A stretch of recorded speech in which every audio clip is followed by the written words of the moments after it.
wanna get it crunk in the club, crunk in the club, with a crunk in the club, crunk in the club, crunk in the club, crunk in the club, with a get it crunk with a couple hundred thugs.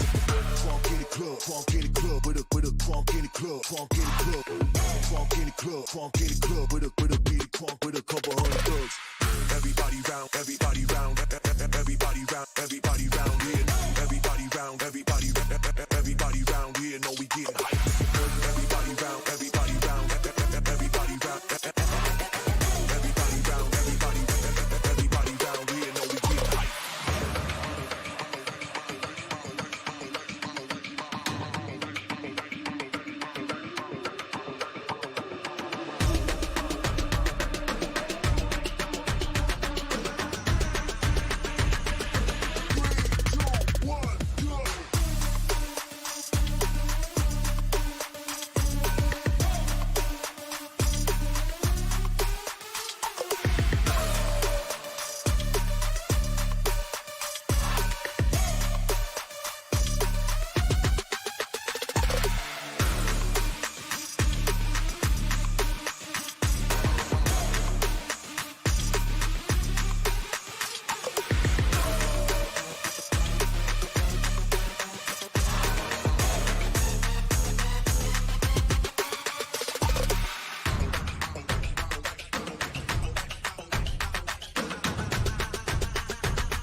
We wanna get it crunk in the club, crunk in the club, with a crunk in the club, crunk in the club, crunk in the club, crunk in the club, with a get it crunk with a couple hundred thugs.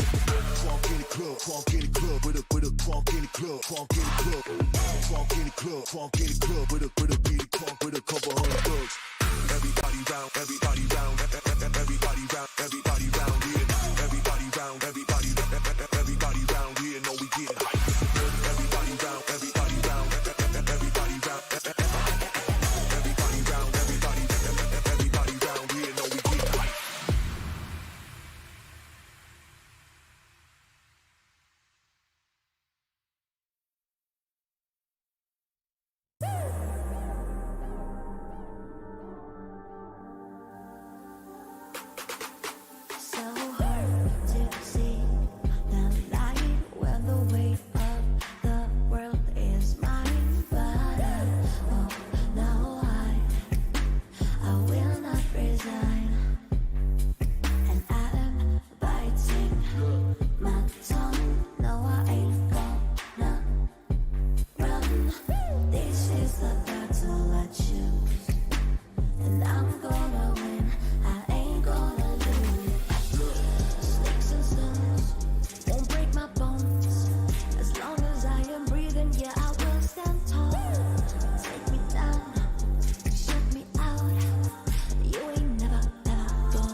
See me fall, you ain't never ever gonna see me crawl.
shot to death last night. Now you're lying in my bed.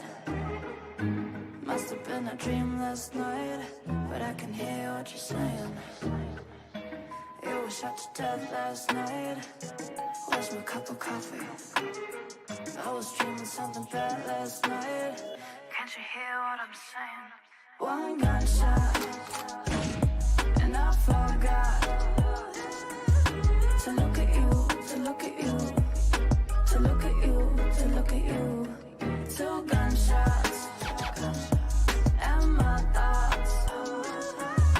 We're not with you, we're not with you, we're not with you, we're not with you. You were shot to death last night, and I thought of someone else. Didn't care about your life last night, at least less than about his. All our dreams were shot to death last night. I see the clock stand still. Nightmares at your heart sometimes, but this is unbelievable. One gunshot, and I forgot to look at you, to look at you, to look at you, to look at you. Two gunshots, and my thoughts. We're not with you, we're not with you, we're not with you, we're not with you.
Ladies and gentlemen, welcome to the very first day of the very first NA Masters. My name is Bach. I'll be your host throughout the entire show, but you can put away your cringe spam that you've got ready for the chat, and you can pull out your Keck W's. It's not just me on the show. I do have some guests who will be joining me. I'm speaking, of course, of Vansili, Veli, and Potter, who will be with me all weekend long to break down the action. Ladies and gentlemen, it's quite a panel that sits before us. We've got Veli on the end looking like a real dapper with the turtleneck. You got like a Steve Jobs thing going on. Van's got this great pattern. Potter's always showing up looking freshly dressed and sharp. Is there anything that we should be looking forward to this weekend? What are you guys excited about most? Potter, we'll start with you. Oh man, I guess let's start with the number one in NA, right? Coming through, Envy. I mean, that grand finals that they had versus Sentinels, that was quite the slapping around that Sentinels took the beating, right? So definitely my biggest question is going to be, is that sustainable? Is Envy going to be able to show up once again when it really matters, right? So definitely I'm keeping an eye out for that, and all these new players coming through. Kusta for Gen G. He's been elevating their whole squad up and up. They've made it finally to a big event as well. So a lot of questions, and I think we're going to see a lot of answers this weekend. I'm going to have to continue with that, actually, Buck. I'm just going to have to say, I'm going to say right now, Envy's going to take the whole thing. So Envy's going to win this. Yeah. Already with the prediction? But, oh yeah, on the fly. We're going straight with that. Okay. But I also have to say that I'm looking forward to the storylines of 100 Thieves with Ethan now in the lineup, and also Immortals. Immortals have been on the up and up. They're one of the hottest talk of the town, and they're probably going to be one of those teams that could be the dark horse going into this. You know what, Bach? I'm going to jump right in after that, and I'm just going to say I'm excited first off. We had Pop Flap, we had First Strike, but this event is so different from the other ones, right? There's no TSM. 100 Thieves looks totally different, and other than that, we have some new names at the top tier list. Luminosity, you have XSET. I'm excited to see who's going to be the real champion of NA starting now, because this is when it all matters. 2021 has started off a lot differently than last year. We saw a lot of these big names that you just mentioned potentially knocked out early and struggling to even make it to this point, some of them waiting to the last qualifier. But let's take a look at the matches we're going to be seeing across the next 2 days. We've got 4 games, 2 today and 2 tomorrow, and we'll be jumping into those first 2. It's going to be starting with Envy and Gen G, and you can see them sitting at the top of the bracket. And then we've got a little bit of a surprise in that second match where it's going to be FAZE and XSET, which is interesting because I don't think that a lot of people expected XSET to make it to this point when you look at the other teams on this list, and FAZE as well. Vansili, is there something maybe that we can say about what these teams were able to do to qualify, just looking at these top 2 matches before we talk about the other 2? Anything that they've done, I think we're going to have to look at XSET right now, right? They've been the team that they were probably like one of the top ones in Tier 2 and suddenly started to get into the brink of their Tier 1 conversation. And now they're just dominating. They got a good run. They ran on the momentum, and now they've made it to the top 8. I think looking at the top 4, honestly, I think they might be the one that's going to fall short. But again, Envy's going to take it all. Veli, looking at those other matches that are coming up tomorrow, we'll be breaking those down as well. But just looking at that bracket in general, is there a team that really surprises you, that stands out as a team that maybe we didn't think would ever get this far? I'm going to say it. I felt like I put my whole life on the line. Back in the day when I worked that post event with Vansili, I kept saying, Luminosity is next up. They're next up. People were like, okay, Veli, you sound kind of crazy. Calm down. Let them prove it first. Luminosity, I feel like, in the bottom part of the bracket, there's going to be upsets that none of us expected, and we're seeing newcomers rise to the top. You look at that team, and they're so complete. A Proto, Stellar, you look at Thief. That core has carried this team to the top, and I think that as an underdog, we might see him at the end. Potter, looking at these teams, you've played against some of these teams. In your mind, looking at the teams competing, who is the number 1 contender? Vansili obviously thinks it's Envy. All of us don't want to see Envy lose, but we would love to see Vansili with a little bit of egg on his face. Who in your mind is the number 1 team currently competing at this event? Oh man, it's tough to say, right? I can completely see where Vansili's coming from. Not only has Envy looked so clean, right? FNS, the big brain behind that squad, really setting up his players for success, but I gotta go with the 100 Thieves for some reason. I think their honeymoon period, it's something that we can't just take for granted, right? Ethan, he's got so much experience under his belt, coming from the prime in CSGO, just transplanting right into 100 Thieves, and they've kind of taken off, right? So definitely, my biggest question is going to be, is the boomers and 100 Thieves going to be able to show up, or is it going to be that tactical approach from Envy that's just going to shine through? Well, speaking of Envy, they're going to be playing in just a minute, and we'll see who they're going to be facing off against. It's going to be Envy versus Gen G to open up the show, and I do feel like, to a certain extent, Gen G kind of drew the short straw. I do side with you, Vincently. I feel like Envy is potentially the cleanest looking team coming into this event. They have a long roster history with the players that have been playing, and they continue to trend upwards. In fact, I think it was them coming into VCT that everyone said to look out for. But looking at their competition, let's take a look at that Gen G lineup, the roster who they're going to be facing off against. See what players they bring to the table. Vincently, why don't you march me through this roster? Yeah, well, you still have GMD for those of you that are new to Gen G. He's going to be the in-game leader for this roster. They've gone through a couple of in-game leaders in a past iteration of this lineup, but he's been at the helm and actually calling it quite well for the team. There's one person that's also not on his screen. It's going to be their coach, MCE, coming in from CSGO, being one of those guys that definitely help into Gen G's the up and up that we've had in the past results over in the past. Now, looking at Gen G, there's also a player you wanted to profile that stands out specifically. Who do you got on the team? It's going to have to be Sean at this point, right? I know I have to give an honorable mention to Kusta being like one of those clutch players as Cypher, but Sean has been that consistent fragger, the duelist that they have for Gen G that they were looking for ever since, unfortunately, FE's and Player 1 kind of left, right? They were looking good for Gen G when they first started in the beta days, then coming back into this. I'm glad that you have those two players now. You know what, Bach? I'm going to say it outright. I think Sean made this team so much better than what we knew about Gen G in the past. You take a look at players like Win. You have Kusta on the team now with Cypher, right? Even Killjoy sometimes. And the fact that Sean is such a good clutch rifler, he's able to clear the way and make things just so much better for the main offer, which is Win, to help him be even more consistent in the back lines. And it's just Gen G. I love their chances. I think this Envy match is really going to show us how good they really are. Potter, when Sean joined the team, it seemed like we saw a drastic uptick in performance from them in general. They've continued to change pieces out to try to find the magic solution to get the win. Is this the best the roster's ever been? Or do you feel like there's still some changes that need to happen to really unlock that upper level potential? I'm going to say it's definitely the best they've ever looked, in tandem with Kusta joining together. These two have absolutely elevated the team play coming out from Gen G. We got to shout out Kusta, right? He's one of those players that silently just does his job, and he does it damn well, right? And that's the best kind of teammate you can have, is a teammate that doesn't go for the heroic plays always, doesn't need to be set up with all the util to be successful. He just flies under the radar, he does his job, and he sets his team up for those W's. So really crucial piece for Gen G coming through, and his Cypher play on that Haven, it's chef's kiss, beautiful to watch. Perfect lurk kills. The pressure that he applies outside that B in that middle area, it's amazing to watch. So definitely for Gen G, even though we're talking kind of that David Goliath scenario with Envy looking as good as they are, if Kusta shows up, man, and Sean puts out as much ADR as he did the last time around, Gen G, they can absolutely swing back.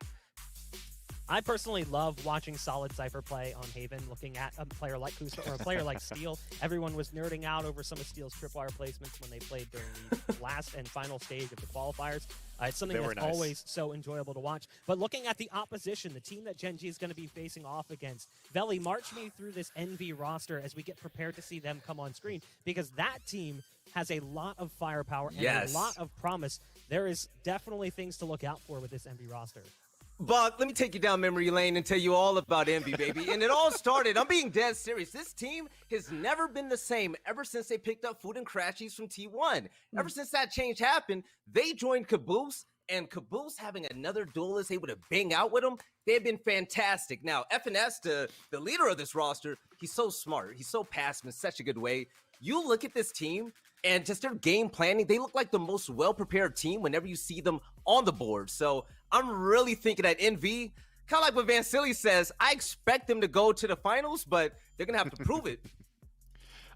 I feel that they've proven it. If you're looking at the track record of Envy right now, ever since Challengers 2, they haven't dropped a single map since the open qualifiers. So they went 2-0, 2-1, even 3-1, I think, or 3-0 versus Sentinels. They've won everything. So if you're looking at their past stat in their history, it's all greens, it's all dubs. And they went back into a winning formula where Mummy goes back into opting with Omen instead on certain maps where they tried things out with Jet before.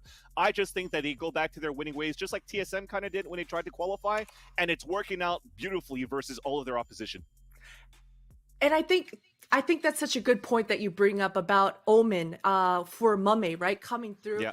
And it makes complete sense, right? Jet, if you're a great opera and you need to lean onto that agent, it makes sense because you're able to get away the space making capabilities. Yeah. But if we look at this MV lineup, they got Caboose. They have the pieces in place. Food, even Crashies on Sova. He's a little bit more aggressive on that agent than most Sovas that we've seen. So Mame, he doesn't need to focus on that space making ability. So him on Omen Correct. across majority of the maps, it's absolutely been a different look for Envy, but a really successful one. What is it about the Omen that works so well for Mummy, though? Because like you mentioned, it not having those space-making capabilities as we take a look at this roster, it's a little bit odd. It's one of the few players we see kind of hard locking into the op role, but not dedicating himself to playing Jet, which he started as a player playing Jet, but he's transitioned ever since he grew this ridiculous goatee. So I don't know if there's some connect there between the goatee and the Omen play, but what is it about Omen that works out well for Mummy? Potter, go ahead. Again, I think it comes down to these players' responsibilities individually, right? We got to mention Caboose coming through on different agents. He was the main Omen traditionally for this MV lineup, but busting out the Rays, busting out the Reyna, and having some good looks. And again, that space making, the pressure that you're able to apply with those dualisty type agents, that frees up Mame to not have to focus on those aspects. He can hold those long lines with that operator and have a little bit more of a passive look and secure the W at the end in those post-plant scenarios. So I think Envy, once again, they're playing to their strengths and they're not really having to have Mummy get in there, get into the mix too early on. He can hold on to that expensive weapon and secure the round at the end. Well, there was a player we wanted to talk about as well, in addition to Mummy, because it's not just the Mummy show. One of the players that Veli had mentioned, Food, who since joining the roster has been incredibly powerful as a player, and we did have an opportunity to sit down with Food and talk about one of the plays that we saw previously from him. Let's take a look.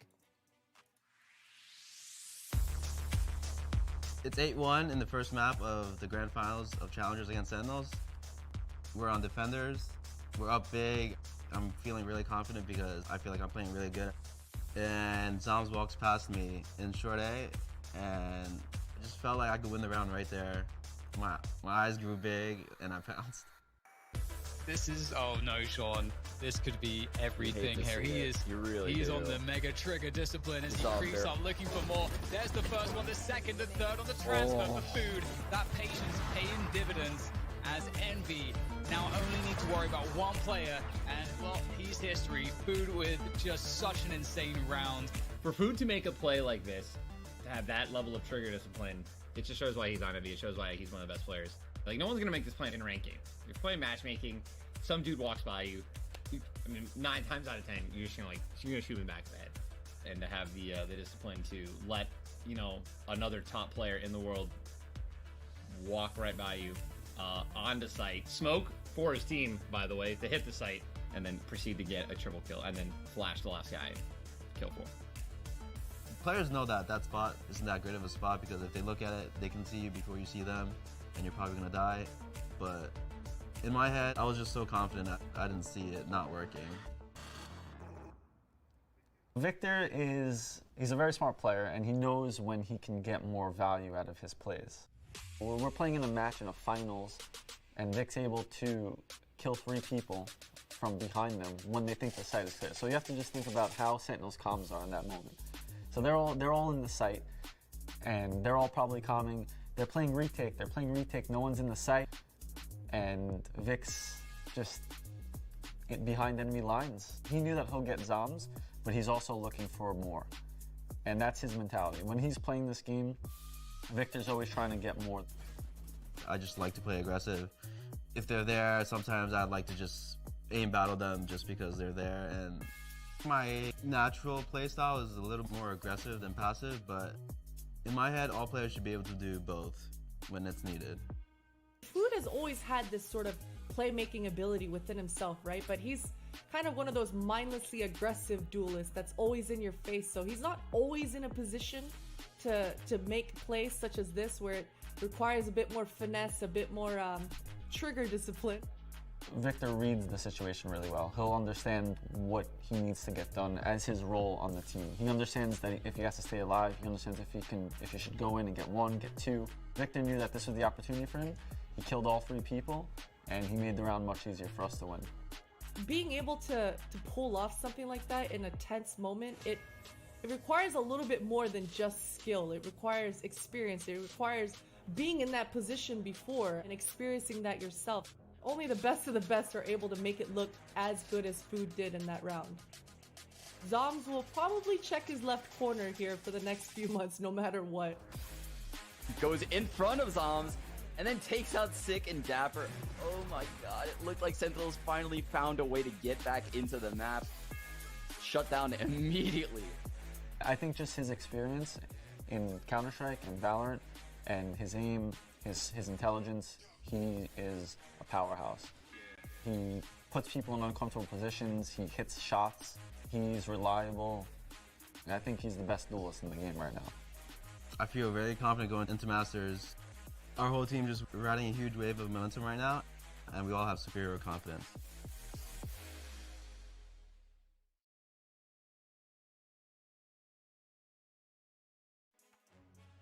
One of the best duelists in Valorant, apparently, Okay. according to Mummy. Veli, that's a pretty bold statement. What are your thoughts there? I mean, first off, Mummy was hyping this boy up, so I can't help but respect that, right? But if I had a list, and I'm being completely real right now, Food is my top 2. Period. Look at the way Envy uses him. Like, whenever I think about Food, think back on the Scent and how they use him. They put him in the middle, and they use him to rotate early. He is the muscle. Whenever someone's coming in the garage, Food is going to be there with the curveball, with the flashes, and he's going to rack up those kills. I'm thinking about his games against Mortals and whatnot. Food is the heart of this team. You have other great duelists as well. Shout out to Caboose. But Food being in the forefront of everything, to see experience, just like Potter was saying, he looks like a veteran out there, and I think he's only going to get better yet. He hasn't peaked. I think another thing in that video is he talks about he loves being aggressive. When you look at Envy just before, when he tried different compositions, right? When we talked about Mummy, for example, opting as a Raze instead of an Omen on Bind, and then you had Food playing as Sage. He had decent numbers, but he wasn't able to play that aggressive playstyle that he usually does, and he can't play for himself because he doesn't have the utility to do that. Now that he goes back to the Phoenix on maps like Bind, now that he uses Phoenix on Icebox, for example, they've been looking good for Envy as a whole, just because he's putting those numbers up. We'll be jumping into the map selection here in a moment to see where this series is going to be headed. I know we all had our own thoughts, and there was some anticipations, but the map picks and bans might actually surprise us a little bit as we get into the meat and potatoes of this match, because obviously Envy wants to play Split. It's a map they've been very proficient on. No one wants to let that happen. What's more interesting, though, is the first map that we see. So, you know, Potter, we end up going to Haven, which is not somewhere we expected to go right off the bat. Yeah, it is very surprising, you know. This is Gen G's statistically their best map, so definitely Envy, I thought they would be vetoing that out, but Envy, they've got so many cards that they can play, right? Coming to this series, they play every map, and if you look at those numbers, all of them are above 70 to 80% win rate. So Envy, they're feeling comfortable. They can play around with whatever. Maybe they have some insider info. Maybe Gen G's scrim numbers are looking insane on a sense. So a lot of different factors that I think FNS had to consider here, but it is really surprising that Haven is coming through here. Just to add on to that a bit too, because I saw that we had Haven twice, but I think the order is going to be Haven first map picked by Gen G, then we're going to Icebox. So I was surprised into that one as well, thinking that Envy would be the ones choosing Bind, for example, but they choose Icebox instead, but they've had really good results on that too. I guess we could talk about that once we get into the preview of Icebox itself, but overall, looking at this whole series, the only chance that Gen G currently has is potentially Haven, where they started to get good results out of that. Yes. Yeah. 100%. They have to win this first map. Veli, thoughts on that one as well? It looks like Haven is like kind of Gen G's key to winning the series. Okay, so you take a look at Gen G's stats from the last challengers when they qualified for this, right? They look good. They're what, 3-0, 61% on attack and whatnot. We look at the sample size of the teams they go against. No disrespect whatsoever, but you look at who Envy went against as well, and they went against some really elite teams. 83% on defense. Their attack is lacking though. I feel like Haven is a throw up, but other than that, Icebox and Bind are statistically Gen G's worst maps. So Gen G, they're going to have to go swinging on Haven. If they don't win Haven, I think it's going to be an 0-2. But if they win Haven, I actually think they can cause an upset. I think they have Summon what that it takes. graffiti bear. Yeah. Well, real quickly before we throw to the casters, as the game is almost ready to go live, Ellie, we'll start with you. Predictions for the series. Thoughts? Envy, man. There's no thought about it. Envy 2-0. Potter? Oh man, Bach, you know me. I always tend to lean on the underdog story here. Okay. I think Envy, once again, they are absolutely number one. They've proven it time and time again. But when it matters, when the pressure starts getting hot, they haven't proven much. So I'm gonna say 2-1 Genji here. I'm gonna say 2-1 Genji. Okay. I'll probably get The proven hot wrong, takes. but you know what? Let's see what happens. New to the desk, and she's popping off already. Let's get it. I got to stick to what I said before at the beginning of the show, right? So I got Envy going all the way. So this one is probably going to have to be a 2-1 for Envy because they haven't played Haven enough for this team for Envy. I feel like it's going to be a 2-0, and I think that Envy is going to come out swinging on that first map. I think we're going to be surprised with what we see, because even though they don't play Haven, you got to be prepped to play all the maps if you're coming into a tournament like this. But we do have our casters standing by and ready to take us into the action. It's going to be DDK and Rivington on the desk. Take it away, gents. It's that moment you've all been waiting for. We start the journey to find out who will be the VALORANT Masters in North America. DDK, it's going to be an amazing one, and I cannot wait to start the games. How you feeling? Oh, feeling great. Really excited to see how this is all going to pan out. I mean, it's it's cool to start with a story like this because you get to warm up. Everyone gets to warm up. Envy are expected, obviously, as it was set up on the desk, to win. I mean, their map pool is incredible. Really, really strong team. But Gen G, in that sense too, that there's kind of a little bit of, nothing to lose kind of mentality going into this one. Haven's in the mix too. So there's a lot of really interesting things. I actually can't wait to kind of just get into the gameplay so we can really start to dig into what these teams have been preparing, how the teams are looking at the start of this Masters event, and what Gen G are going to do to try to throw some awkwardness into the mix to make life difficult for Envy. The Haven pick blows my mind. The desk talked about it a little bit, being statistically favored towards Gen G, and that's 73 plays on Haven in professional to 30 of Envy's. So definitely feeling way more comfortable there. Everybody's talking about that we wouldn't see Haven.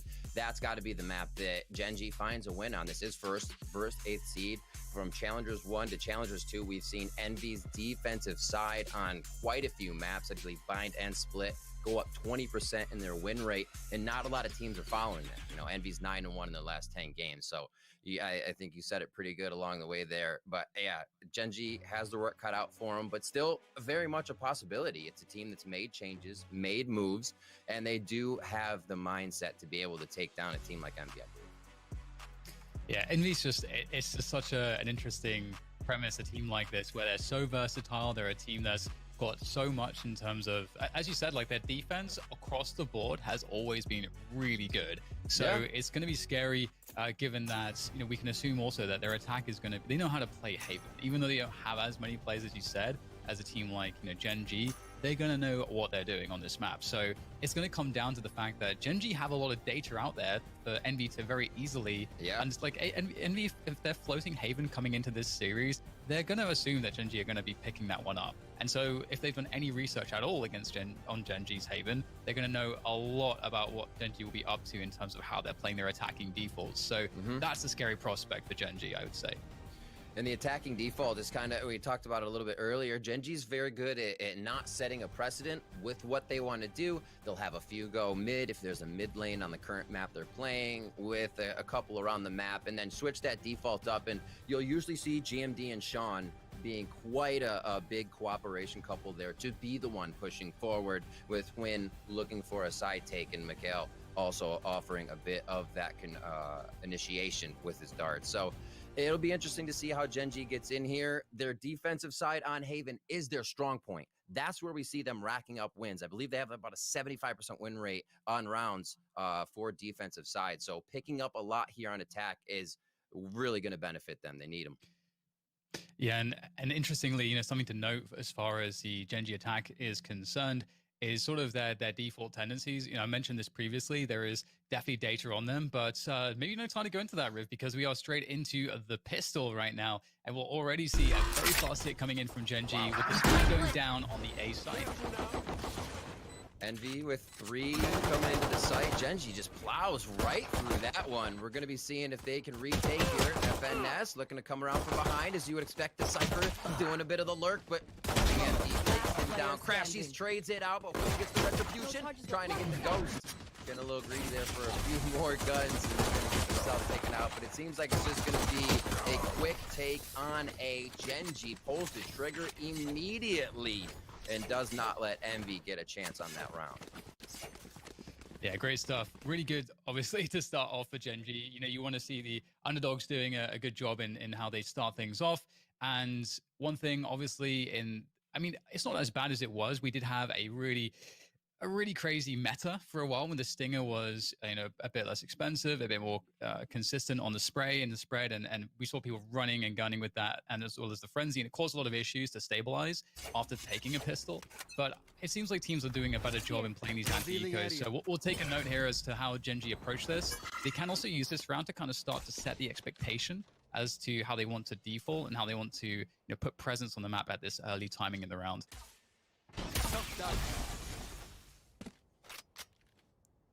All right, where do they go from here? So spikes dropped. You can tell this is going to be a slow one for now. And I like the fact that they're hard bonusing on this one. They really don't want to buy anything, carry what they can to the next rounds. You'll see a lot of people going Bulldog sometimes if they're operators, and they carry that into the next few. But here, just a few Spectres. And again, walking right in. Envy's feeling like the retakes are going to be how they play these ones on the saves. And it's a slow walk in. Gen G feeling comfortable in these first few as they should. Shouldn't have too much trouble. Yeah, looking pretty good so far. Just one kill from there, going Envy's way. So Gen G able to maintain most of their economy, and a nice little flank there from Sean. I haven't spoken too much about Sean just yet. Obviously, someone I think that, you know, his gameplay is going to force us to make him a talking point, I would imagine, given how, you know, skilled he is. But enough about that. We'll have the first buy round coming through, Riv, and previously I was mentioning about the defaults to Gen G. We can expect, you know, more of a mid presence and you know, going into maybe C long pressure as well to like finish rounds around the A site. That might be something that we'll see that's characteristic, but Gen G will likely also want to mix things up. So this is the round to start to set the expectation. Yeah. So this is a pretty big one. Blade Storm already there for Win. He's going to activate immediately, and they want to pull it again, trying to get that straight in. Paranoia stops Win in his tracks for just a moment. Sean is already in. Mummy backs up to get a frag for himself as Caboose answers as well, and the aggression seems to sting Gen G a little bit this round. They recoup a bit in their positioning, calm out where everybody could be. As we take a look on the mini-map, it looks like a great push for Food is going to be their demise here, coming for Window. That's a double, that's a triple for Food, and that's going to be the round as Envy put themselves on the board. Yeah, really well played there by Gen G initially to gain that space, but when you look at it a bit more closely, there is this element that, you know, giving up sort of some of that mid presence and that mid control from Envy, you know, the B site's very retakeable, so you're not as worried about that.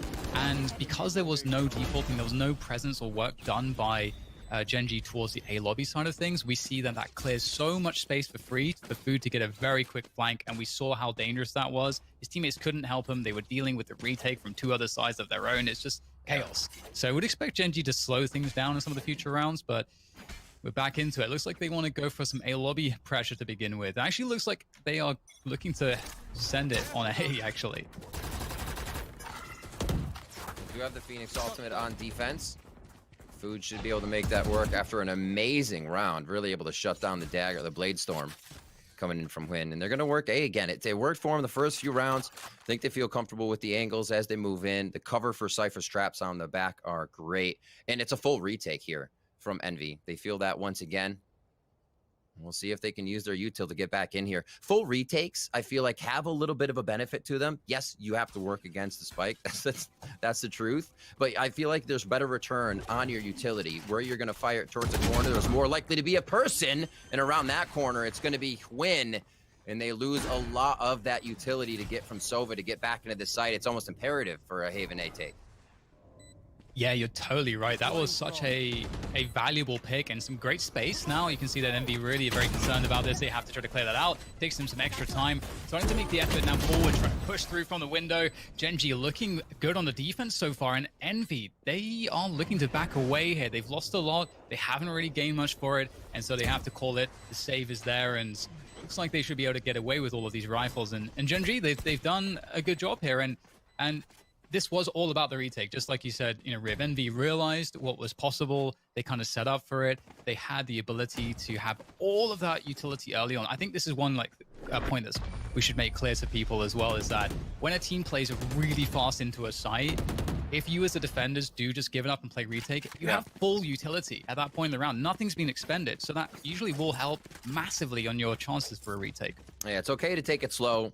Just the added pressure feels good once you realize maybe they saw me, but now they have to worry about me. They know I'm here and my team has an advantage to maybe get around the backside. We're starting off Food and Hwin on the top for both of their teams. We've seen the ultimates already from them as everybody's coming up and has them on deck. We'll see if the alt orb plays are coming to be. It looks like there might be one here for the side of Gen.G as they make their way towards long. Two of them working towards long C. Looks like this is going to be the first time towards the C site, Dan. We'll see how they play it. Super fast round yet again. Really fast pacing coming from Gen.G.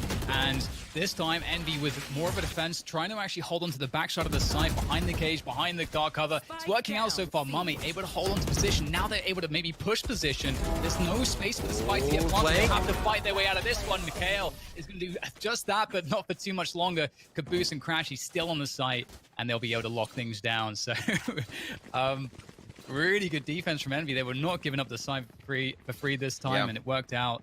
Does Gen.G slow it down now? They've had really fast rounds. This would be maybe a timing on the next spy to go for a slower play. I think it's a great call because you saw how fast you have Envy rotating around. Caboose gets there, blast packing over the trap at the backside of C that Cypher had set up.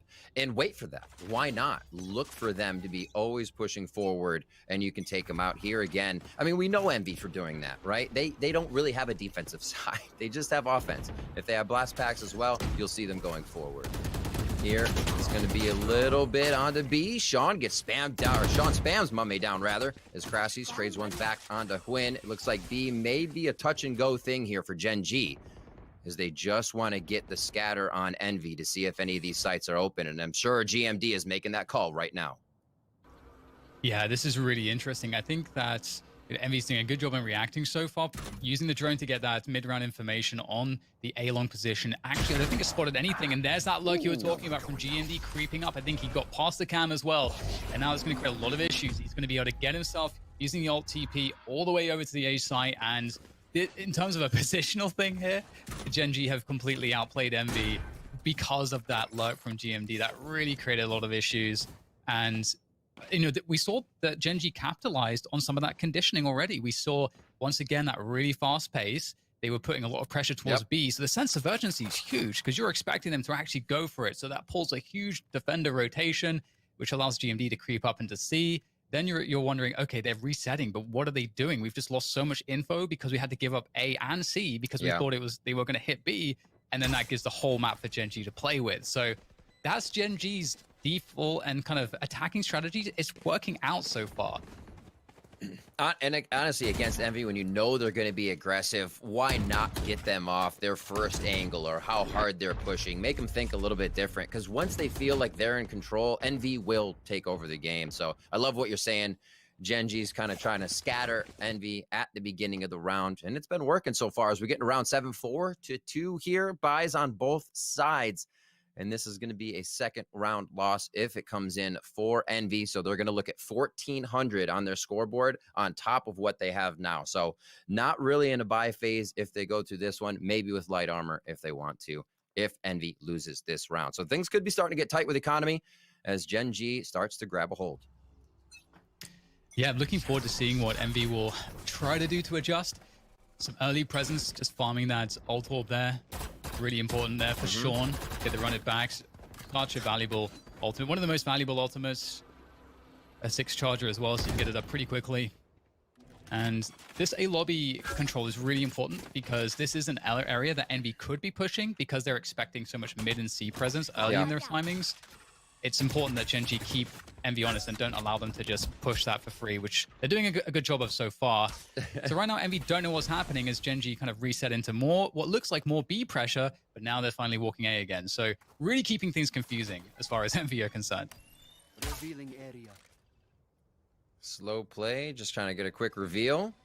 Doesn't look like that'll tag anybody necessary. Sean's able to stay safe, and the A work is going to happen here. It's just about committing right now as Food goes for a quick peek. 2 ults ready here for Gen G if they want to activate right close to the site. If Spike is down, they have a huge advantage with the Hunter's Fury. And the first few shots have to count. There it is. They use it right away to cause the chaos. Both ultimates snapped at the same moment to cause Envy to think twice, and it works. 5v3 here. It's a retake if they want it. You have to credit Gen G for playing a really good attacking side so far.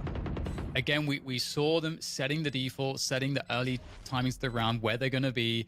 Then we saw them creating this situation where they slow it down just enough, where Envy gets kind of scared because Envy want to push the extremities, but they know that there's an information trap set up for them if they do that, because Gen G are slowing things down, so they're going to catch that. And so then they're keeping Envy in this position where they've lost information and they can't get it back, and without a huge risk. So, and then now they're playing, Gen G just following up by playing the positional game super well, and they're winning on positioning. That's perfect if you're an attacking team, because you're not relying on just mechanical fights. Yeah. And so now Envy, they've got to do something here. They've got to get aggressive to try to just throw a wrench into the mix. Ooh. And that's gonna put a hurting on the money. We did see one person over there on the side of Envy with quite a bit of cash. But you can see the Spectres coming out. We expected this to be a round that was gonna be hurting for money. Mame was saving up. Mame's usually a guy that'll buy a Bulldog, hold that forever. And Bulldog to Operator is something you'll see commonly.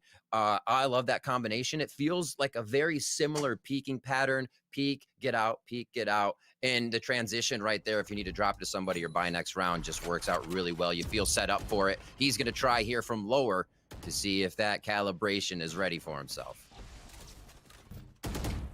I love this too, just putting the Operator on a position like A short. Also with them, you can see he's playing an angle where you can TP out. There's obviously Jet can do the same thing.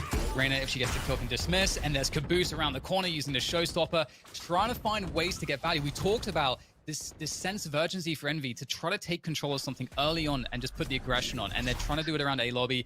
This is the response. Gen G realized that there's so many players there. They're going to push B. Great defensive shot coming through from Kratchis. He's got to hold on for long enough. Food is there with the Bucky looking for some fun. And the Bucky's not good enough this time. GMD to take him down, and it's looking rather grim here. Gen G, they've got so much to work with. Just splitting off onto the C site, keeping Envy on their toes.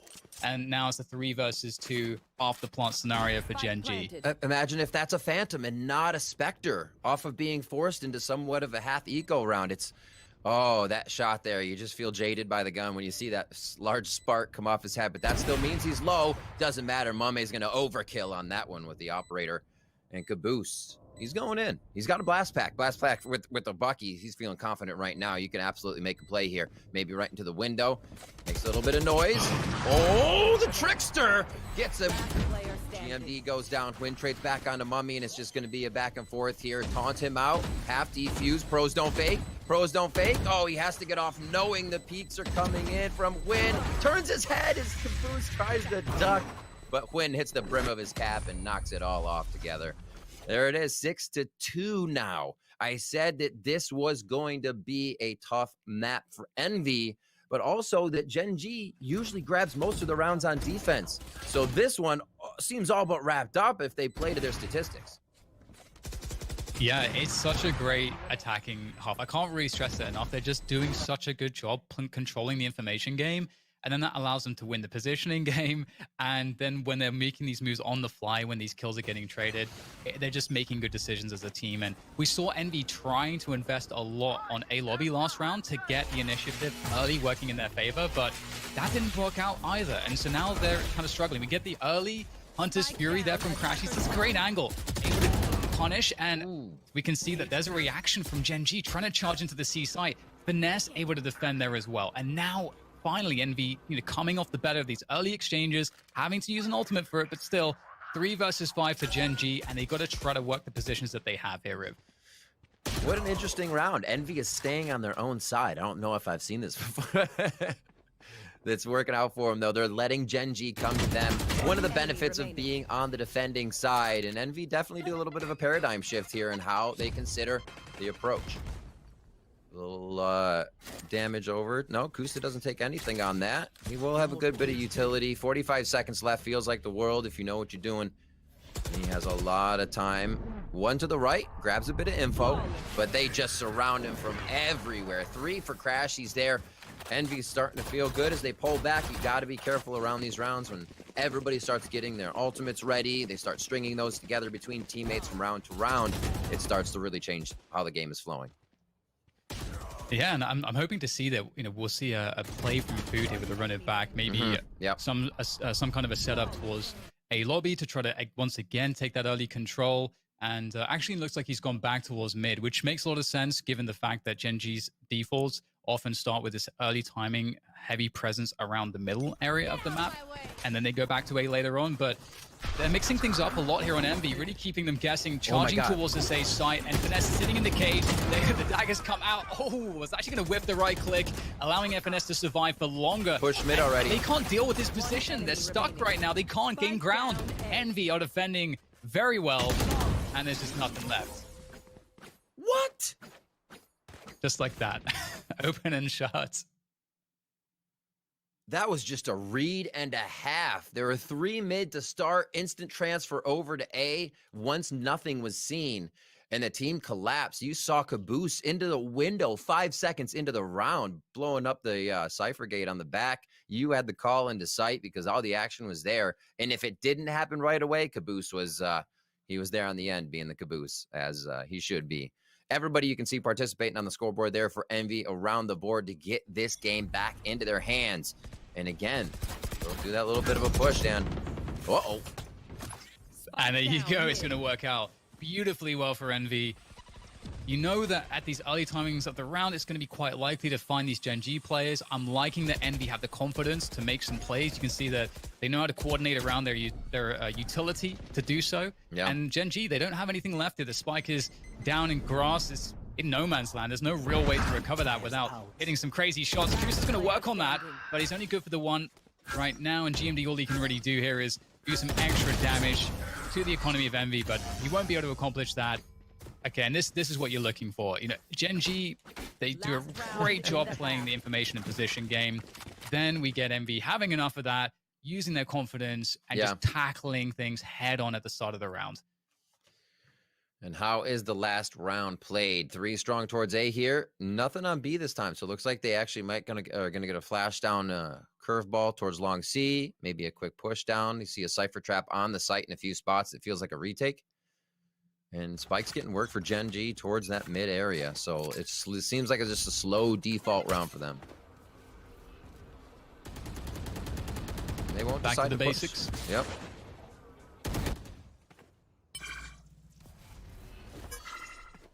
There's the Hunter's Fury.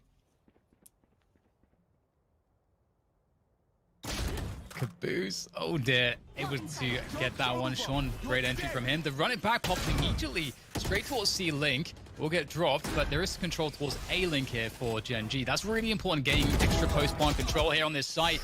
Trace coming through as Envy force the issue, looking to try to find a way onto that B side. It's not happening just yet. And again, they're having to deal with these forward positions. But Win here just waiting.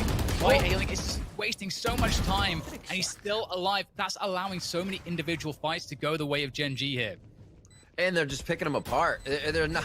There's too many angles for Envy to look at here in these rounds that Gen G starts to get a hold of. Into the site comes FNS and one more. That's Food. They're going to be able to drop the 2. It's now a very big possibility they get this round. The defuse now to 90%, and that's the lock-in for a 6-6 first half. What a great game we have right off the bat here, Rip. This is what you want to see. you know, Gen G clearly doing their homework, and I think I really have a sense that Envy knew what they were going to be up against here in terms of the attacking side of Gen G. Yet still, they struggle, and it's just because of Gen G walking into this game with just quality, just confidence and quality. They've clearly done their work, and they've gotten off to a great start. And like you said, Gen G on that defensive side, they've got a lot to say for themselves. So with a start like this, 6-6, it's nothing to be ashamed of. Not at all. Not at all. We'll see if their defensive stats stand true here for Gen G. They can grab their first map that they picked themselves. And coming from attacker side, this feels pretty good here. We start things off. GMD is going to see a few down towards long. He'll call that out, and it does look like there's a bit of a push already here for Hwin. Why not? Being the Jet, you want to try to cause chaos right away, and they'll see him. So he can create the pressure here, hang out, and maybe draw a little bit of pressure as the team sets up a little more utility. So drawing some nice time to stall out Envy to start here from Hwin's push. A lot of poking and prodding, sending out the feelers, but it looks like finally Envy looking to gain some more control here. Gen G, though, moving straight forward into the fight. They do not care. They want to win it in Garage, but it's going to be even trades more or less. Gen G, our man down in Crashies, has found his way to the back of B. Oh, he's given his position away. That's an opportunity for Win. One that will not be seen through to the end, unfortunately for him. And Envy, they're going to see it through to the end. Picking up the pistol just as Gen G did in the first half. And it's going to be interesting to see a different look on this attacker default from Envy, because they don't play the same style that Gen G do. Nope. I mean, you saw them right in the site there. They're like, oh, gain more ground. That's what we want to do. Already pushing through, back of site, going to spawn from C. Yeah, they want to get in your face immediately. Obviously, buys for them. We'll see what Gen G decides to do. We have seen teams going for the buy just with the way you can econ the first few rounds if you're feeling comfortable with possible light armor on your first gun buy. But they go straight eco, stack on C. Straight into the action once again. They're just charging down. Oh my god, that's scary. Everyone from Gen G is just on the chase right now. And well, that's a free A site, which has been confirmed by Envy. Gen G, though, they feel dangerous right now, moving in a pack. Love to see that camera pulled back so they can get into sight as fast as possible. The dart was used to get down C, but that gun in a death ball could be very, very useful. A bit of a rotation. You're still going to have Sova come from the other side so they can get an efficient dart down into the site when necessary. Shots getting fired here. Food cleans up too. 20 HP, finds a third one. His second 3K coming up quick in this match. And just a troll from FNS as he's creeping up on Mikhail there. They get another round for themselves. 8-6 as Envy takes the lead and some expected rounds after pistol. And see if it happens here again. That was a full save for Gen G, so they're coming out firing here on the third round of second half. And it's a scary prospect too. Food's the guy picking up a lot of these anti-eco kills, and that's going to have his run it back available immediately against the first gun round of Gen G on the defense. So Gen G are in a somewhat of a scary position here. They know they're up against this bonus round. There's a lot of Spectres in play. There's a run it back in play. So they've got to be thinking to themselves, what do we think is most likely from Envy to make best use of that ult and these Spectres? And Envy kick off the pressure, taking garage control. They don't have to finish onto the C site with a split. We'll see, though, that is exactly what they're going to do. Not messing around. There's the run it back. Great paranoia. That's going to deal with that. And it allows GMD to keep position as Kusta tries to maintain that backside control at the same time. But Caboose denies it all. Caboose thriving in the chaos of the site right now. That's going to be a hot foot for Hwin as he goes down. Nice hot hands from Food. And now they're just trying to figure out where the stragglers could be trying to come from here on the flank. You see going straight back down towards C. Envy gets positions covered everywhere. And Gen G may be losing a little more control than they like here in the game. Envy, the first seed, playing against the 8th, expected to do well this game. But looking at that, 75% win rate for defensive side for a Gen G recently. You'd expect that to come into play here. Maybe they just need to figure out what the precedent is that Envy is going to be setting. We saw aggression in the first half. Envy sat back to Gen G's and it started to turn a bit. So maybe that's the plan they deploy. Yeah, it's really scary as well when you're playing against these bonus rounds, because if they do manage to get a site take on you, they get on top of you, and you can't hold onto the site. Yeah. Defending the retakes is not as bad as you may first think, because the Spectres, you can play them from close range around the choke points. There's a lot that you can do, and it's very difficult to deal with. So it's definitely tough times now for Gen G. Yeah. Not too much to work with, and they have to save. They've got the couple Vandals in play, of course. But other than that, it's hard to see them having success in this round. We'll see what those win conditions will be as the round progresses, as maybe they find some early opportunities. But Envy, they are one of the most consistent and strong teams in the business, and it's because of the way that they play their attacking side as well as their defensive side. They don't try to take the gambles. They try to work the information and positioning just like Gen G did so well in the first half. An attack pause being used here just to shore things up. And look at Gen G's buy here coming in. They may choose to do a few more things. It's a little off, but protecting what these Vandals will be. You can see they're putting them in the same site. That'll be Vandal retake if that is necessary. And it'll be a pretty good one, as obviously he's going to run out of the site now. Okay, Sean. Thanks. Thanks, Sean. But yeah, maybe they just want to split up the power, get a first push out here, cover him to get some shots down. Mikhail's going to be alone in the site as he works this.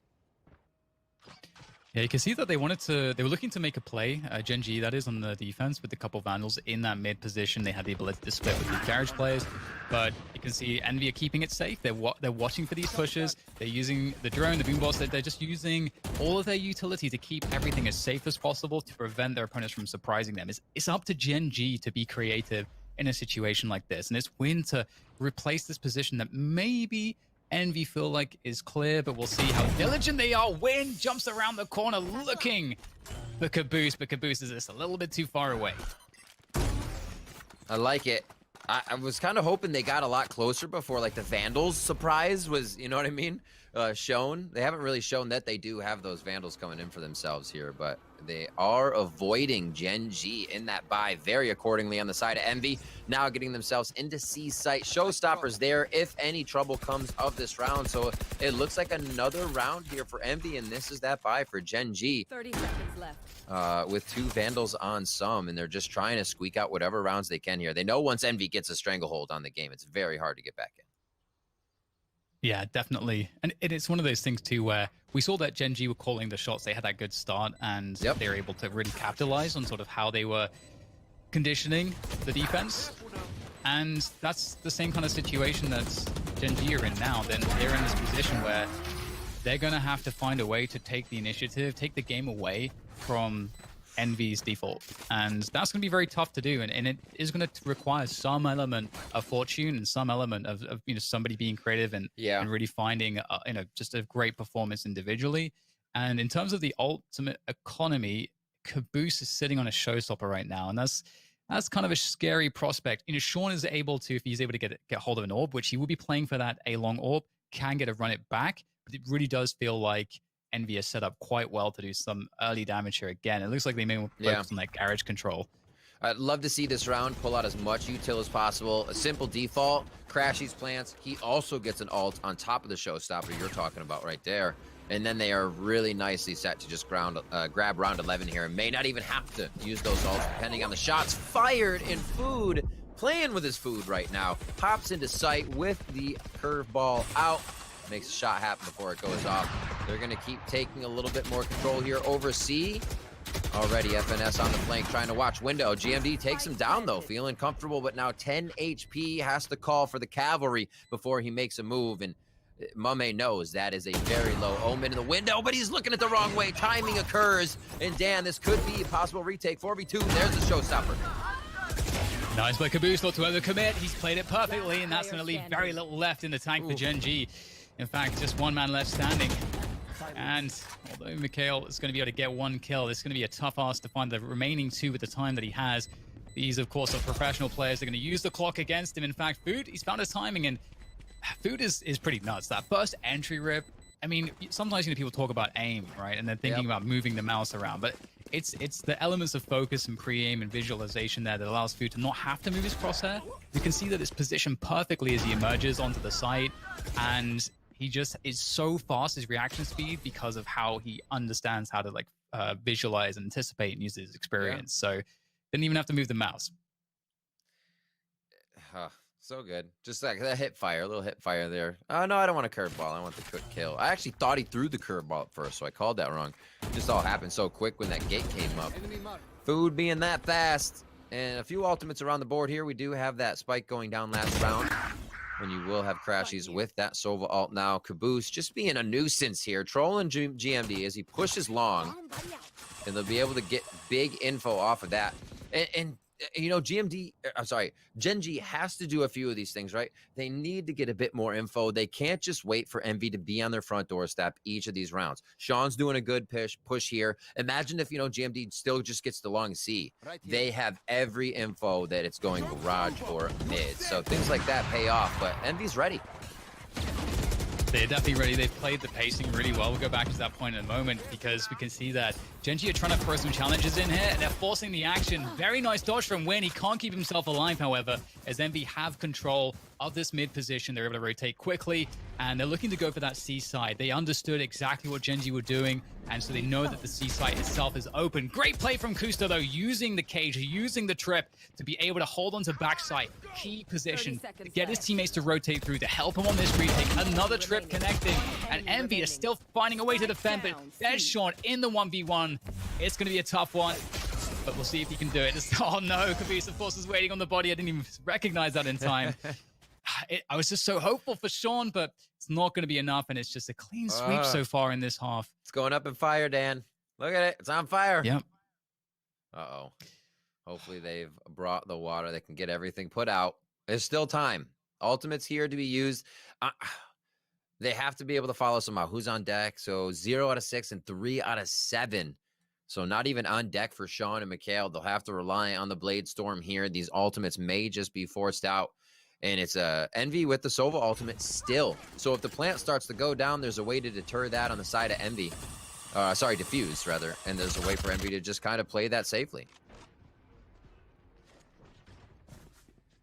Different pacing from Envy, and also just all walking up towards mid. Really, I don't think that this was expected at all by Gen.G. Envy keeping things fresh as they take control of B. They're walking through A link right now, maybe considering looking at the flank if there was some action for Finesse there on short, but he does lose that position, so they'll settle on the B site. They've got no post-plant positioning. They're just on the site right now. We'll have to see if I mean, they're hitting the short script, so maybe it doesn't matter.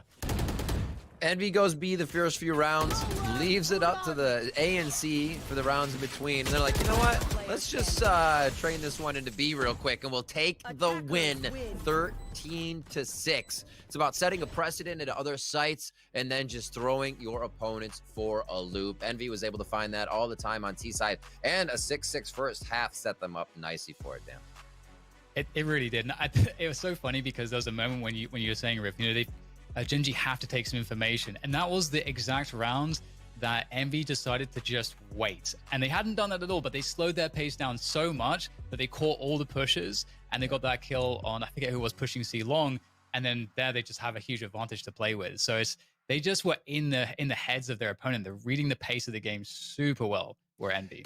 And I think teams need to recognize as well, Envy did not change the aggressive play style. The first few rounds we saw of them on the defensive side of Haven were in the window, were pushed up A long. Further rounds in, Caboose was in window, 5 seconds in, blast packing over your Cypher traps. It is known, but it's still it's something you can't stop. That's why they're in for a seed, and it seems like the aggressive play style, thriving in that chaos, is just how Envy likes to take the game to their opponent. Yeah, it's super impressive to just see how consistent they are. And with such a great start from Gen.G too, I was really, really hopeful that they'd be able to find more love with that. But again, there's a reason why Envy is seeded so well. There's a reason why their map pool it must feel impossible to run a veto against them. They have a map that has been a permaban for a while. You know, they just float it, and they just show that they know how to play the game, man. And we'll be looking at Icebox next. This is Envy's pick. I thought we might see this at maybe as a first map, so teams could really suss each other or figure each other what they want to do, how they're going to act, if they are playing aggressive. But having a second map Icebox now, knowing Envy's still feeling like they're going to have momentum. We talked about, or we heard about what Food said about what momentum means to him in that 4K round. He's like, I got this. When you're feeling momentum, everything falls into place. So if that happens here on Icebox, this could be very, very tough. It's going to be Gen G on defense to start there. I believe we're going to the analyst desk now, and we'll be back with more games in a bit. Oh, I'm sorry. We're going to a break. I apologize. Get this earwax out of my ear. But we'll be right back. We're going to a break with more VALORANT Masters here. Don't go anywhere. We'll see you soon.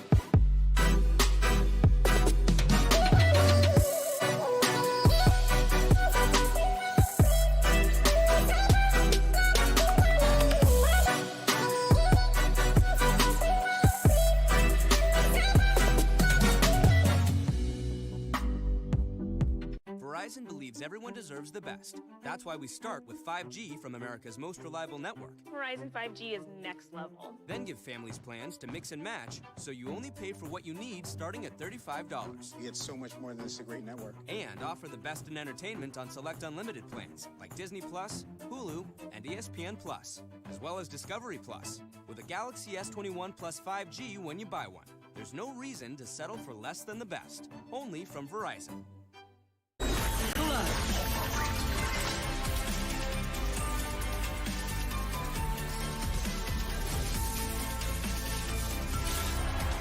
Apply now at RedBullCampusClutch.com.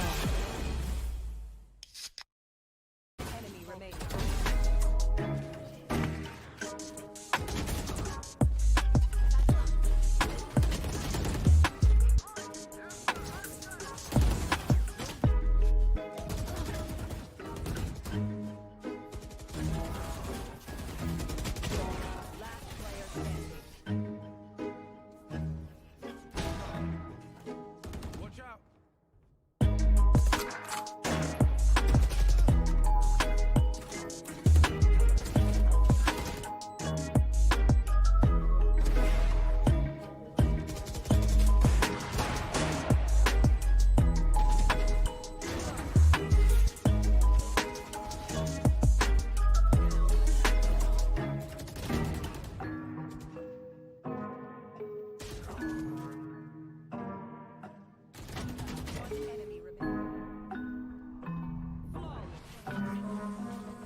A decent start for Gen G, but it was around round 8 that they woke up the sleeping giants in Envy, and it was all Envy from that point on. They closed things out 13-6, going on an impressive 11-round run, and we'll be talking about that in just a moment. Veli, what was it on Envy's defensive side that was really impressive to you looking at that first map? It was impressive to me and everybody else out there that was rooting for Envy, right? Envy's defense was bend but don't break. So the thing with Gen G, they pulled what I called a phase. It was a hard fake. They sent Win plus Silva over to C. You saw the ult get shot out, but Win was able to get a kill. Envy, they stayed put. They didn't rotate at all. You know why? It's like I said before the game started. They are the most well-prepared team in NA, in my opinion. They knew exactly what was happening. It's like they saw it. They kept 3 people dedicated on that A site, and what was happening? Gen G had those numbers waiting there as well. After that, it was just an easy win. Envy was on point every single way along the way, and kind of like their challengers before they got here, where they were able to guess, you know, A, C, and B bomb site against, I believe it was Sentinels. FNS knows his stuff. He's been doing his homework. Looking at that B site, too, it seemed to be a pretty big problem for Gen G. Not necessarily on the attack so much, but more so on the defensive side. Potter, what is it about this B site that makes it interesting compared to the other sites on the map? Yeah, you know, it's just inherently, look, it's right smack in the middle of the map, right? The defenders, they're going to be able to, with any little tell, any sound cue, any utility, they're going to be able to quickly rotate. So it's a real clunchy position on the map, I think. And so most attackers, generally speaking, will visit the B site, especially on those ecos. And the defenders will defend the B site on anti-ecos. But generally on those gun rounds, we'll see most of the action on the extremities to try to pull those defenders on the outside so that they can have an opening towards that B. But look, Envy, they know exactly what the game plan of Gen G are going to be. Veli touched on it a bit. They were exactly where they needed to be. And it doesn't help that Sean was losing out most of his duels. It wasn't for the lack of trying, right? 2 for 6 in those opening duels, just not simply good enough. So hopefully moving on to the second map, Sean, he gets a little bit reinvigorated and he's able to have those entries. Yeah, Bach, and also, I'm so sorry, Van Silly. I just want to make it real quick. So the one thing about Gen G when it comes to defense, they're well known for whenever they play on Haven, they love to leave B wide open, and that's only because their main strategy is just for the retake. Why lose 1 or 2 players when you can just retake with all 5, right? Envy took advantage of that. Exactly. I was going to add on to that what Billy just said too, because if you want to play the retake style for Gen G, they tried to do it, but when you have players like Envy that started waking up, like you said here, Buck, the sleeping giants, 2-6 up to 6-6 going into the attacker side, they took cover of the A site and the C site, and they played aggressive. They never played back after on the post plan. They took control of the sites and made it harder for Gen G to play the retakes because they had less utilities by losing key players at the beginning. Yeah, and Gen G, they even hesitated on the flank when they were coming around grass. I'm so sorry, Bach, man. I'm excited about that setup. It's okay. You're allowed to be excited, baby. That's what we're here for. We're here to be excited. And that's the scary thing about this matchup. Gen G with the retakes, they're going against Envy, who's really good on rotations. They're playing Envy's game, and that's why that B take was just so easy. So, yeah, I agree with everything Ben Silly and Potter just said. Taking a look at the scoreboard, we can see how things shaped up throughout the series as well. Again, we mentioned it, that incredible run back from Envy. After going down 6-2, they win 11 straight rounds. It felt like Gen G just didn't stand a chance. After just a few rounds won in a row, it became more and more obvious that Envy was going to do it. And look at the side-by-side comparison, the numbers. 12.5k damage compared to just 9.1 there for Gen G. The headshot percentage is higher. The frag battles going the way of Envy, and objective wins going the way of a tie. So that would be spike placement going for defuses as well. So that was a little bit more even, but it didn't really come down to that. It was all about just fragging out. And I think, you know, looking at the players we were speaking of coming into this series, we talked about Food and we talked about Sean. Yeah. Sean did not really do what we needed Sean to do, but you can see Food sitting at the top of the charts as the MVP. It was actually Imon on the other side, GMD, who comes out with still not that impressive of a stat line. Van Silly, a little bit of egg on your face here as you were hyping up Sean coming into this series. What happened? I think it's, again, when Envy were able to wake up, it made things very difficult, not only for Sean, but for even Win to try to get entries into the site to allow for Gen G to get into these sites on the attacker side. They look very good at the beginning. Actually, Sean, on that second round anti-eco, was playing a lurk. He was in the Phoenix at the grass side. Everybody's attacking towards the A side, and he even flanks towards B, goes for the backstab with the frenzy for the kill. I was like, oh, this is interesting. It's not going to be Kusta flanking. There's a potential that it's going to be Sean. But we saw the evolution of when the gun rounds came in. He tried to do the entries there. I don't think there was much support from his teammates to try to get him into the site. I think that's also the reason why he's playing Phoenix, because he's trying to flash himself in and be that key entry fragger for Gen G to get into, for example, B.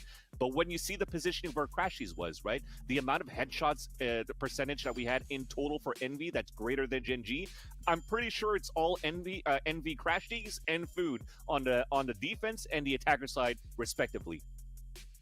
Now, we did just watch Haven play out, but we're going to be moving into a different map. We talked about it coming into that first map, how important Haven was going to be to Gen G if they planned to take the series. Now we're moving into much less friendly territory as we get ready to jump into our second map. It's going to be Icebox. Looking at Icebox being our second map in this series, are you a little bit concerned here, Potter, that Gen G is just going to get decimated by a now warm, ready-to-fire Envy? I'm a lot a bit concerned, Bach. I can't lie to you here. I'm a lot a bit concerned. I think Gen G absolutely needed that first map win to kind of catapult them forward, give them that momentum. But you know what? I'm still going to remain faithful here. I think Sean, he's probably going to switch it up. No longer on that Phoenix, going on this Icebox. We'll probably see him on Raze. That's his bread and butter, man. That's where he's going to be able to play the playground map that is Icebox, especially with Raze, right? So definitely for him, hopefully once again it reinvigorates him. I think the rest of the squad on Gen G, they're probably gonna have an identical composition moving over to this Icebox, but man, they gotta somehow or another put a lid on Crashies and put a lid on Food, because the 1-2 punch that these two were delivering was incredible. I mean, 3 for 2 in opening duels for Crashies. That means he's fighting every round pretty much as a Sova. So definitely for Gen G, they've got to rely on Sean.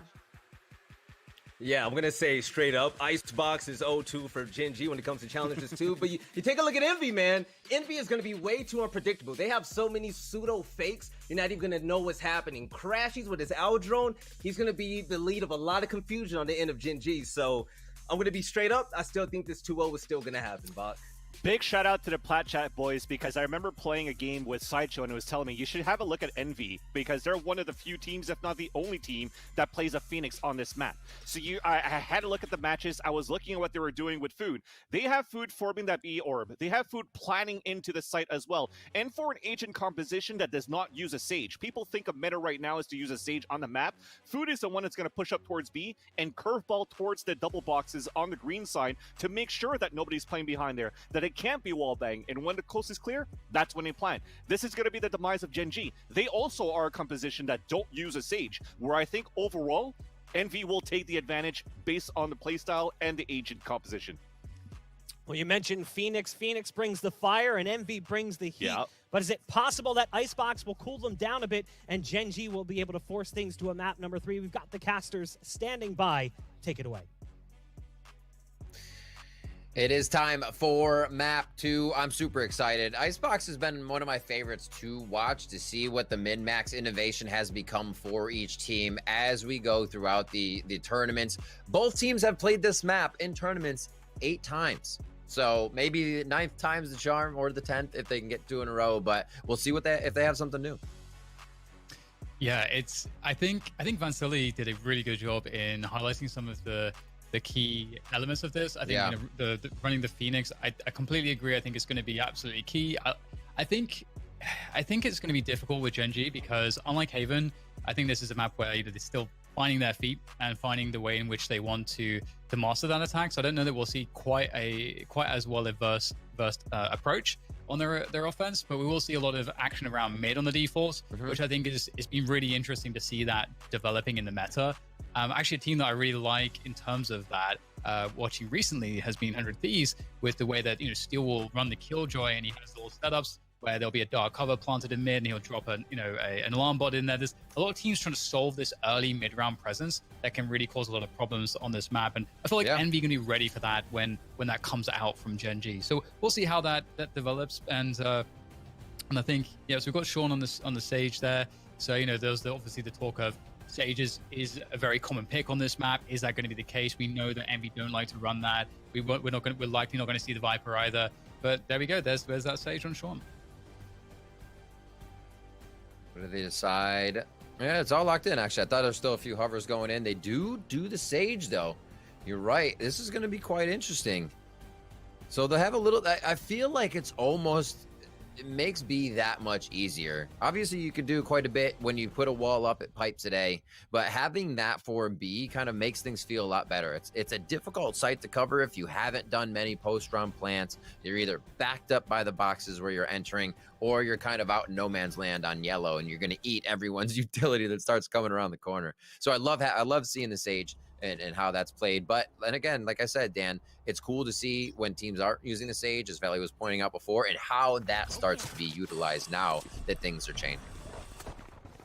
Definitely. And again, we're going to see that dark cover made quite often to try to create some element of control there.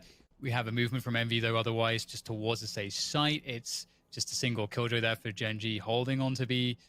So right now, Gen G have actually a plan to try to fight for this A site. It really depends on what Envy are going to throw here on the initiation. So we'll see how they develop that. But they're also just holding their ground at the moment to see if they were able to catch any maneuvers, any information plays that may be coming forward. And the drone comes out. So they're going to get rid of the drone at least. That's going to spot things. And now there's a choice for Envy. Do they commit as the wall gets dropped? Or do they reset out of this? They don't have any presence around the map. So that's going to encourage them to pressure this A site and perhaps just go all in from this point forward. Take flight. So slow playing it. Yeah, everybody's still here. It's just going to be a huge swamp onto A site. Looks like they're trying to get over. They've all gone onto the rope to make sure that happens. Flank's not currently being watched, but they're not in a problem there since Gen G's not coming around. Spike planted 5v5 as this round has been a little weird to start as everybody was so close and nobody has gone down yet. Yeah, it's always fun when you see this, but eventually something has to give, and we'll see the execution come back into the side here on this retake attempt. Gen G using the cover as best they can, but they are going to have to get these kills. They are pressuring the Spike now, trying to get the time down, at least get it to halfway, as we've got Win just going for the fight here, up close and personal. Envy, just like that, knocking everybody down at once. Sometimes I don't know how you're supposed to cast this Rev. Everyone, an entire team just dies instantly. And that's basically what it's going to have to be, because if you look at Gen G's composition, it's a lot, as what I call blind and find. That's what they have to get back into a site, right? You don't have mollies from the Killjoy plus the Phoenix plus the Rays plus the darts of Crashies and more blinds, right? So it becomes very difficult. It requires more people all the time, or you just have to be hitting your shots because you have to hold the site with that composition. Retakes become almost impossible. Yeah, it's certainly very difficult to deal with, and we're going to see the anti-eco playing out here, and seems fairly straightforward for Envy. And I like that we got just some play around B-long. You can drone that. The drone B-long is often pretty important, and we may see that quite commonly just because it allows you to gain information as to whether the defenders are playing close to the B-long position, because that's really important to know, because the rotations on this map are pretty huge. So just by spotting out some of those early positions, that's a big deal. And likewise, if there is nobody there and they're playing further back on the B site, then the defenders will actually hear that drone. So then they actually have to react to that. So there's just a lot of value out of that one piece of utility using the default. But we'll see what Envy go for here. All right. Well, here's that push Van Silly was commenting on. If they try to get themselves up, it will be food first. And it is an interesting play. You usually see Phoenix will be utilized in comfort on maps. Okay, Sean coming up with two Vandals right there as he just throws the wall up, making it seem like it was safe to play. But having that internal site of A to run around as a Phoenix with so many corners and create pressure is so nice with the run it back. So can definitely see its return on investment here into the Icebox map. Huge play, as you said, from Sean there too. That's, you know, he's playing that off angle. That's the spot you're not going to see played very often. That's, I don't imagine we'll see it maybe more than one more time possibly on this side, because it's very easy to deal with that. If you are expecting it, you can just jiggle it and not get caught by that. But again, the element of surprise is pretty huge. And now Envy are in a 3 versus 4. There's 40 seconds to go. They've got this positioning on the A side of the map. The plant will go down. It's more of an open plant here for them to work with, and that will allow them to fall off of the spike itself. This is going to be tough. You can see Gen G using the numbers here, trying to coordinate everything. They know they don't have to rush this. It's down to Mummy getting a couple on the entry, and there is a beautiful paranoia. That's going to deal with him. Great damage coming through from Finesse, but is that going to be enough? Huge flank from Crashies. Trying to stop. He actually stopped running just in time. He might be able to do something here. I don't think he's going to get to the spike in time for him. It's going to be pretty difficult here. Just, yeah, this is not the angles. And that's going to be the round there for the Gen G side. Very nicely done. What these rounds are touch and go, and then a good grab on it will help Gen G get back in on this one. But this start here from Sean was so necessary, and the retake together again. Power in numbers for Gen G. You will not see them trying to retake stuff alone. And right there, 3's a crowd as they work their way in.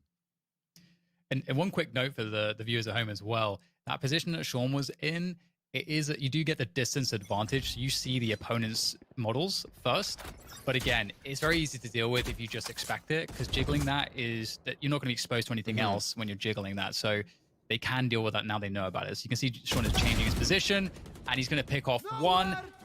If he goes for another one, this is kind of, that's brave from Sean. Didn't have to go for that, but he gets it anyway. Just, you love to see the confidence. In the repeat, they're so quick too. I love that you mentioned it.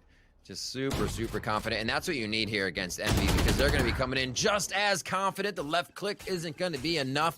But Crashies is pretty hurt right now, as it's only going to be a few shots to take him down. McHale coming up big with a few. A nice job there, and he's ready for Crashies to be close with good comms from the team. A third one possibly. FNS gets the better of him. And lockdown available versus 3. It's going to be a tough one to use that. And are you serious? The quick flick shot to the chest of Sean is going to make it a little easier in the 2v1. This is really scary too, because Finesse, he's a super smart player. He has enough time to rotate off. So there is a question for Gen G. Do they try to just gamble and stay together on A? It's a pretty big rotation time. Do they try to play in the middle and retake together? So lots of different ways you can approach this, but they decided to just play it safe, expecting that maybe Finesse was more likely to just wait and just force them to move and then go back into the A site. He's gone for this B play though. He has the lockdown, as you guys can see. He's going to pop that immediately, and one of the great things about that is it is going to buy him time for a full rotation on the flank. And that's kind of the purpose of doing this. And we'll see if it works out for him, Riv. It's bold. Creeping on in. So remember, the spike's to his left. He's relying on a bit of the utility, and GMD with the 6th sense comes up big. A great play. You always love to see a little around the world from the solo planter on attack, and trying to make that big flank happen by themselves. But defenders pick up another round. That's Gen G evening it up here on the pick of Envy for Icebox. And there's a couple points there as well. I just want to make say something extra about Finesse's play there. Oh, yeah. Because you can wallbang this, spam this box, and where he planted it, he's created a spot where he's very far away, so you can't close the distance on him. So if he creates a 1v1, he's won the round, basically, at that point. Yeah. It would be very, he has so many advantages. So he set that up really, really intelligently. And onto another point, are they going to try to deal with Sean here? He's just getting these 1v1s, and it looks like that may not come into the equation here. Riv is a fast push onto the A site. Crashies feeling good there. They quickly try to get the orb down and get out. And you're right, though. The kitchen play for Sean has just been easy 1, 2, 3s. They keep walking into him, and it's not even that he's in kitchen this time. He's in hell of A, and he's taken down one after another. Oh, Kusta from the top side, and it looks like Catwalk and Lower is going to be a big problem for them. Kusta's shooting true right now, and Gen G just stops Envy in their tracks on this one. Crashy, 3v1 situation, 2v1. Crashy popping him. Here's another shot, and he knows where one is. He just has to find the other, knowing they may be working together. That's the find. He knows both are just on the backside of A, but he's got to do the small peeks here. holding an angle, waiting, sees one. This is tight, Dan. Oh, it's very tight, but Crashy, he's making it look possible. Man, he was sitting on those 2 bullets for so long. It's just, oh man. Crashy, he's one of those players, you watch him and you think it's possible. It doesn't really matter what the situation is, it's always exciting. But Gen G, what a great defense on that A site. You know, they did a great job in slowing down the push. They didn't have to play retake because they were able to slow things down enough with the utility. They could play just at the back of the site. And then when Sean gets there and the ice orbs start hitting the ground, they're never going to lose back sight unless Envy just win the fight straight up. Yeah. So now Envy are in a position where they're going to have to change the game up a little bit. They are on a save buy, and they've got that one Guardian. That's some firepower. And it looks like they're going for that B play. Saw that. I saw him sneak that in there. We'll see what they can do here. That is, he is going to bring that in with the run it back. So maybe he just goes firing through. In the slow play for now. They can hear him over in B, so a slight bit of rotation is going to start happening as they're close up here. And you can see all of Gen G peeling back now to get towards that A site, but they're at yellow. Sean with the transfer. Beautifully done. Almost takes down Food as well as he gets 2 from GMD. And Gen G is just striking true right now as Win takes to the air, takes down Caboose, but he's not the last one this time. That's FNS trying to hold the right side, gain intel and info as the team was going ham on B. And he's now got to deal with Blade Storm as well as 2 other intel grabbers here to get into the site and defeat this 3v1 with a frenzy. And there we go, gets caught out.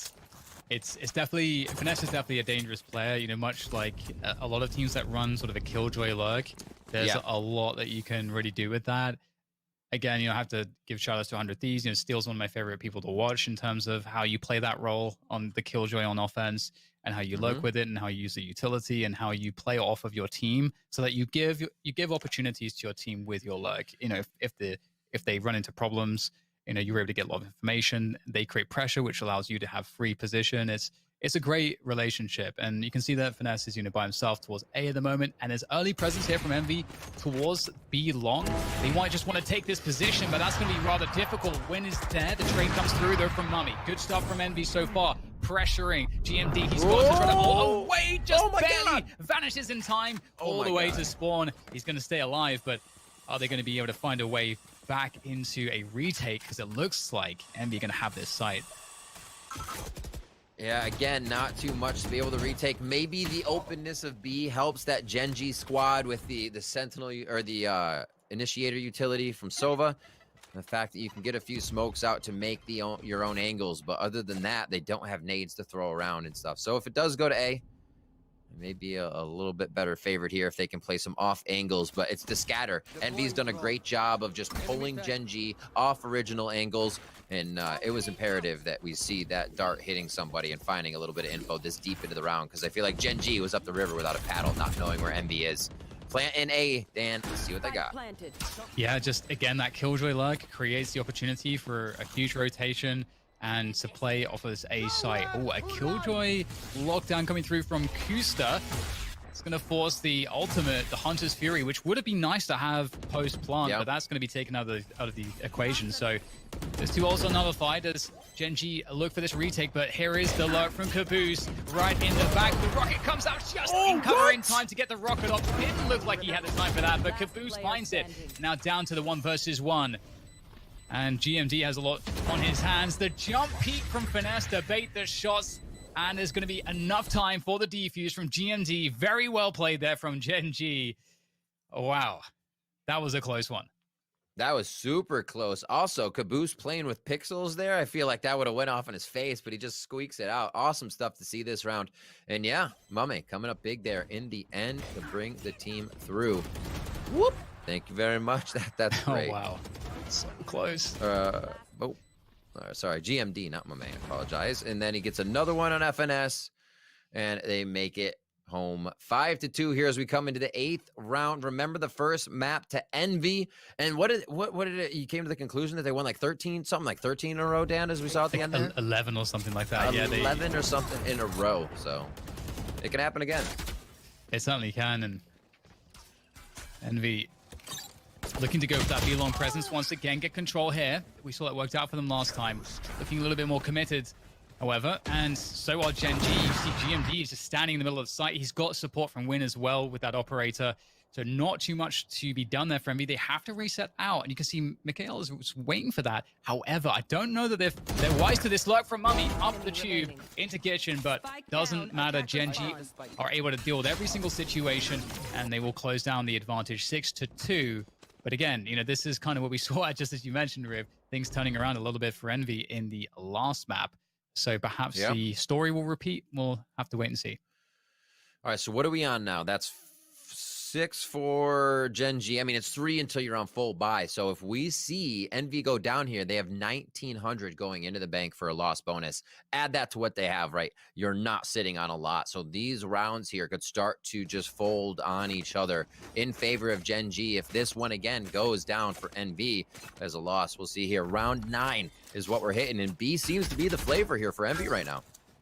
Yep, and it's a great choice, and I like this response coming in from Gen G, just trying to push down the tube into mid, getting a little bit aggressive. This early timing, Envy play heavy, as you said, to be long. That means they're giving up other parts of the map, and Gen G are trying to exploit that. Just relying on Kusta here to be able to get a kill, just delay, hold on, buy time for his teammates to get a flank, to set up position, and that's exactly what Kusta has to do. Takes down the running back as well as the kill. He's done his job. Now can his team follow up with the rest? A great initial start there to just slow things down. Mikhail easily getting that, figuring out who else he has to fight. Gets one ping, but the boost stands tall in the middle of the site to take that one down. Still good spams. Sean, these guys are just on point right now with spraying it down, knowing they are hitting their opponents. And that one's a pretty easy one, but over and over again, you see these guys consistently hit it. It's still impressive.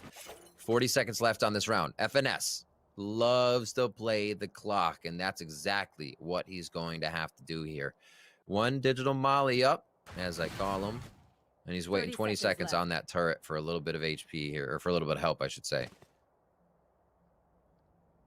Looks like that wasn't audible to Sean there. He's on the site. He didn't turn it all on that sound cue, so looks like does he shoot him right away is the question. Oh, the timing doesn't work out. So sad for Finesse, but not sad for Gen G. And I just want to be, just, you know, there is something we have to, there's an elephant in the room here with Gen G, in that they can get these leads against great teams. We've seen them do it against like all of the greatest teams. Yes. But the question is, can they close the leads? Because oftentimes they do fight, they are unable to close. So I'm really hoping that this is going to be something against that. I mean, you pull up the past lower semifinals, Gen G versus 100 Thieves, 10-2 first half. That went 30+ rounds, right? Things you have to close out, times you have to keep control, and it looks like they may be doing that right here. 7-2, and they open up this round huge. It's going to be the Spectre, the low econ, so Envy's going in hard, and Gen G, they'll take it. They'll farm this one up and be very, very happy with it. We should see Envy coming up with maybe a short buy or the full save here, or might just be light armor. We'll have to find out, though. But off the bat, Gen G, you talked about it last map, Dan. Push up a little bit, grab the info. This time, they're getting even more with it. Yeah, I think Envy are being somewhat readable here, especially not having the Sage Wall to protect the plants on B from getting wall banged from around the the tube area. It does make things a little bit easier to predict, especially as we see that Gen G have been dealing with a B long presence really well. So we're going to see Envy mixing that up to try to scrape together these last couple rounds. Sean has crept into a really forward position. Oh, Mame's just going to spot that in time. That's a huge pickup. And Envy, they can do a lot from this. Finesse lurking in mid still as his team pressures the A site. And Finesse can play a really late lurk if he wants to here. It's going to be the case, though, that he has been spotted now, I believe. So his lurk is not going to come into play as much as, in fact, GMT is going to just take him down. So a good chance here for Gen G on the retake with that flank presence. What an impressive change in mentality from map 1 to 2. You can see the confidence exuding from Gen G here, pushing up more, being the first to take the 1v1s and not waiting. They're making me eat crow for saying this team's going to have a hard time retaking with just a blind and find utility. All the shots are counting. It's not really mattering what they're bringing to the table otherwise. Seeing a aim in. Oh, just the side peeks as they're both tiptoeing around on the bottom side. GMD and the rest of the team diving in as Win comes up with the Blade Storm as Kusta is the one to finalize it on to Mummy. And just like that, Envy is wiped from the site. And 9 rounds are over to Gen G. Yeah, very tough retake to stop there from Gen G.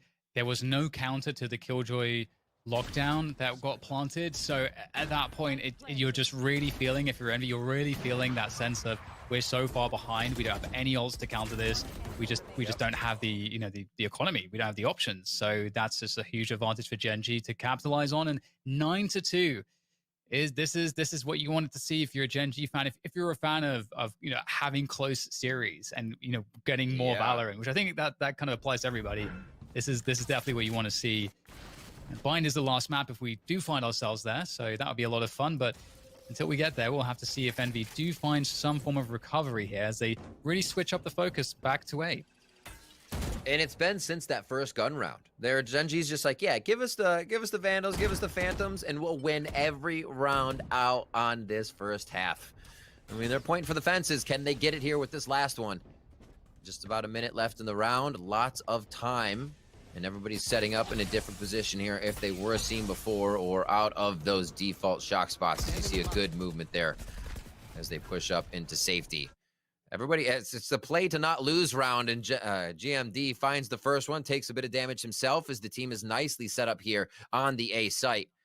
And they don't have too much of rotation yet. I like the fact that they still have Jet over in B to cover anything.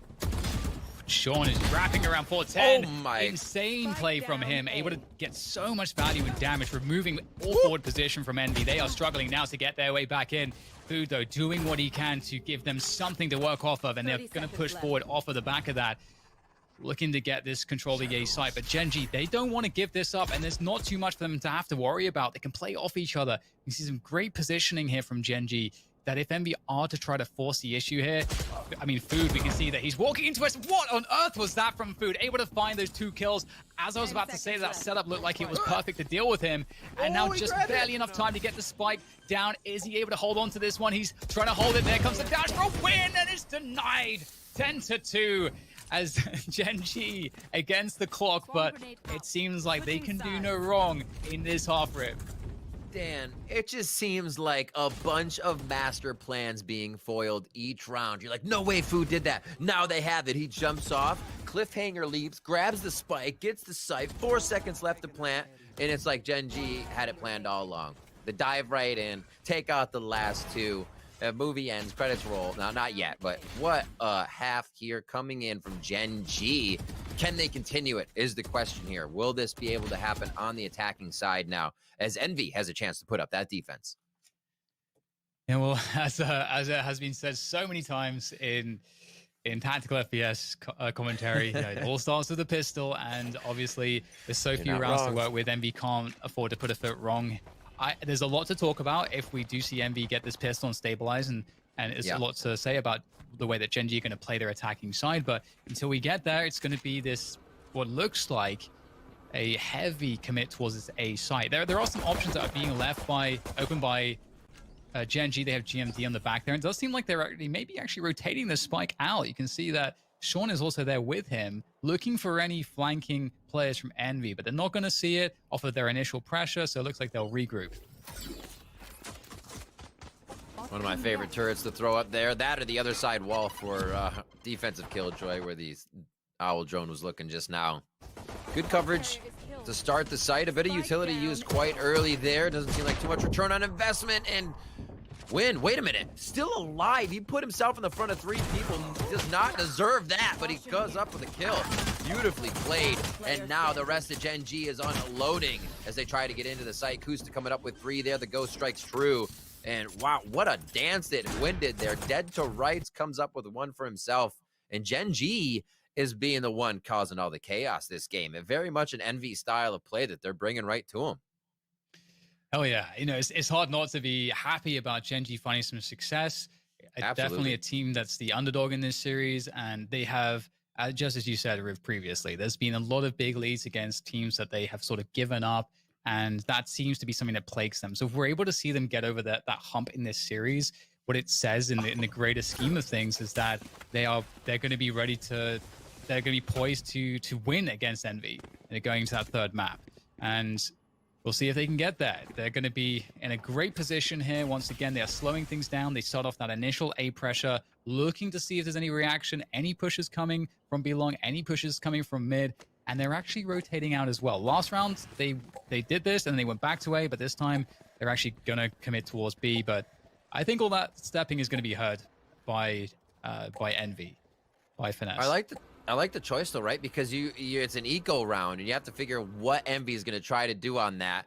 I don't think they know they have a ton of Buckies on hard angles over at A, but they've seemed to have made the right decision, as it could be the B hit right now. Makes a lot of sense too. They do have that Sage wall, which is pretty useful in these post plants to protect that spike going down. And just like Kusa's going to find food on the flank, so all good so far. As Gen.G, in fact, they might not have to play a post plant. There isn't going to be a post plant really, as Envy decided to commit everything in to try to stop the spike from going down. That was their moment. Doesn't work out, and now Envy. This will be a hell of a comeback, Riv, if they were able to pull this one off. You know what? Don't put it past them. You'd love to see that hope in there, but it seems unlikely right now. Gen.G is demanding a lot of respect coming in here as the 8th seed to put up such a strong showing on the second map on Envy's pick, right? It kind of seems like, hey, thanks for picking the map is the way this series has gone so far, with Envy winning Gen.G's pick and now the other way around. See how they start this one off. Lots of time left as it just started, and Envy has to get that play to win mentality onto the front line here. Can't play not to lose. That just means Gen.G is going to be able to walk all over you, and this is perfect. The push-up is exactly what they needed. Early info grab, pressure created, and you make Gen.G play a little sweaty. Yeah, this is great. You know, they know that so far Gen.G has been playing that early pressure around A. They're just like, you know what, we're not going to let you just run a default. We're going to just take the fight right there and then. They pick it up, as you say, and now they're ready to get, well, they're giving up the B site for the retake. They have the 5 versus 4, still utility. Oh, very well timed paint shells, but it was a fake on the spike plant there. Don't want to get caught by that util, and in fact, it's going to be Mikael with the shock dart to take down Finesse. So with that set, it's a 4 versus 4, but the spike has to go down. That means that Gen.G, they have to move forward. They have to start the action. It's not up to Envy, and what the Bucky is too good. Feeling lucky there. They get the spams through though. Not too many places you can hide in that situation. Looks like Ultimate comes up there for a moment before he goes down. Crashies with a beautiful shot. Shocked out. Oh, that could be a kill just outside, and Crashies. It's not going to matter. He finds the shot on Hwin. They keep the second map dreams alive, but it's still almost a nightmare. It's going to be a tough one to come back out of this. Things being dropped all over the place. They are trying to get all the resources they can in the right spots, and we'll see this one more time. Woo. Crashies with the Red Bull clutch, dude. This dude is stimulated. Look at that, just that fadeaway sheriff shot. Right, that is so insane that Envy have to win the round in that fashion. They played it so well at the start. They got the advantages. They did everything right, but they still needed a 1v2 sheriff clutch with that kind of a shot from Crashies to win it. That does not bode well for Envy. We'll have to see whether they're going to be able to stabilize here and make things look a little bit better. But again, it's this A pressure at the beginning. And you don't know if it's a default from Gen.G at this point, if they just got 3 players here, they're just pressuring, or if it's the entire team. And maybe now they can figure it out, but it could also be a fake rip. There's so many things that could be happening here. Yeah, spikes drop. Good eye on that, and you really just wonder how much utility you can get out this round if you're Gen.G. You lost a few members. The lockdown is there, and now that the spike has been picked up, unfortunate for it to go down in such a spot where the lockdown could not be used. Gen.G a little foiled on this round, and to see if they still do it. The nest is held by Hwin, and how far can he go in this spot? They know, because Cloudbursts aren't coming from a jet on the side of Envy. So that is a very close danger that Envy has to deal with. Just on the rope, it's going to be enough to crash his hands back.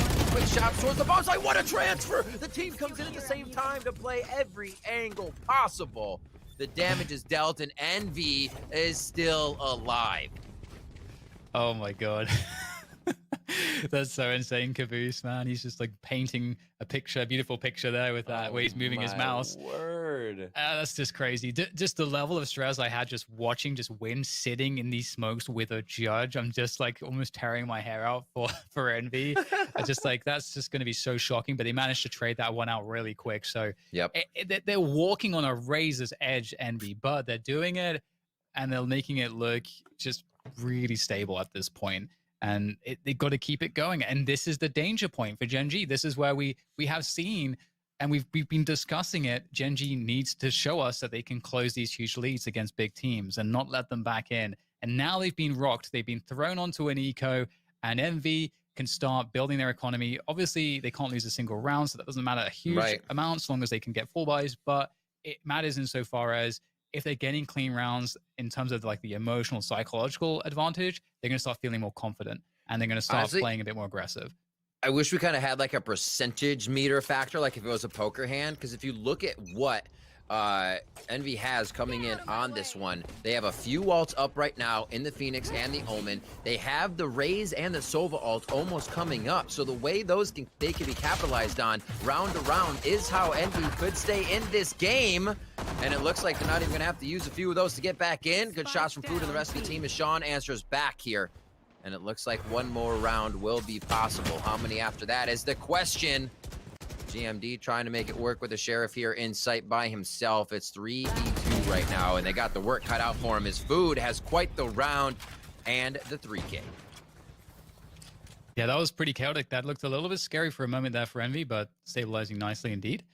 And the rifles come back out again. And so it's worth noting at this point that the defaults from Gen G have been this A pressure, and I'm wondering if what they're doing that so they can kind of condition more of a response towards A, so they can get some free walks up mid, because that might be something that they would like to go to. So that's something to watch out for, like an early round timing where they just walk up mid.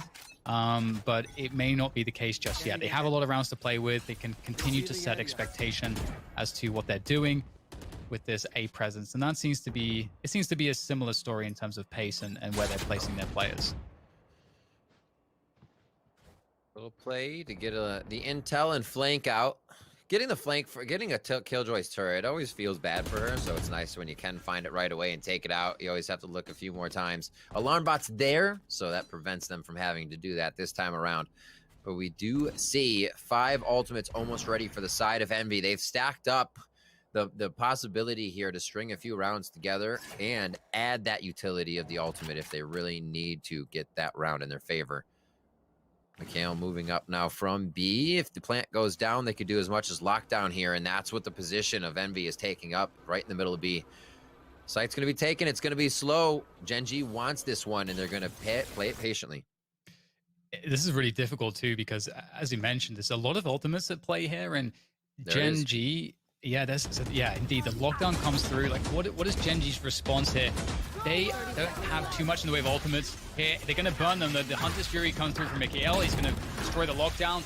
Gen G really want to try to win the round right here. Oh, no. Mikhail was actually going to take down Sean, I think, with the last bolt of the Hunter's Fury. And 3 versus 3 here. Envy, very doable retake. They have a Hunter's Fury of their own as well. There comes the tap to put the pressure on Gen G. Straight in from the back, though, taking down 2, leaving it all on Mummy. A lot of work to do, a lot on his shoulders right now to save the map, but he can't do it. And Gen G able to close a huge lead on Icebox against Envy. Beautiful, beautiful Valorant there from Gen G, and that's exactly what we all wanted to see, I think. Absolutely. Also seeing Gen G play that composition without hard sight retake. You're blinding people. You're creating your own angles. Can't be underestimated, right? It can't be understated. It's so amazing. That's why some people are trying to like, hey, let's get Viper in here. But it's so hard to use those walls. But having the smokes they did, having the vision they did, they played it power and numbers. We always saw Gen G retaking with 2 or 3, and that was their win for the map. They played as a team, and it was every round. What we see 9, 10 in a row on the first half, maybe faltered a few on the second, but that's going to happen when you're exchanging pistols first round in Econ. What a game from Gen G.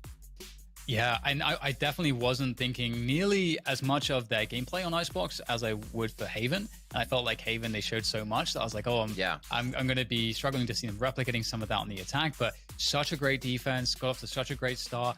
And now I think we're in territory that no one expected us to reach, which is map 3. I think everyone was just calling it as an easy 2-0. But hey, that's great for the storylines. I can't wait to see what happens. And what is that last map? Oh, we got Bind. That's right. Yeah. Interesting. So it kind of tests you on both maps. The map without a mid. I know a lot of these teams both teams we just saw like to be able to flex a third option, have somebody lurking. This one gives you teleport, so maybe it's a little bit harder to do that. And we will see a lot more utility being considered on these site takes. And orb, I feel like there's a lot of orb focus for Bind too, since you can play quickly to shower and get him off at B. It's going to be even more exciting than the last two. And you're right. I don't think many people thought we would get to a third map between the first and the 8th seed. Yep, and it's every map feels just scary for Gen G. As the underdogs, of course, you'd imagine that, but envy the amount of times I've done analysis on their video on their odds of this map, and just historically that they're just so solid on both sides. So many top teams have troubles dealing with it, and so I'm really looking forward to seeing what Gen G can do off of such a dominant coming off the back of such a dominant Icebox. Looking at Bind there, 51 plays coming in for Envy, 47 for Gen G. So pretty similar in that sense. I mean, it's the original, right? It's like the map you sign, you're like, oh, cool, we're on Bind again. It feels good whenever you're playing it. But looking at those stats, it has been a very big increase for Envy, just about 16% on the defensive win rate from Challengers 1 to Challengers 2. They've done that on a few maps, and that's seeing their aggression come into play. Gen G seem to be able to snuff it out, and we'll find out in map 3 who can take that first victory. We're going to be taking a quick break, but don't go anywhere. There's more VALORANT Masters coming up right after the break.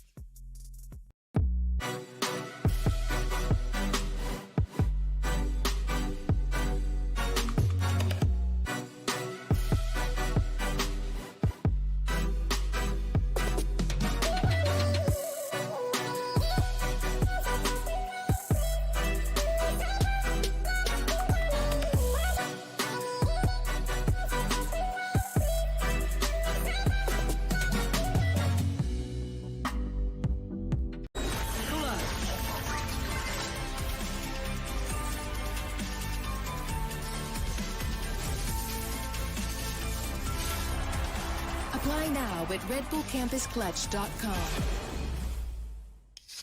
Verizon believes everyone deserves the best. That's why we start with 5G from America's most reliable network. Verizon 5G is next level. Then give families plans to mix and match, so you only pay for what you need starting at $35. It's so much more than this, a great network. And offer the best in entertainment on select unlimited plans, like Disney Plus, Hulu, and ESPN Plus, as well as Discovery Plus, with a Galaxy S21 plus 5G when you buy one. There's no reason to settle for less than the best. Only from Verizon.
You know, Potter, I gotta say, I think your dog had a bit of a precog moment, almost like a Lassie-esque moment. We heard that barking in the pregame, and it was as we were talking about what to expect for Envy, and clearly the dog knew what we didn't, that Envy had fallen down a well and was desperately needing our help. Unfortunately, no help came as Gen.G just bodied Envy in map 1. Yeah, and I mean, it was kind of to the help of Sean, right? We highlighted the fact that his Phoenix was a little bit lackluster. He wasn't winning quite the duels that we expect out of a player with the caliber that Sean has showcased here in the past several weeks. But man, the Battle Sage coming to play on the Icebox. We expected that Raze to be his agent of choice, but the Sage, it was just as good. The way he was controlling that entire kitchen area. And I gotta say, usually with Sages, you know, it's a little bit more passive. It's a little bit more setting up your team. But Sean, he was involved in majority of the duels, especially in that first half on the defensive side. I mean, 3 out of 5 first kills or first deaths for this man. He was pivotal in having such a strong start. 10-2, you can't really ask for more than that. Yeah, you know, Vansili, looking at that Sageless composition that we thought we were going to see potentially, Gen.G throws things for a bit of a switch by bringing Sage into the composition, whereas we don't see one from Envy. Was that potentially a deciding factor? 100%. I think it's night and day in a defense that you saw for Gen.G, because not only do you see Sean switching to Sage, but you also have Kusta that switched from Cypher to Killjoy. And that ultimate was very helpful for the team overall for Gen.G. And how it helped win those rounds to have such a dominant 10-2 half was due to the fact that I did mention Phoenix for food. He's going to have to be the one that's going to be the key player for Envy in their execution, in the plants. How many times has he set foot deep into the A or B site? I could count it on my fingers. There wasn't that many. So they were doing a great job with this composition to stop food from getting the ults and from getting those curveballs deep into the site. Yeah, there's just one thing I want to add on top of that, Bach. It was pretty crazy. I love the way Gen.G played, and they played as a complete team this time around compared to the second half of the last map, right? It was like they were funneling Envy to go to A because they would take Win and put him over to B with the op, and because they were just snowballing all over Envy, he had the money to do it. They cannot go to B, so when they tried to get mid control, you had GMD and Win rotating over, racking up kills there as well. So it was like Envy never really had a real chance at this because Gen.G was that much better. You mentioned the team play. We'll take a look as well to see how the teams stacked up against each other instead of just focusing specifically on the individual players. This looks very similar to the last map. Not quite the same. 13 rounds, obviously, for Gen.G. 12.7k to 9.9k damage. That's very similar to what we saw in map 1, flipped around, obviously, with Envy doing the bulk of the damage. Headshot percentage is a little bit lower for both teams. Frag wins higher for Gen.G, but higher for Envy as well in comparison to what Gen.G had on map 1 in their loss. But the objective wins. It was clear that Envy was struggling in that category. Vansili, was that part of the problem as well, like struggling to maintain site control or even get back in? I know looking at round 9 specifically, they had a very tough B take as they were trying to get that spike down. What happened? Well, that's what I'm saying. When you don't have food that's able to do the curveball to push into the sites, then you allow players to still try to work it from long range. And what happened, they actually didn't have food try to go plant because he was in a run it back. He gets canceled by Killjoy, by Kusta at yellow. And at the same time, you now have Crashies that's trying to come into plant. While he plants, what happens? He gets wallbanged. Another person tries to come in for a plant, he gets wallbanged as well, because there was no map control for Envy from how good the defense was for Gen.G and not allowing Envy to move in. I think they played this perfectly with the composition that they had on the defense for this Gen.G side. Speaking of that composition as well, Potter, are you concerned potentially that Envy is going to have to switch things up? I know coming into this, they had really great luck. Or I shouldn't say luck. They had good results under this composition. But maybe that's coming to an end and they're going to have to make a change as they match up against teams who are a little bit more versatile. I think that's one of the great things about having about Envy, right? And having an in-game leader like FNS, they kind of have the luxury to be able to play around with whatever their strengths are. So I wouldn't be surprised if they do pivot a little bit about this Icebox, but going over to Bind, I mean, I think it'll be business as usual. We'll see a very similar composition. And speaking of those compositions, I gotta shout out Kusta, Killjoy. We don't see him on Killjoy very often, but the way he honed in on that, he's no longer just a one-trick Cypher. He had a spectacular play on this Killjoy on Icebox, but we're definitely going to see him switch back to Cypher for Bind. You know, you mentioned that Bind being our third and final map. We'll go ahead and take a look at the maps in general that have been selected for the series. We started things off on Haven before we moved over to the frozen tundra of Icebox, and that's what resulted in that cooldown period for Envy. Now they're moving back over to Bind, a map that they have played pretty regularly since this roster was created, going all the way back to the summer under a different name. Obviously, they saw a switch up of some of the players with Calypso and Akis moving out and Food and Crashies coming in. Do we think that Envy will pick things up here, Veli, and kind of pick up where they left off on Haven? Or should we expect to see Gen G continue in form with what they did on Icebox? I'm going to be completely honest with the beatdown at Gen G just gave Envy. I mean, I don't know why I'm still rooting for Envy after that, but still.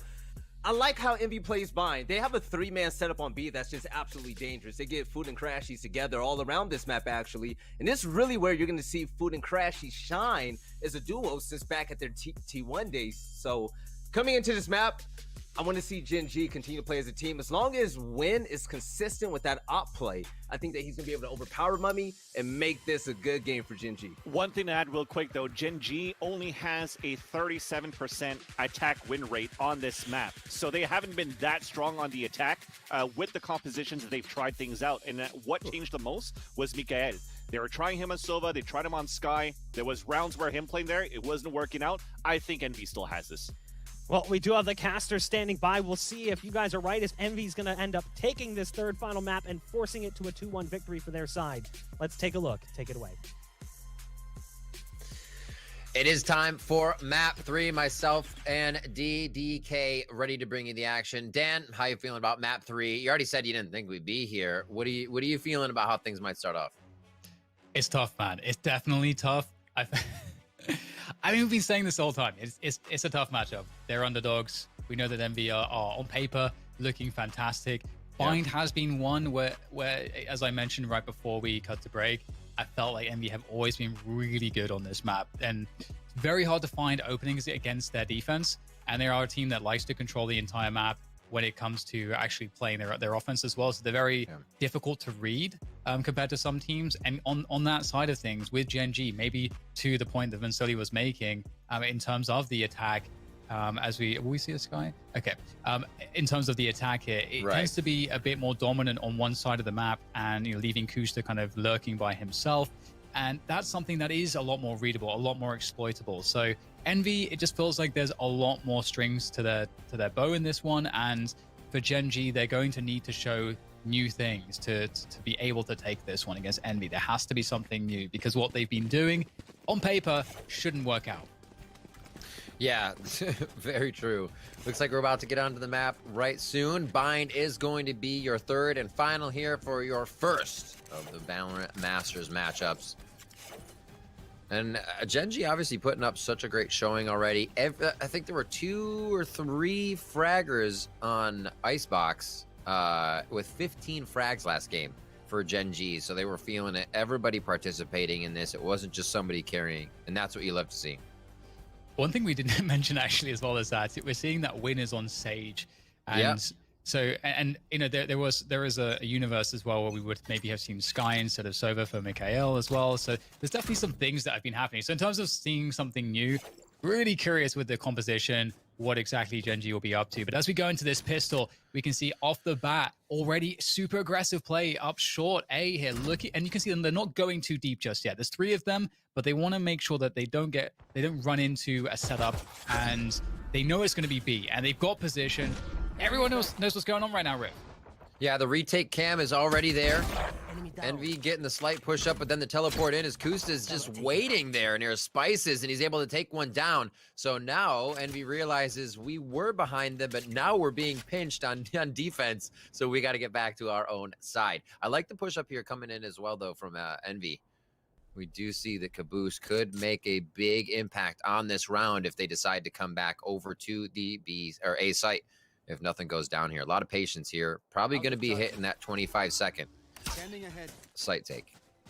Yeah, Gen G are in kind of a spot where they can't not do this play right now, and I think Envy knows it, and they're moving into that play. The ball's going to go up for for Elbow, but it's actually going to make it up there. And great defense from Cubby from Food for the double, which will leave things not in the best of places because the spike needs to be planted. There's not much time to go down. It's going to have to be planted in the tube. That's going to force Caboose to drop the paint shells. That is, oh dear, okay. Boombot not going to land, and Caboose has to take the 1v1s with a frenzy, and Mikhail's there in the nick of time. And Gen G, they really had their backs against the wall there for quite a while, Riv. I mean, you have to credit them because I think they knew that Envy knew exactly what they were doing, and they had no time, and still they managed to find their way out of that difficult position. Hey, it's a perfect call, right? As soon as Envy pushes up and they kind of saw that nobody was towards Shower, okay, Gen G's all over at B. How do we work this? And honestly, they work some magic to make that happen. Let's see where the alts are going around. Mikhail coming up 3 of 7 already, and a nice round for him is Food. Always making sure he can rush to those orbs. We'll see if he gets himself another one. They do focus the Shower orb right away. It looks like Caboose tried to grab that. He could have gotten out with it, but they did fire back. Kusta heard that just on the last moment of trying to get the orb. Spike's down, though, for Gen G right now, so all of this is just a util grab. Patience to see what the eco round from Envy will bring. And you can see that Envy are actually gamble stacking towards B. They don't really have info right now, but they're making some guesses.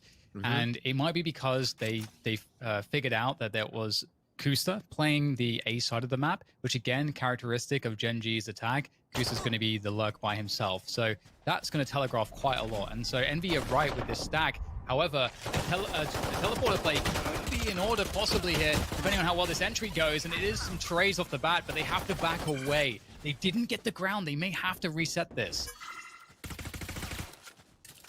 Yeah, that especially with nobody coming through hookah, it makes it a little tougher. You just have to fully commit if you're going to, and when it doesn't work right away, there's a pause. You don't have a secondary to think about coming from hookah. So here, that finally steps into play. They feel a little more comfortable. Sean's going to be the sentry here with 10 HP. If he goes down, somebody possibly trade. What a shot there! Does pick one up at FNS and Crash. He answers back right away before that kill can come through. And it is just a swarm of Envy members on the eco. Not even the buys, just coming in with the classics, a little bit of cheese on top, and they pick that one up for themselves. Indeed, it's going to be really interesting to see what comes back out of Gen G, though. Obviously, there's not really much in the way of money, but it always sucks when you lose that first round and not really feeling like you can force buy back and keep the pressure on. And especially, you know, now that the Stingers and Frenzies have sort of gone out of meta at least as much as it was in a previous patch, it looks like we'll see Gen G erring on the side of caution, just playing for the economy, looking to perhaps pick up an AWP here, maybe win a frag and pick up a gun. That's a good initial way to start things off in terms of goal setting. And a great split comes through here from Gen G. The work showers and U-Haul at the same time. And they actually looking a little bit stretched here on the defense, but onto things fairly well. 3 versus 2 though now for Gen G. Just as I say that, Finesse loses backside position, and that changes everything with the wall that Sean placed up. This is feeling awkward now. 3 seconds for the sonar. They get a little bit of intel off of that owl drone. Oh, a little duck and chuck there as he tries to put a curveball around the corner. They get pinged out. Again, it's pausing what they want to do. Sonar dart right over the top. Locked and loaded. It's going to be Food and Crash. He's trying to make this play. The combo that came to Envy. Can they make it happen? Oh, the double, the triple for Food. Disgusting as he cleans his plate. And Envy comes up with another one. They're going in on ecos, but they just make it look so clean and hit it with such impact. Oh, that's huge. That's a big sigh of relief, I think, here for Envy. Food, as you say, like really coming out with just a ridiculously strong play here. That one curveball, so much money made from that one. They did not look like they were going to recover it. And that was pretty much a full save coming through from Gen G. So that's very encouraging, especially if you're a Gen G fan and their chances to make something happen with very little. What's going to happen when they have the full guns. But with that said, in terms of talking about the full buy here, we can see Mummy is on the operator. So I'm curious to see if he's going to try to roam with this or how that's going to come into play. But for now, he's playing fairly safe, I think, on top of the APC. And that's kind of a dangerous angle. But Sean, some spray through the smoke, calling it. They realize that the all plays have been coming out, and there's a punish. That's a good point, especially when we get this many rounds in, or it's honestly only 4. But as the frags come out, you're getting close. One orb can make a difference if you're defusing, if you're planning, and getting a few kills. Still a lot of time left in this round 4. Hello. Mikhail finds something he does not want to fight against just yet. And Mummy with the operator here. He's trying to make a big impact on these next rounds, but he is now close quarters.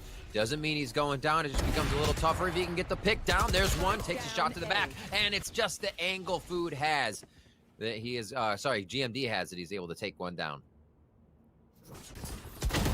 There comes the curveball right at the flash. Food is just unstoppable.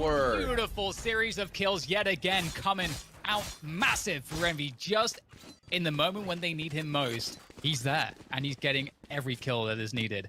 The trade here on Mummy was so important. Mummy going down as he tries to cross to safety, and Food makes his way forward and just makes it all happen. And again, it was a round where Gen G looked like they were ahead, and Food, the other issue there as well is that he's charging up these run it backs really quickly. Yeah, that's huge, especially for him. He's feeling good. I mean, we just had the feature on him, right? If we watched that at the beginning of the show, and you may not know this, but history and features about people in a Riot game usually curses. So this is unprecedented. Food is beating the curse right now. He had a feature about him, and he is continuing to own. And it's awesome to see because he right now is just carrying the team along right now. He's the first one to the fights. He's going in. It's not even like his team has a chance to follow up with shots over the shoulder. That's just how aggressive he's playing.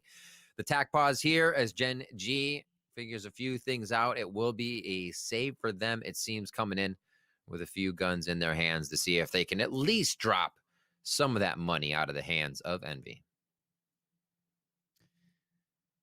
All right, well, it's back to the pistols, and hey, they had a really good rounds in a previous one when these pistols are out, so we'll see if they can do something similar. We do have a different setup from Envy, though. Envy are actually giving up U-Haul control this time around, so they can... They're not going to lose anything by leaving that open, and they can play this setup between Heaven and Showers and make sure that there's no post-plant positioning for them to worry about except U-Haul and short. If the spike even goes down, and it looks like with some of these kills that Envy might be able to deny that. You can see the swing comes out, and that's trying to take the opportunity, but there's opportunities being taken by Gen G at the same time, finding players with utility in their hands. And once again, there's just something about these pistol rounds where Gen G are finding opportunities. Oh, the TP comes in, so they know one Omen and a Razor there, seeing the uplink right quick. And the back. Oh, he's doing the switcheroo. All right, Win. Wall's there, can give himself a little bit of option to play towards sight, but he's now going to be running into 2 rifles. This is not easy. Shoulder peek. Just in time. Cat and mouse game played effectively. And I think he's at least got himself to the plant. Is that a nade over the wall? Paint shells. Here he comes. Take care. See you later. $300 going into the hands of Quinn and Gen G. And that right there is a reason to bring Raze to bind every time. Yeah, definitely. It's just, Raze is just such a good agent. Just the satchels and the movement possibilities, just at a drop of a hat. There's just so much you can do. And, well, it's going to be 4-1 up for Envy. It's kind of crazy because, Gen G, this could be the other way around. If not for Food's clutches, this would probably be the other way around. So with that said, Gen G hopefully are not losing too much confidence or steam here. And we can see that the economy is not perfect for Envy. It just really takes a couple rounds here for Gen G to really take momentum away. And they're off on the 4-buy once again. So it's cool seeing Mummy on that operator on the Omen. It's interesting to see that there's no Jet at all. That's quite refreshing to see. And Gen G, back to the usual default here. Kusta by himself, towards the Showers side. They're going to hear the trips get put down. Envy, meanwhile, trying to get aggressive. Short B. Forced back by the paint shells, though. So Envy have that early B long control. They can grab the orb. Yeah. And what really counts now is, how do they develop into the mid round? And if Envy want to try to make a push before they make the move first. Here, watching Mummy again. I love that point about the op. He is super versatile in the weapons that he can use and still be incredibly effective. You see him on split, then switching to the Jet here. He's on the Omen. He's got the operator, and he's locking down B. Might see him for a second. Oh, Daddy-O, where's he gonna teleport to? Can't make it just yet on the tail end. Hunter's Fury's gonna miss. And Gen G is trying to make their way in still. They have lost one member here. Envy still 4 ultimates to defend this site.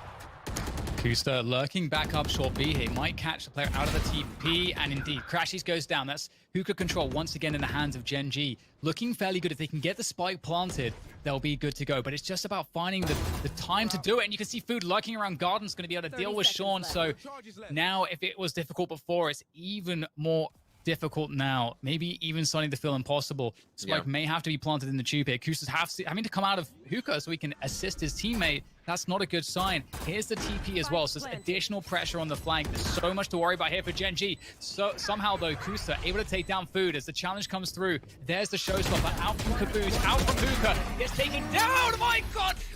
Queemon's able to find the double. That's unbelievable, considering that the showstopper was on its way. It all looked guaranteed for Envy, but Gen G holding on by the skin of their teeth to keep this game alive. Oh, that's that situation where you just say, I gotta do what I gotta do. If that rocket's coming towards me, so be it.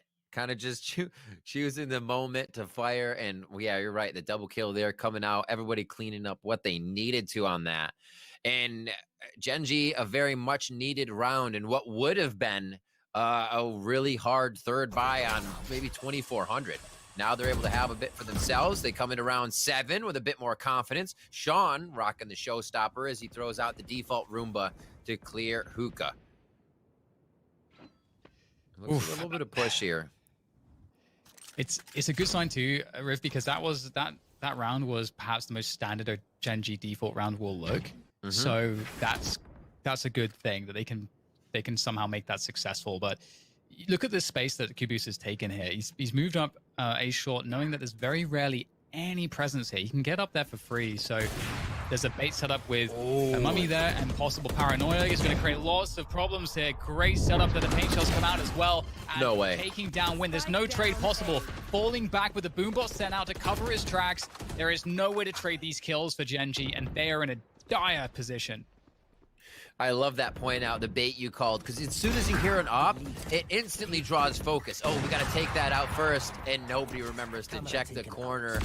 What a round for Envy so far. Kusta, though, stepping out of the smoke with a beautiful quick snapshot there as Mummy answers back. He has so far been unstoppable, omnipresent at the B site, now the A site. Does GMD shut him down? Just misses the shot there. Heads himself over, but he gets pinged, so they know now he showers, and GMD does find the target. Food with ultimate there. Run it back is ready, but does he need it? Tags him just a few times. 11 seconds left. He knows he has the pressure. Couple on the side. Can he find the kill? It's very labored, but Food just barely finds it. Of course he does. Getting everything he wants so far this game. 10 HP. As he taps the spike, he knows someone's Q-haul. The confidence is huge from Food, but this time is simply too much for him, and Mikael will win the day. And Gen G, they're coming back now. They are taking momentum away. And you know what, Riv? It's in the most exciting way possible, because off the back of just clutches going either way until eventually it's Gen G that comes out on top. Kusta, super big opening, 2 frags there. Everybody on Gen G participating, and that's what it comes down to, right? When you continue to see people going down on those side takes, everybody else has to step up, and Gen G's doing a great job of against Envy, who is usually easily trading their 1-for-1 frags positive. So you are right, Gen G now swinging back hard. We're coming into round 8. It could be all tied up here. We'll see what happens this round. A little bit of love for A with Spike down, so big default to grab a lot of pressure and just make sure the ult orbs are not freely grabbed. That was close. Yeah, big fight over this ult orb still. And Sean again actually finding the spray through the smoke. Always nice, Gen G. Though we'll lose Mikael on the other side of the map towards B long, and that kill's going to be reset, but the res is going to bring back, or rather create a situation where Gen G are back into a 5 versus 4. However, the ultimates, as they stand, looking pretty good for both teams. Great pick up there from Caboose. Again, that ult orb still there, just sitting up, and the battle over it just continues as Sean gets the trade eventually. 4 versus 3, and with all of that action, Gen G decide that it is the time to strike here now. So much pressure around Showers. Let's hit that B site. Audio shot, nicely done by Crashies, playing the site, and it's just a bit faster for GMD. When is he not coming up with 2 back-to-back on these rounds? He's putting so much pressure on Envy right now, but it's going to be Omen v Ominous. I think what we're going to see first, you have one hiding now. Mikhail in the tub. They're both actually going to go long here. No, switching. They can't figure out what they want to do. They know he's up top. Nice TP out, keeps himself safe, ducked inside that dark cover. Oh! There's not much you can do. That's always going to be a risky play there, but I like the fact that Mummy goes for it. This is really encouraging. I have to say, you know, Envy are a team that have a really, really good defense, and so far Gen G are going toe-to-toe with them. The Gen G defaults haven't been too impressive, but it's more about just how they've managed the situations that are happening. And on top of that, they all have that clutch factor that's working out for them in the moments that were really important. And again, it feels like way more rounds could have gone their way if not for Food's amazing clutches earlier on. So this has become a game of the clutch, which is, I mean, that's always going to be something that you want to see. And back to Showers control again to start things off here between these two teams. Neither side wants to give this up for free, just jockeying for position. Both teams trying to get more efficient utility usage out of this. You want the other team to commit more than you do. And looks like actually Envy going to give it up for once. There's a neat little note there. You can see Kusta, he hasn't placed any. Okay, one behind him, so he one-trapped this round, saving a little bit each time, knowing he's not just going to put everything into utility, so they can keep that econ running. You need everything in a very tied game. Control there from Caboose, but he is still caught by Michaelis. There's just too much to shoot that raise in the air. Oh my gosh, Mame. Again, another 2 back-to-back, possibly a third, and it is 3 striking true between the eyes of Gen G. And he is just grossly unstoppable right now. Yeah, really nice trio of kills to be found. Someone needed to make the difference here. So many trades coming through, and I love what Gen G did here. You know, they worked around with a faster pace, and with all the Showers control that's happening, what they've been doing is committing defenders early in the round towards Showers positioning, leaving U-Haul typically, and maybe the A site a little bit more open, and then they walked up A short. So they're creating a timing for themselves to move and get more position for free. And even still, because Mummy ultimately comes out with an insane trio of kills, it doesn't matter. But in terms of like what the thinking behind Gen G's decision, I really loved it. And we're going to see something very different here again. Oh, what a check. How much can he clean up? Oh my word, the family photo from Gen G at long as Crashies peeks out and sees everybody. That's going to be a quick reload here for FNS. Good control over B still. Flying through. Oh, baby, that's the distraction shot. Wynn picks it up off his teammate Sean, flying through the site as Mummy cleans up Sean. This is really interesting here as well, Riv, because we have a Hunter's Fury available, but there's also a showstopper in the hands of Caboose. So, and there's just a lot of possibilities here. Caboose, though, he catches the timing onto Mikhail, trying to reposition. Now it's down to Win. And we know him for playing Jet, basically, just always. And so it's crazy to see him on the Sage, but he's going to pick up an orb. He's going to go for that play onto the A site. He's actually burned a lot of time before getting the spike down, so we have to assume that there can be players already very close now. This is going to be very tough for Win to win this one. He has 30 seconds to play with, and it's the dangerous game for MV2 that they don't peak too soon as he's getting baited out. But the action's forced. Win goes for the swing, and the rocket's going to finish him off. The boost forces the action with that rocket, and that's a wrap. Oh, you know, I gotta love the second nature hand movements and everything. You know, you get a frag, you quick switch a gun, you go to get a safer spot. You're like, maybe I should have just stood still and healed. But he didn't really know how far Raze had gone, right? He could have been all the way up into U-Haul for all he knew. What a play there. A nice try by Win in a tight 2v1. Oh, always fun to watch those.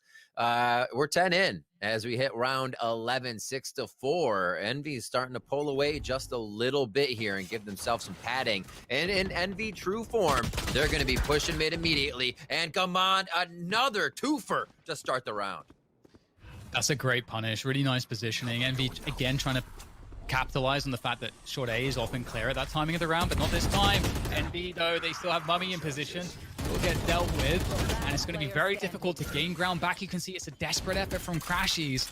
He didn't want to give up the site. He wanted to try to get something going, knowing how many players that are still left alive. It had to be go big or go home, and unfortunately the Crashies, he went home, as will Finesse, and that will be the end of the round as Gen G, you know, just great round from them. They really, I mean, I love the idea from Emmy to push short A like that, but the angle from Gen G, just having Greymons in such a nice position, is the perfect angle to deal with that.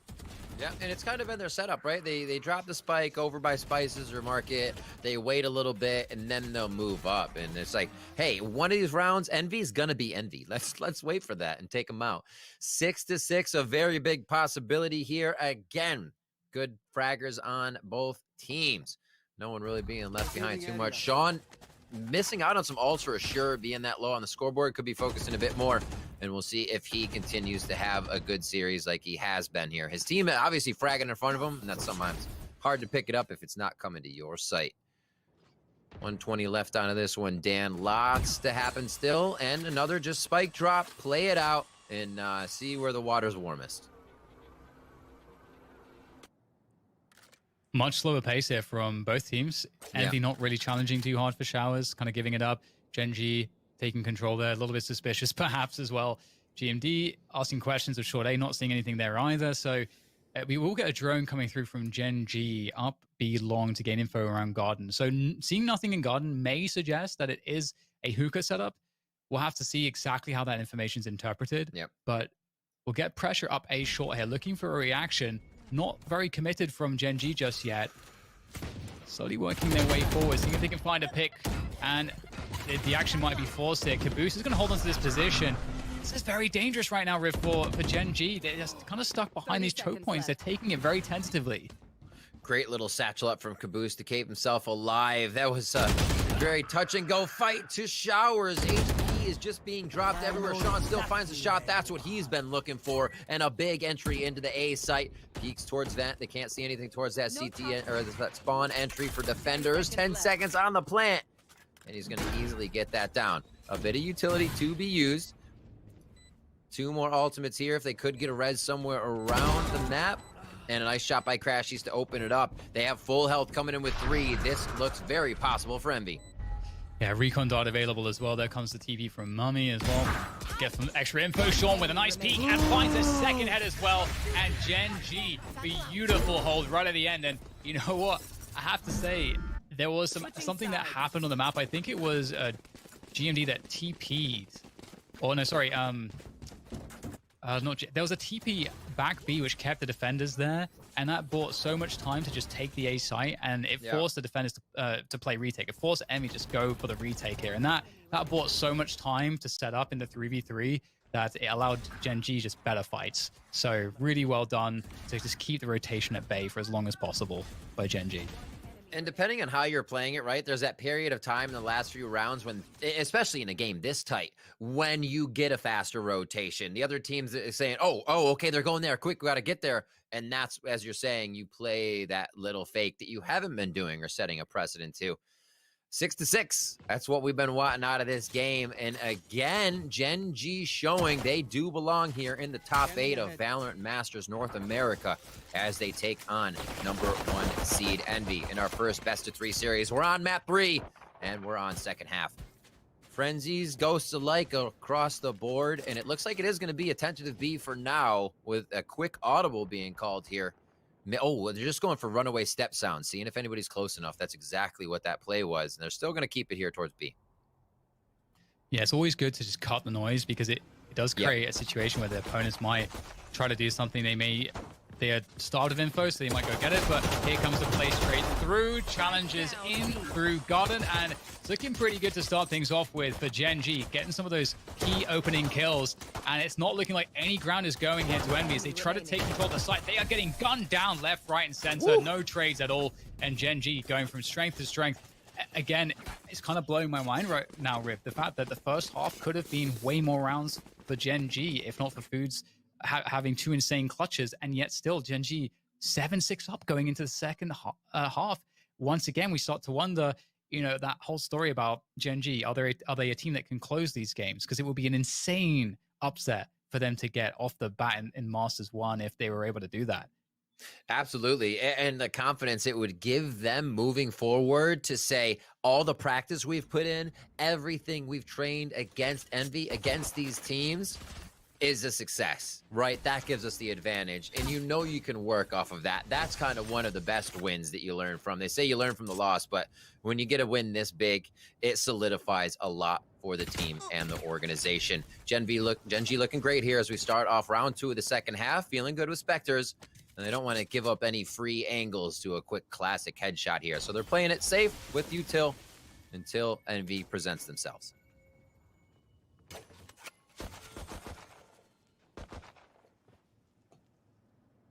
Just some poking and prodding once again.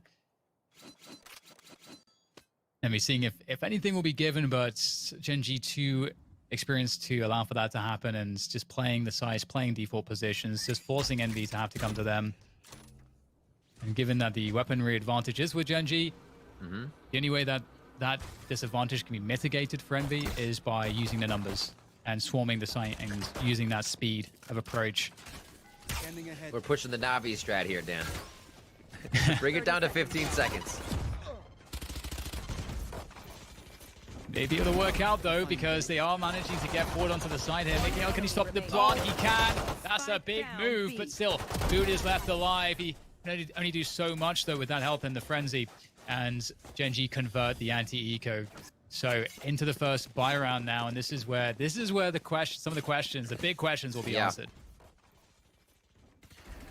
This was where that first gun round where we did see Icebox take off for Gen G.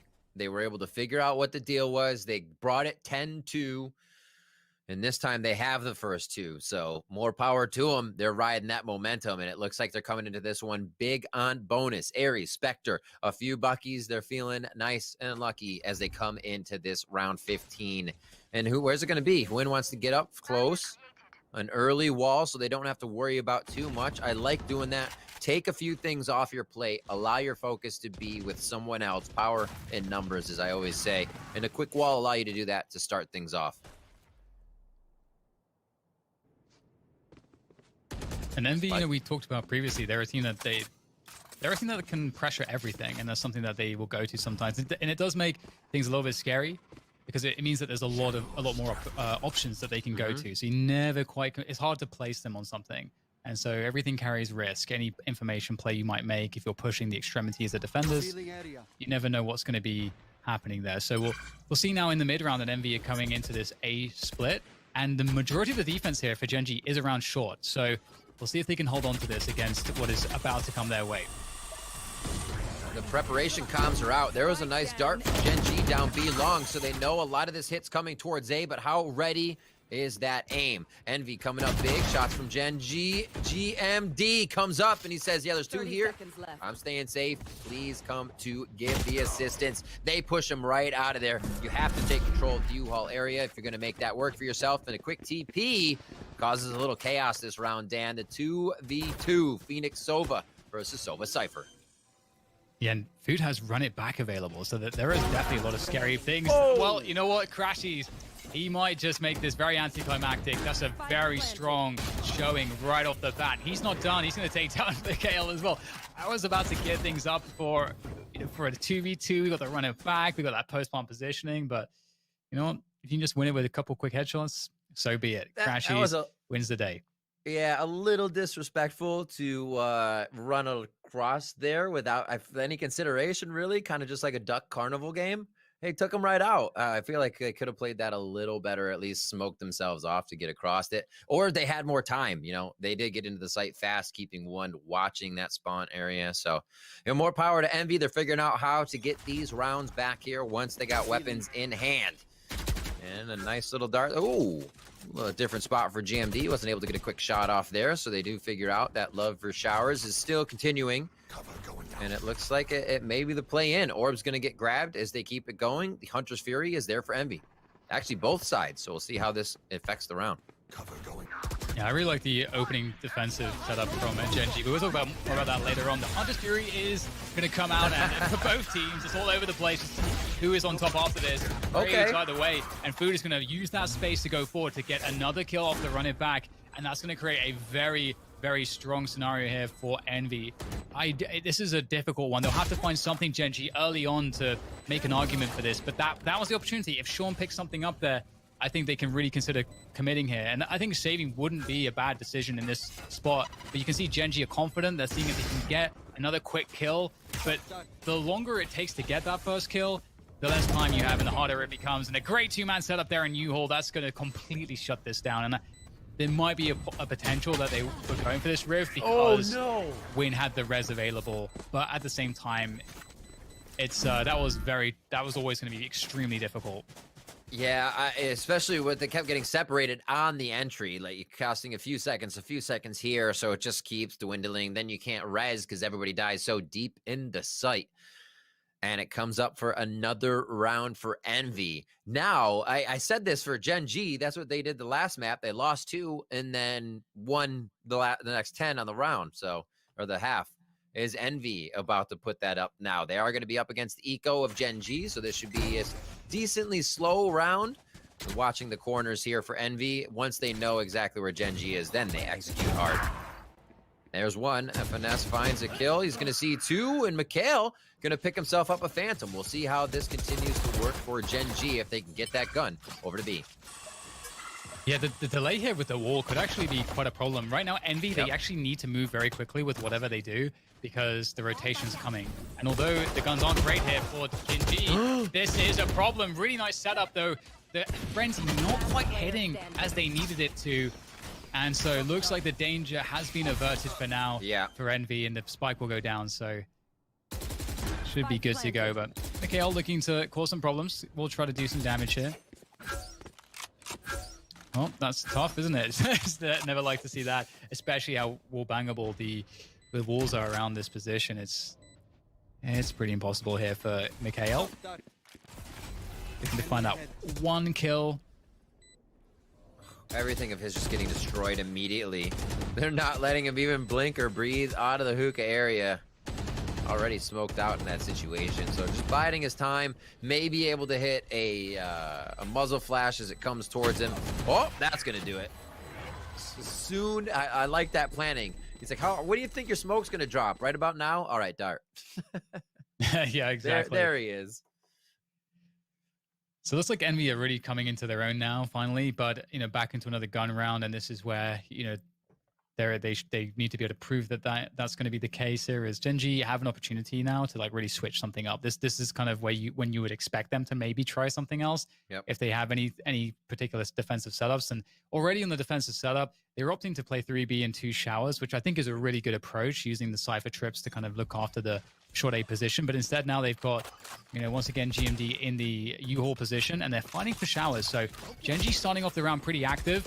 And there is a showstopper here for Sean. If he feels it, if he thinks there's a setup here, there could be an opportunity to use this. He knows it's a Phantom on the other side, so he's trying to play it. Oh, just do it! No, he gets crashed. He's trying to hide in the corner. Kusa's going to find another one as they're pushing up through that mid area. Nicely done.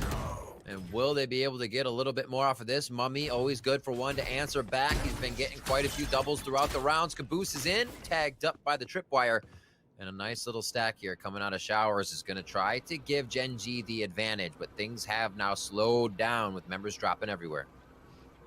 Yeah, the showers players are really key because they won't have U-Haul control, but if they can have at least 2 places to retake from, that's great. And, okay, the wall, it's going to slow them down from it. Well, in fact, it doesn't actually slow them down even at all, I don't think. Not even like a millisecond, so never mind that. But it will be a quick switch up through the TP for that B plant. And it's still a retake situation for Gen G, but they have worse post-plant positioning, and Envy have more time to gain their own post-plant positioning. So that switch up with the TP is perfect, but still, it's going to be tough. All right, Rez came through. Gen G looking a little bit better here with a few heals coming through as well. Cypher, the only one hurt on the side of Envy as Caboose is pushing up, trying to play this smoke. That's behind him, and that's the perfect time to take the chance. Mummy comes out with the paranoia, but it's not going to be enough. Gen G find the frags that they need, and is it going to be enough time? As long as Win doesn't slip and cut the wrong wire, they're good to go. Yeah, and indeed, Win able to get the defuse, and 9-9. This is going down to the wire. I feel like out of all the maps we saw, this is the closest we've seen it, and that's just awesome. Both teams buying up, both teams pretty shaky in the economy. Gen G a little bit more worse for wear in that sense, but looking at the setups here, we're going to see I would imagine something slightly different in terms of pacing around the A site. They still have, Cypher there to like plan all the utility around short A. That's not come out just yet though. But not having the showstopper, obviously, Sean's not going to be looking maybe as aggressively by himself for action around showers. So the typical default from both sides. You could control here for Gen G as well. Envy slowing the pace down a lot. They're just sitting in position right now and just working showers as they have every round. I love it. The double util. Camera, camera, sonar. Oh, the spam. How does your face feel? That is interesting to be coming through. Doesn't do too much. Brings him just about to half there. I shouldn't say too much. Does quite a bit. Tears that armor off and does half. So they have to be careful now coming from showers. Probably heard that on the other end. And this wall from Hwin, he tries to play at Food so fast on playing those flashes, getting out before they pop or after they pop. Awesome to see each time how much he has honed that skill. And we do have a few ults around the board here. Remember, Gen G Sova ult is up. I'm going to see if Mikhail can use that to an effect to keep the spike from going down right away. Gen G's been doing good at stalling these rounds to great effect. Oh, and Mummy, that's a huge TP there, straight towards Heaven. I know he's there, Sean with a great double. That's a massive play again. Hunter's Fury now coming through from Mikhail, trying to slow things down, and he's going to have a lot to work with. He knows surely the Mummy's coming for him, and he's going to take the fight. Mummy's going to win it though, sitting in spawn, creating problems. There's chaos everywhere. Crashing in the 1v1 against Kuster on site, and Mummy again, the X factor in the round with that genius TP. Just finding every single timing makes the difference. Envy 10-9 now off the back of that. And that's going to surely force Gen G onto a pistol round. So many good frags coming in back and forth. You think Sean's going to just clean up around? He's been getting the frags now as he's been presented with them. And then on the other side, Envy just has the numbers to clean it up. 4 ults ready as well. I mean, Mummy's 2 out of 7. You don't really need the Omen one. So this could be a lot of rounds strung together if no ults are used here by Envy to take it, where they are using the ultimate from Raze, the showstopper for 1 round, the Sova ultimate to secure another. It becomes difficult, especially when you're pressured into the final rounds. That was scary. Sitting in the dark cover, trying to catch Mummy, and he actually did, but unfortunately not quick enough to the frag. 4 versus Shorty just 5. under window there. Yeah. Creeping around. Oh man. We've all fallen to that before. Yep.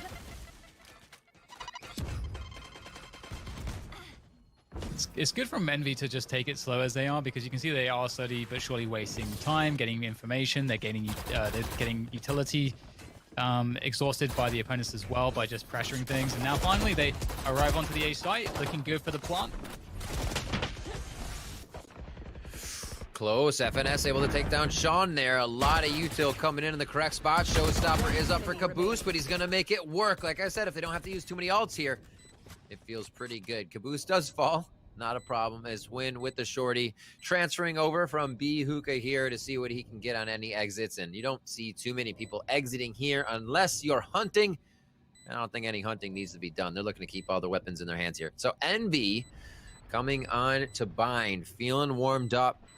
Still being pressured super hard by Gen G, coming off a great Icebox showing that they were able to come out on. Definitely didn't expect to see Icebox as a second map within this best of series, somewhere in it, but maybe first. And we've had both teams winning each other's picks here, so it'll be interesting to see who finalizes this one, as Envy is just 2 away from doing that. Yeah, signs look really good for them, and the chances are diminishing indeed for Gen G. But back on the buy-in, I mean, this is always the scary thing when you're on the defense. It's kind of hard to, like, you have to figure out how to throw the wrench into the works of a default, or you just have to play your defense better and tighter and just your setups more appropriately. But often what can happen is, if you're losing these rounds, it could be because the attackers, their default is being successful. So they're denying you information. They're forcing you to have to make really hard decisions. You just have to gamble because you don't have the info. So it makes it really awkward. And Run It Back comes through, and the Hunter's Fury. They're starting this round off very explosively, and Envy dashing any chances before anything could get going with that B approach. Oh, man. That feels so bad. You come out with guns hoping to put the pressure on and what will put you against game point, and you lose 2 immediately. It's exactly what you need to do, the type of pressure you need to put on a team to ensure you're winning the round. It can't just come down to spamming through smokes if the initial strat didn't work. Envy looking great this round. They had that set in their mind, and they executed right out of the gate. You see, they have 2 more ults left, too. So this could easily be a showstopper round 12 if they need it. Gen G in a 5v3 here, and they are going to go ahead and super save on this one to make sure that utility isn't used and can be brought in the next round as well. Well, at least that's something. At least there are some guns to carry through to the next round. Right now, we can see that the showstopper is there in the hands of Caboose. That can be used next round. Neural Theft available too for Finesse. So ultimate advantage seems to be with Envy. We'll see. We'll get a better look as to how progress is there for Gen G in a moment. But for now, it's certainly looking like a very bad situation. And that's it. Just one more round now. Match point, series point for Envy to just put this one to bed. And I'm sure that they really are very eager to do that because it's getting scary out in Bind here for them. I think this would be a good time to mention that looking at, what is this, Challengers 2? Yes, North America's Challengers 2. Bind for Envy, 7 wins, 0 losses, 100%. 41 round wins, 13 round losses. It's going to be hard to take Envy down on this map, no matter who you are. And damn it, Gen G's coming real close. 3 rounds away from tying this one up. Everybody on Gen G fragging across the board. Looks almost perfect. 12, 13, 14, 15. But GMD just has to be that much better with the triple-double. 17, 16, 10. Is it enough, though, Dan? Is it enough? Edge of your seat now for Gen G fans here in their first round in this first best of 3. And they got quite a bit of time as this round just started. You said showstoppers up for Raze. Caboose still has that as Sean goes down. Raze diff to start things off. Oh no. That's the worst thing. Now that full information coming through. Caboose there with the showstopper trying to punish. Big frag from GMD by U-Haul. Kusta as well delivering. That's going to even things up into a 3 versus 3 here. Minute to go and the spike is being planted. There is U-Haul control. The swing comes through from GMD. Oh my god, he's annihilating everybody. Mikhail as well chimes on through and it looks terrible, terrifying for Gen G at the start of the round. Losing Sean, the neural theft coming through. It can't look much worse than that, but they recover somehow. Honestly, getting in there as soon as possible, the U-Haul take was pivotal. As soon as you have that back, you're making the opponent sweat, and that's exactly where all the pressure and impact play came from on this round. Doubling up with one coming from spawn there, as you can see, when coming around the corner on Sage, and they're feeling good. A little bit of pressure lifted as a sigh of relief, but there's still a lot of pressure with the last round in favor of Envy here. 2 ults ready. It could be helpful for info grab for Gamond and Kusta. We'll see what happens. So we can see the spike is dropped outside the market at the moment, so a slower approach for sure by Envy on the attack here. Kusta getting tagged by the cam. That's going to force him back. So it feels like there's more players showers right now than there actually is with the tag there, and I believe they know that they've seen Crashy's presence there as well, but he is alone. So Envy right now, you can see that they've pulled 3 players towards the A side of the map. They're moving towards B at the moment, so they've managed to trick out the rotations to give themselves an advantage attacking into B. Oh. You're always hoping. You're like, come on, disappear, disappear. Don't have the range. Gets a good scene right away there. Caboose. Loving the Ion Phantom here. He just keeps crushing it. He's going to blast onto the site. They find Winda. They know that Vandal is there as soon as he takes a shot, and that's how Food gets the advantage. Loving the chaos. I said it before. Envy thrives in it, creating that opportunity for them to open up the door through just flying around the site. 12 to 10 here. 5v3 looking grim, Dan, as Gen G try the retake. There is a showstopper, and it's going to come through right now. There it is, but it's denied instantly by Food. It's desperate. Coming straight through the dark cover with that one. Can't hope for too much for GMD. He's been amazing so far on Bind, but it's... Oh, no! Oh, no, Robbie, I can't believe you've done him like this! Oh, why would you do him like that? Mummy, oh my god, that's the way to finish the game. Envy taking down Gen G, and what an amazing series as well that we just witnessed. Everyone had Gen G written off, but they're looking like they're going to be seriously a huge problem for a lot of teams going into Masters 1. The nail in the coffin, the knife in the omen. That's how they end it. What a 3-map set coming out of Envy there, and Gen G. I think Gen G surprising a lot of people here. A lot of people coming in with Envy to take that win, rightfully so, as the first seed. But I think we have a little bit more to see from Gen G here. Oh, 100%. I mean, if we look back again on that game of binds, there was a lot of spots where, as we mentioned in the first half, it looked like it was going to be a way bigger half. It was the clutches that saved Envy from getting more destroyed in that first half. So I think Gen G can look at this game and feel so gutted, like the story repeats itself, that they're unable to kind of close some of these situations against big teams.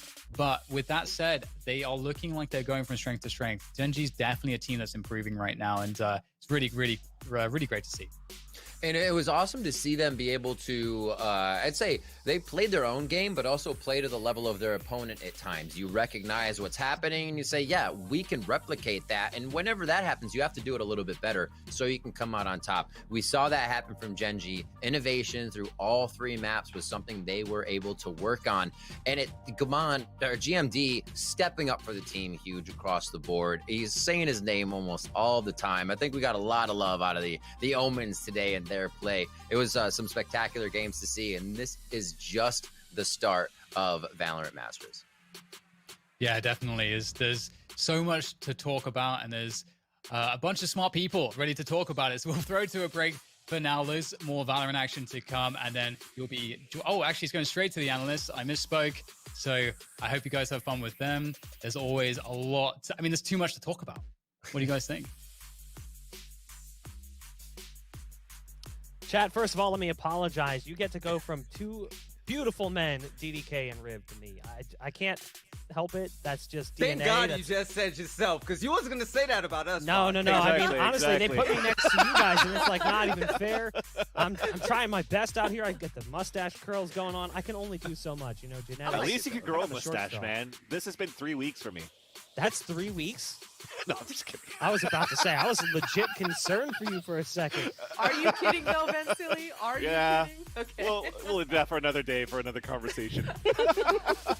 Looking at that third and final map, things got a lot closer.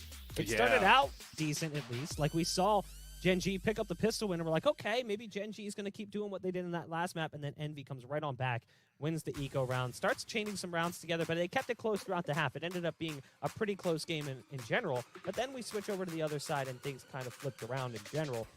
Looking at that third map, Potter, it felt like Envy really relied on individual play, and you're seeing some of that here.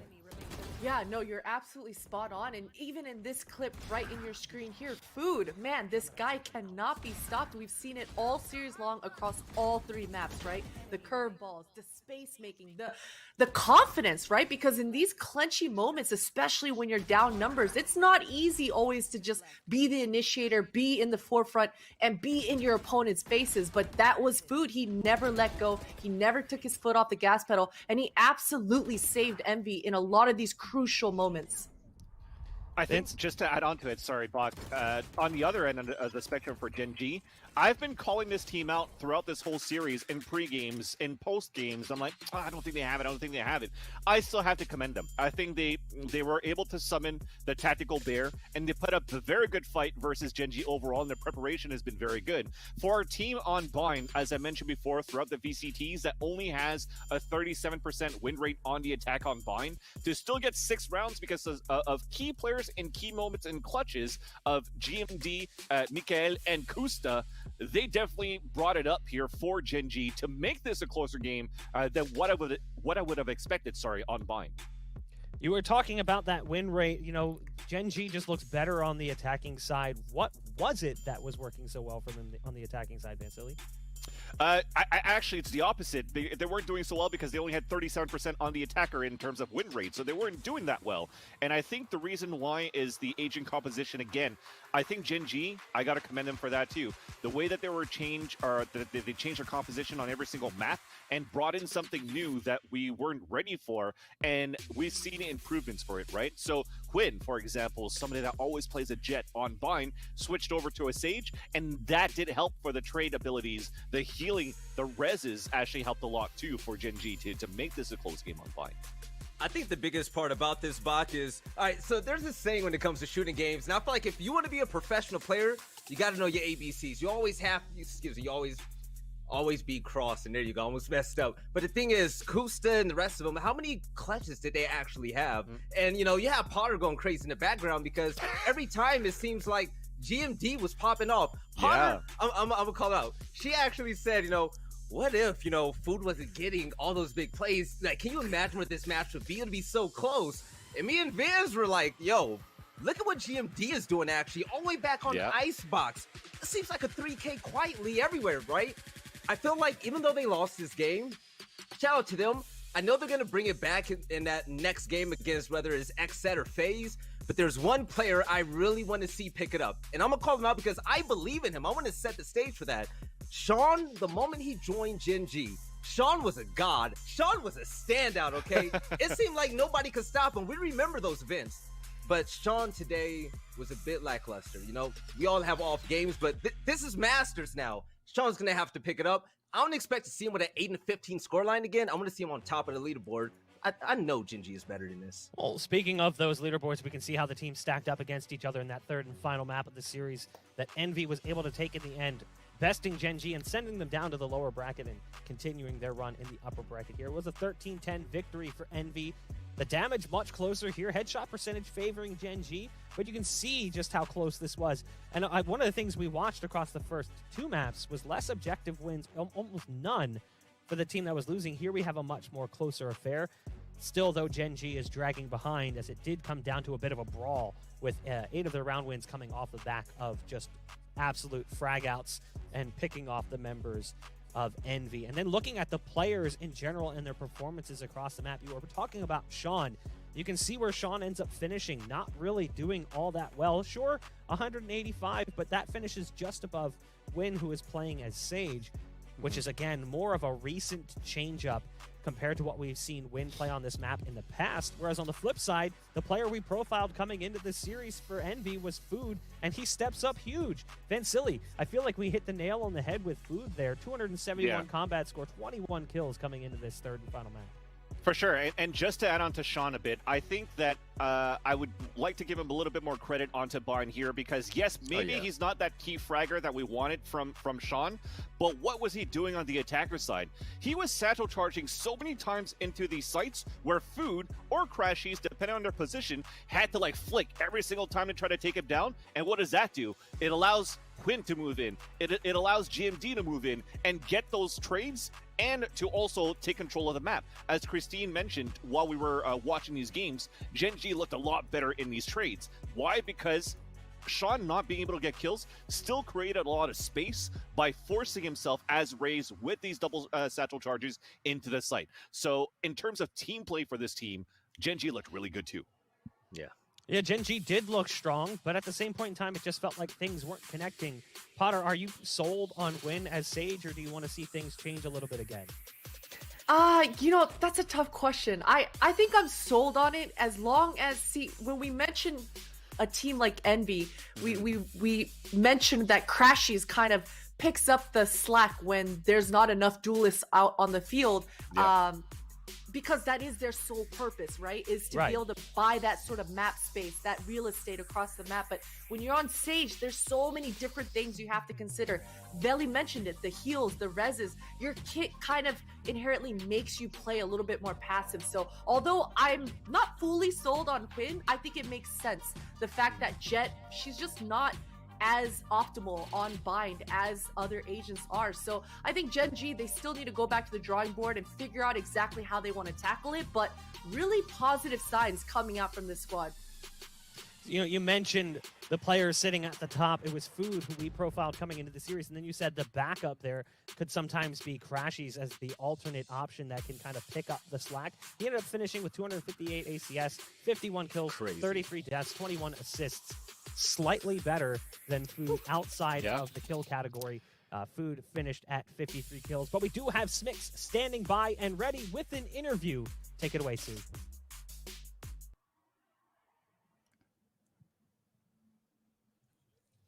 I am here with Mummy after a fantastic performance, especially Wait, did I make on sense in the Vine. my Mummy, last sentence? y'all were coming into this game as the clear favorites, going up against Gen G, the number 8 seed. I think a lot of people did predict that y'all would be the ones to take the win, but perhaps not as difficult as the series turned out to be. I'm curious what is going through your head.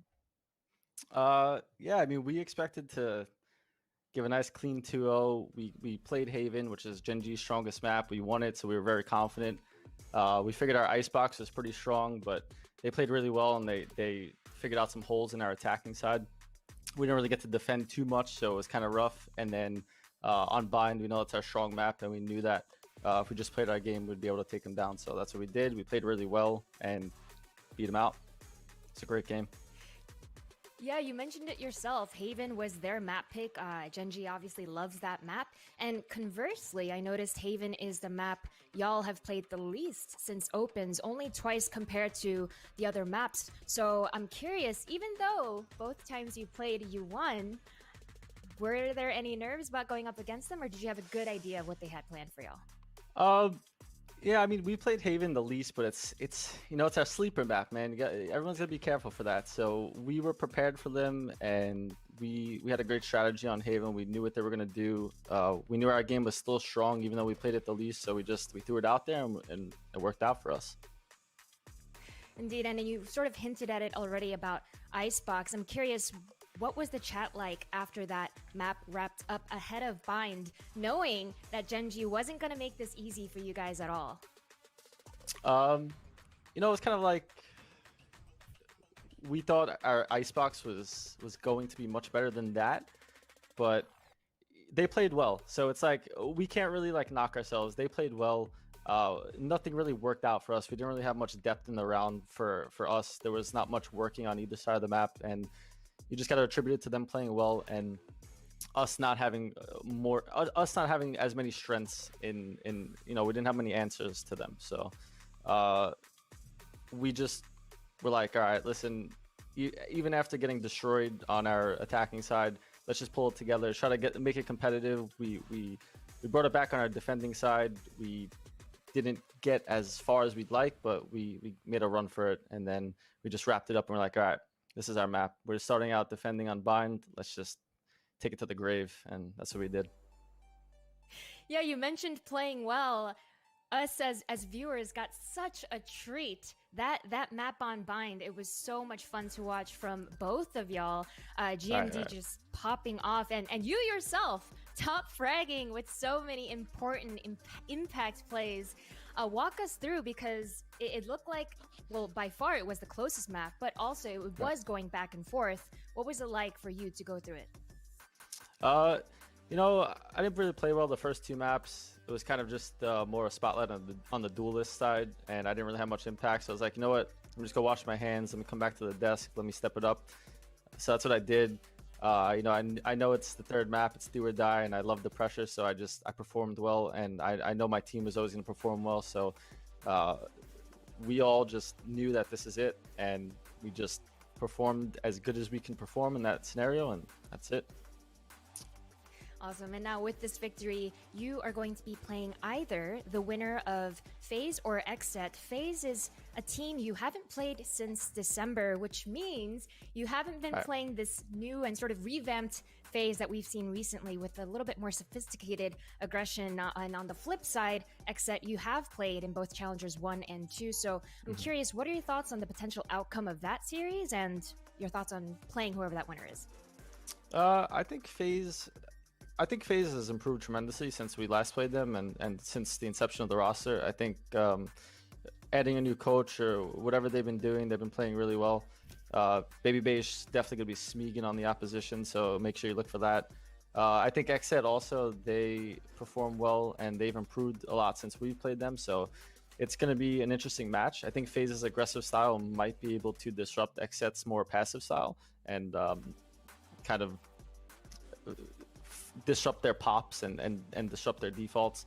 And conversely, XSET might be able to play more patient and make FaZe fall into their traps more so. So I think it's gonna be a great match, and whoever we play, either of them, I'm game for both. I enjoy playing XSET, and it's always nice to play FaZe and just see some crazy things happen from Baby Bay and the Overwatch boys. So I'm looking forward to it. Sounds good, Mummy. Congratulations once Thank you. again on that victory. Let's head back to the desk with Bach. Thanks, Mix. Thank you very much, Smix. I loved hearing Anthony's point of view there as well, him talking about, you know, their strengths and weaknesses, them coming into that Icebox match, and just talking about what had happened with them coming into that series, their expectations, and how things kind of turned around. I also loved him saying, you know, wash the hands, come back to the series with a fresh mindset, and it appears to have worked, Vansili. No, definitely. I think now, as I mentioned before, when they were playing Bind on that third map, just before when they were starting to lose some rounds, I think they lost twice on a different composition. That's when you actually had Mame playing as Raze, and it wasn't really paying off for them because the utilities as Raze for the retakes, I feel that you have to play a little bit more face-to-face with the Boombot and also the Pain Shells, at least for retakes, right? But going back to an Omen that allows him to get the high grounds whenever he can with the Shrouded Step, to use the Operator long range to be able to escape. You saw him able to escape a Hunter's Fury from Mikael into the B side with the Operator and still stay alive to help his team win a round. So I think he looks a lot more comfortable playing into that character, into that agent, and overall for Envy to go back to their regular composition just looked a lot more comfortable overall too. Well, we are going to take a look at our bracket to see how things shape up and where these teams are now moving and shifting around as we get ready to jump into our next series of the day to see who's going to be facing off against the likes of Envy. We just heard him in that post-match interview presented by Verizon as he was talking about whether or not he's going to play against FaZe or XSET and what to expect. Obviously, we've seen them play against XSET a few times, but FaZe more recently has really changed things up. If that ends up happening, that could be a very interesting series. But you can see here, Gen G knocked down into that lower after the big 2-1 victory for Envy. They will be waiting for the loser of the FaZe XSET series. And then on the other side, you've got Envy moving into that upper bracket waiting for the winner. So that could, I think both those games end up being really good. I think regardless of what happens with FaZe XSET, I think the outcomes, whether it's FaZe Gen G, XSET Gen G, FaZe Envy, XSET Envy, both series are going to deliver belly. Bach, let's be completely honest. I know you're being optimistic, but Envy against FaZe Clan will be absolute flames, okay? That's the matchup I would personally love to see. But I'm being completely honest, I feel like Gen G, I don't know, it's going to be a coin flip. You'll hear my predictions after the break or whatnot, but either way, Envy against FaZe, and then the thought of even XSET going against Gen G, even FaZe against Gen G, it's going to be fun either way. I feel like we have the potential for a great matchup, but we have to go into that first match first. It's going to be FaZe versus XSET to see who's going to be moving on to face against Envy and who will be getting dropped down to the lowers to play against Gen G for their tournament lives. We'll find out who's going to take the series after this break.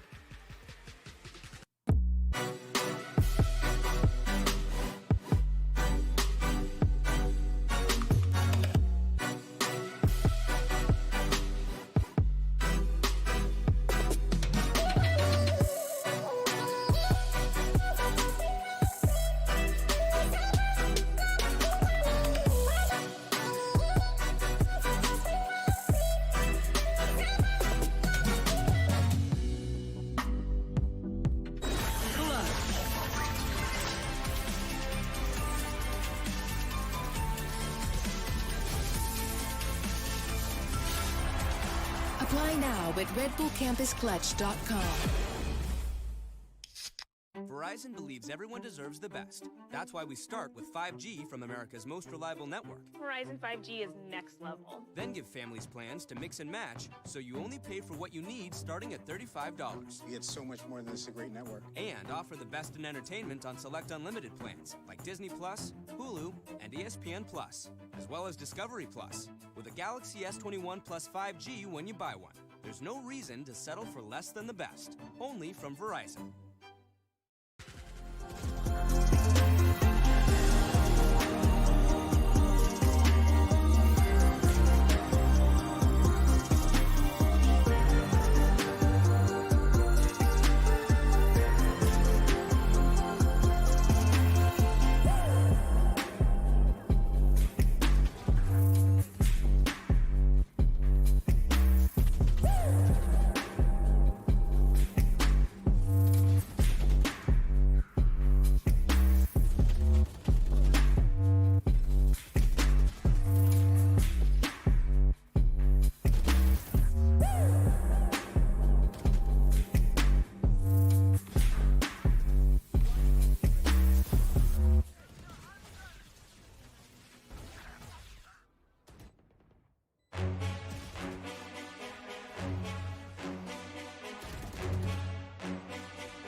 And welcome back, all you beautiful people at home watching and hanging out in the chat with us here for the NA Masters 1. My name is Bach.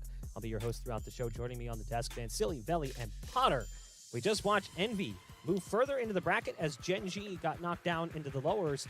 And to find out who's going to be facing off against them, we've got FaZe and we've got XSET. And Vansili, this is a rematch from one of the previous qualifiers during the Challenger stages, where FaZe got eliminated and XSET continued on and actually qualified for this very event. I think we all know the story of this one, though, Bach, where FaZe was like, okay, we lost to XSET, we didn't get to qualify, and at the same time, Babybase swore by the playstyle is going to stay the same, we're going to stay aggressive, we're going to continue pushing against you, but they definitely changed their playstyle, and they're now one of the contenders, maybe even, is it close enough to say Dark Horse? Are they better than a Dark Horse right now in this tournament? Possibly at this point.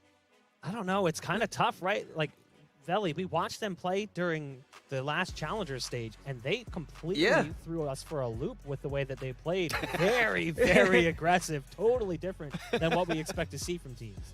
Vans is absolutely right. This team is a dark horse. We've seen them. Actually, take a look at the second Challengers. I believe, the first Challengers, they didn't do that well at all. Challengers 2, they didn't even win a map. So it's like, what is FaZe Clan really going to do now?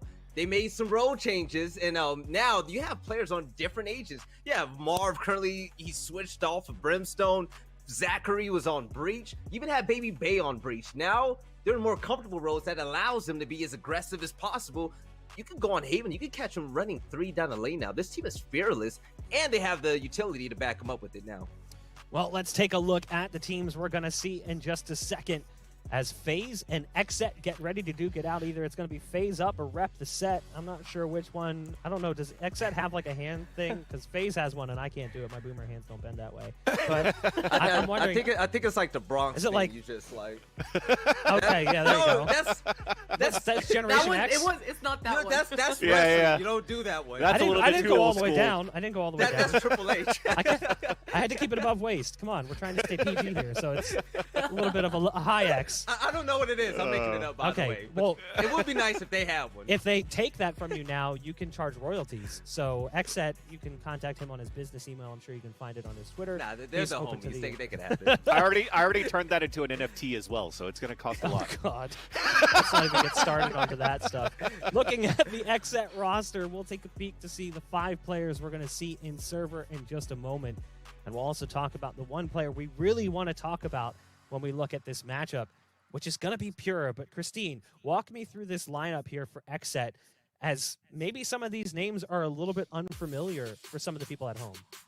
Yeah, I mean, let's take a look quickly. I'll just discuss really quickly Aryan. I think this player in general, specifically, is really interesting because not only does he play Raze mainly across majority of the maps, but also he bounces his time around between Killjoy and Raze, which is such a stark difference in not only the playstyle, but what you bring to the table for your squad in order to close out those rounds, right? So definitely, I'm looking at Aryan, and we got to talk about Dwipo as well. Such a clutch player. Not only is he the in-game leader of this XSET squad, but he's always closing out these rounds. And the upset win that you were discussing before, Bach, when XSET actually upset FaZe just a couple of days ago, it was off the back of Dwipo's clutches, especially on Haven. So if he's able to turn rounds around like that once again, then FaZe's aggression, that might be the answer to it.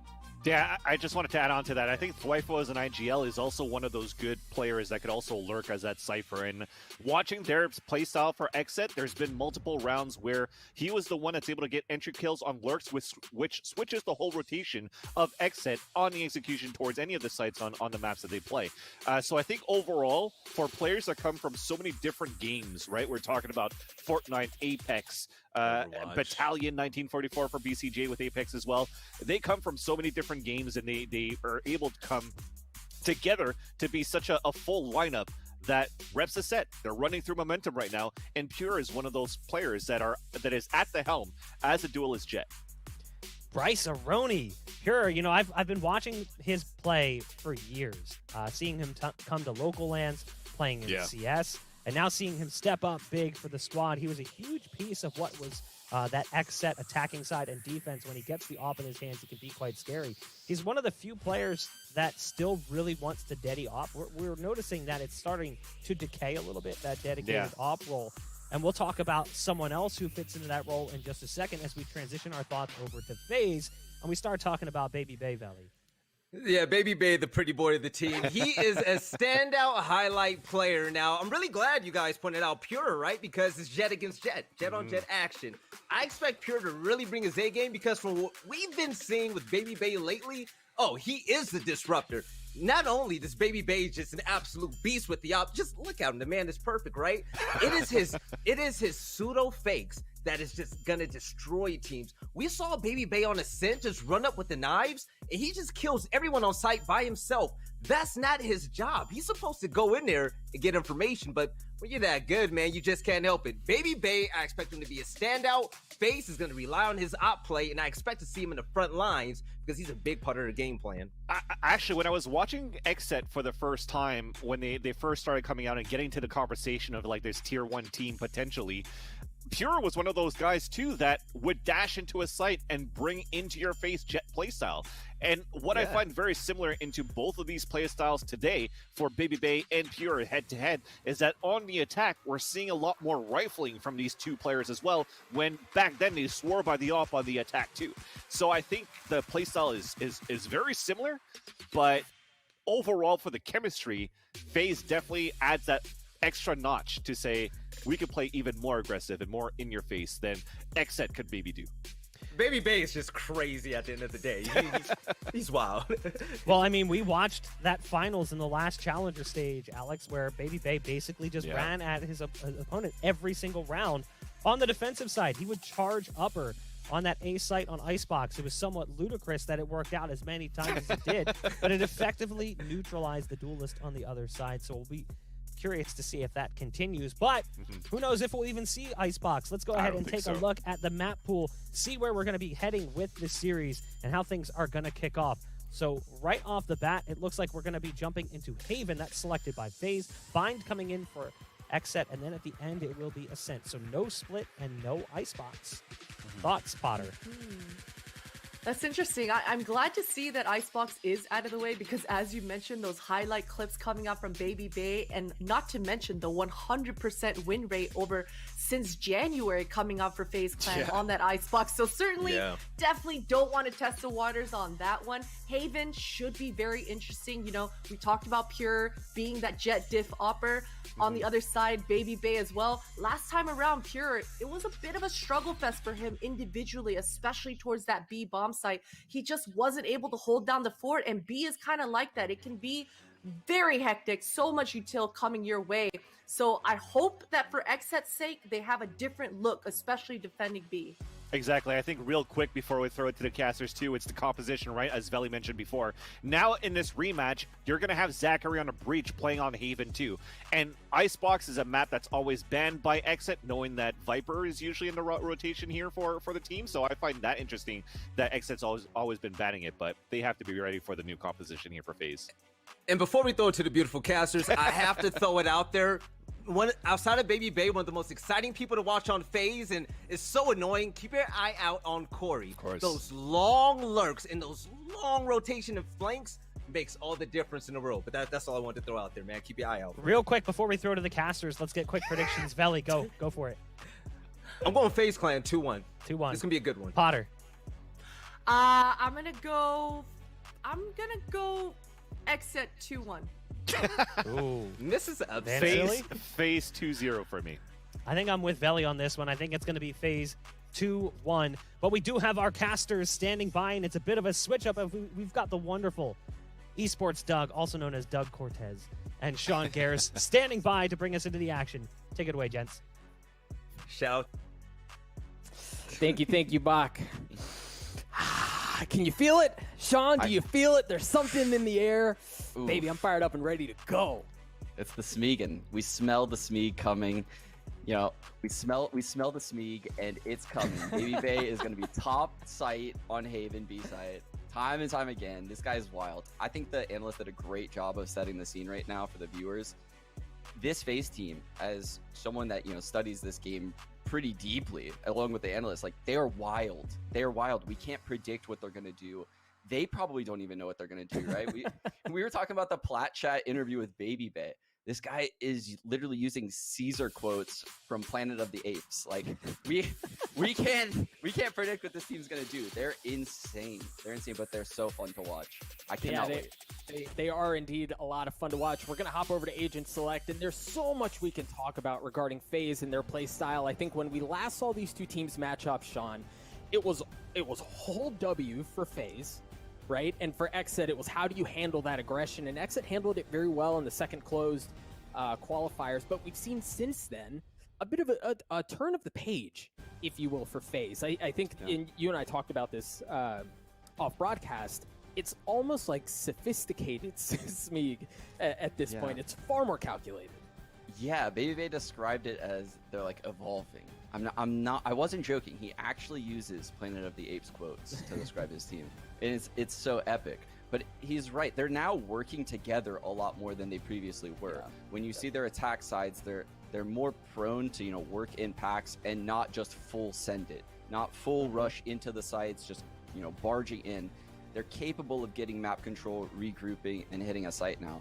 But I'm most impressed when I watch their defense and their little set plays and traps that they create now. That didn't exist a month ago. So they have done a lot in this month. And I think, a shout out goes to their coach. They just announced on Twitter, Coach Trippy. He's been doing a fantastic job with these guys. Yeah, and you can tell, right? Like some of the impact he's been working with that roster for really since First Strike, and you're starting to really see some of the drastic impact that he's had on the squad. And we've talked a bit about FaZe, but Sean, let's shine some light here on the boys over on XSET, because I think for many, it's they're good, like they're top of the T2 scene, they're breaking into the T1 scene, but this is the biggest stage they've played on to date. Yeah, I think a lot of viewers right now at home are going to wonder, like, who are these guys? Like, they've probably never seen their names from other games, but I can tell you, you're going to see these names for a long time coming. Particularly one that stands out to me is BCJ. This guy is always on the top of the rank leaderboard, putting in work, finding creative arrows, setting the meta on his agent, and you've probably never even heard of him if you're just like a normal viewer. He is someone to look out for. XSET is a lot like FaZe. They're going to bring the fight, and here they are setting up at the start of the round. They're ready to just swarm this A site. And you start to see some of that early CC from FaZe used, and they're going to take aggression with that. And look, Sean, this is what we saw the first time they played. It was this pace that FaZe liked to go, and they threw it right down XSET's throat time and time again. So far, so good, though. That's insane. Like, they were planning the A hit. FaZe just stole A lobby from them. They're now backing out. This is all on the fly now. XSET clearly into plan B of their tactic here. Regrouping, clearing out front B. And now that, look, they're now going to regroup and go A. And I think we're going to see this a lot from FaZe, this fight for A lobby control. XSET, now they've got some room. They've got a little bit to work with. They're fully sending down A long, 2 up short. We'll see if they can get onto the site. Zach on the breach is already here. FaZe has 3 people on the site, 2 rotating. They're all over this. And that's the thing, Sean. XSET they're still not on the site. They haven't really broken past the barrier. Now they're going to go, and oh my gosh, it's a bloodbath. XSET get 4 as soon as they enter onto the site. FaZe is just left with Baby Bay, the lurker, who is trying to blow something up on the back end. He's left alone. And that's a quick, response to the Frenzy nerf coming in. This is the patch with the nerf Frenzy. These guys still just, tally up 4 Frenzy frags. Baby Bay in an almost unwinnable 1-on-5. Only 27 points of health left. Doing a lot of economic damage, which is good for the later rounds. Right. But it's likely going to result in a round win for XSET, and I think that's actually quite big. Last time these two teams met on Haven, FaZe went up 8-1 on defense, and they lost the game 13-10. 8-1. They believe they should have won that game. So Baby Bay makes it hurt, right? Like, you don't feel good walking away from that one. XSET wins the pistol, but it was certainly without casualties along the way. The other thing we've seen that's interesting, and again, we're gonna allude to this a lot because it's old FaZe versus new FaZe, and I want to keep a close eye on how that transition pans out. Old FaZe force every single time, right? Lose the pistol, doesn't matter. Buy all the way up. This time it seems like they're a bit more conservative in how they're going to play this out. Yeah, it looks like FaZe is going to full eco here, and it also looks like XSET's going to group up, go to C site, which is fully open. So I'm going to actually use the start of this round to just talk about XSET and this team and what we're going to see throughout this game, because they are the underdog, and they haven't played a match, since February 22nd. So they have no footage on them, and here they are, going against FaZe, who was playing matches a week ago. They have tons of footage to work with, and you can see they're pouncing all over the map. They're moving around really well so far as a team. They found my wire. They are. It looks like they're going to check out where Thwifo is too. They can smell that somebody was making sure the lurk wasn't going to be a problem. Raucus gets the best of him. That's going to give FaZe a bit more room to work with. Pure being the tip of the spear. He spots one, lines him up, knocks him down, but the aggression will continue from FaZe. Indeed. And this is just FaZe, trying to trap the XSET players in the site. I don't think they actually believe they're going to win this round, but again, this is tons of economic damage they're doing. Well, Baby Bay once again left alone. He's got the Bladestorm and a Spectre. Is this, I was going to say, could be something, but not going to be the case. Baby Bay even dies to the explosion to the spike. Unfortunate. XSET get away with 2. They win the pistol. They win the following round. They're sitting pretty. Yeah, XSET is in a really strong spot right now. But I will say, losing all of those guns on that second round is very important. Now they have to fully invest here. And instead of just, a bonus third round, which is typical in the scene right now, it's if you lose this, you are then ecoing the next round. Right. And this round counts as 2 rounds for both teams, in my opinion. Yeah, you see FaZe is going to bring full rifle. Zachary, the one exception as far as armor goes. Well, they really light bought. Thwifo actually only has a sheriff this round, so they did reinvest, but they're still using it as a bonus round. Very interesting decision coming out of XSET. They're planning for the later game with economy, and look at how passive they're playing, waiting for the FaZe aggression that we keep touting. And so far, at least for this round, FaZe not opting to go that route. Raucus using the drone, ensure that there are no shenanigans happening up across the middle of the map.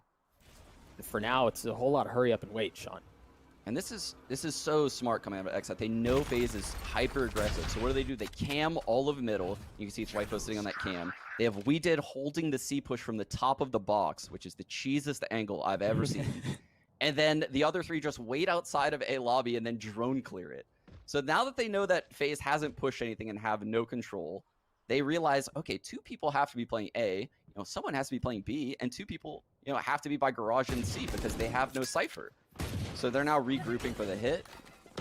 Yeah, I think they're going to approach every round like this. Baby Bay already good for 2. He's going to get traded out by Aaron. As they get onto the site, FaZe going to be looking for a retake here. They have numbers, and remember, folks, they have guns as well. This round should go in their favor. Corey with another one, but there's the Bulldog from BCJ. I believe he was the only one with that much firepower coming into this round. XSET down in numbers. BCJ looking to get the spike down as We Did goes in aggressive. He tries to buy him space, buys him time. Spike goes down. BCJ is left alone. FaZe cleaned it up. They're on the board. Massive stabilization right there by FaZe to retake the C site. That frag on We Did, Zachary baiting him, coming up to the dark cover, then jumping away. I think Zachary is the unsung hero on FaZe when I watch them play, because the other 4 are just running around, just destroying people. But Zachary's the only one that sets up and holds down the fort. So he'll lock in Cypher and lock down the A site on Haven. He'll play Omen and play B site on Icebox. He has all of the hard positions. He is doing an incredible job when I watch this team. He is definitely the glue. Oh, Sean, okay. He teased me. You saw Baby Bay had the Bucky. He teased me real hard. Sells it, goes with the Frenzy, but he does have the Bladestorm. And there it is. Early on, though, Baby Bay not dashing down C long, not running right at XSET. It looks like, once again, it's a bit more conservative in their initial approach. They found my wire. Yeah, again, they're giving up A lobby. They're regrouping quick to C right now. Look at the Omen and the Jet. They're going up very fast. Oh, Baby Bay's there. Bladestorm good for 1. He's going to dash away to safety as he plays Ring Around the Rose. Gets the second one. Looking for the third. No. BCJ is going to take him down as Aaron tries to buy more time. Tries to get them more room. He gets the second one. Zachary still playing back. Good for 1. Good for the second as well. And the spike goes down. Thwifo's left alone. Woo! Baby Bay. This man is just bobbing and weaving in and out that C site. The fact that he picked up 2 with the Blade Storm up drafts, does tons of damage to the third. Zachary cleans up the round, getting the last 3. FaZe is just so good in the chaos. And they thrive in it, right? Like you almost, and you can start quoting Bane here from the Batman movies. Like they live in this and they thrive. I need the voice. They thrive in it, and it just works for them. Get out of my way. It does. Again, look, they get the A lobby control yet again. They are getting this A lobby every single round. But this round, XSET's gonna fight for it. They're gonna push through the dark cover. Nice. Good one traded out as we did. Gets one on with the Sheriff. They're going to pick up the rifle that Marv dropped, and they're going to continue to mosey their way over onto A. You see the smokes coming out from Weeded. Pure looking to do some damage of his own with his blades. From Rocket drops, Corey with 2 big kills as he tries to continue to clear out the site, make that 3. As XSET's just down to 1. Pure good for him. Pure gets the second one. Holy Toledo, baby. That's a Red Bull clutch for you. Oh my goodness. The Blade Storms have had so much impact already in this game, and that round means so much. I already see the judge running around right now on FaZe. Their economy cannot be looking good after losing this round. Oh my goodness. It was a throwaway round coming out of XSET, but they steal it. And now they're in full control of the economy. This round for FaZe, their entire half sits on this round. Yeah, this is you're standing on real thin It's a ice C here. push. Yep, and there it is. The breach flash, the Baby Bay dash as they take C. They also have A lobby control as well, as we've seen. So at this point, really, XSET, they don't have a lot of room to work with here, Sean. Indeed, and Twypo's, like you said, he's getting pushed off of this A lobby simultaneously. There's full map pressure. All of XSET is in their spawn right now, and FaZe has evacuated back into the sites. This is going to take XSET ages to clear out the middle of the map.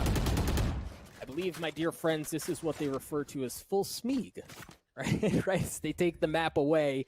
XSET here looking to think twice about how they choose to play. Old FaZe goes full smeeg and keeps going, though. Yeah. Like this. Baby Bay gets some info, drops the Cloudburst, and backs up. XSET just on the other side. Baby Bay already lining up too. The spike's down as well. FaZe can anchor this down. BCJ trades it out, but there's a Hunter Fury that's going to be coming out from BCJ. Trying to clear out the back corner of the site. Tagged up 1, gets the kill onto Zachary. Here the showstopper from Aaron being used as well, as they have to respect it, right? That gives XSET so much room to work with as they can get onto the site, get the spike down. They cannot challenge that ult right now. I know exactly where you are. Such a good zoning ult right there out of Aaron. Gets the C site with it. And now we're in a post plant 3-on-3. The next frag is so important. Oh, Corey using his own showstopper. He's got 1 blast pack, swings out, gets the kill. Twyfo at the same time gets the trade as Corey with the judge, going in aggressively. Rocket's good for 2. XSET fall apart. FaZe tie us up at 3 apiece. Yeah, getting that showstopper frag was so important. It made the XSET players feel an immense amount of pressure that was coming from Garage. They both had to double swing to, take out the spawn entrance. And it's just not a favorable fight for them.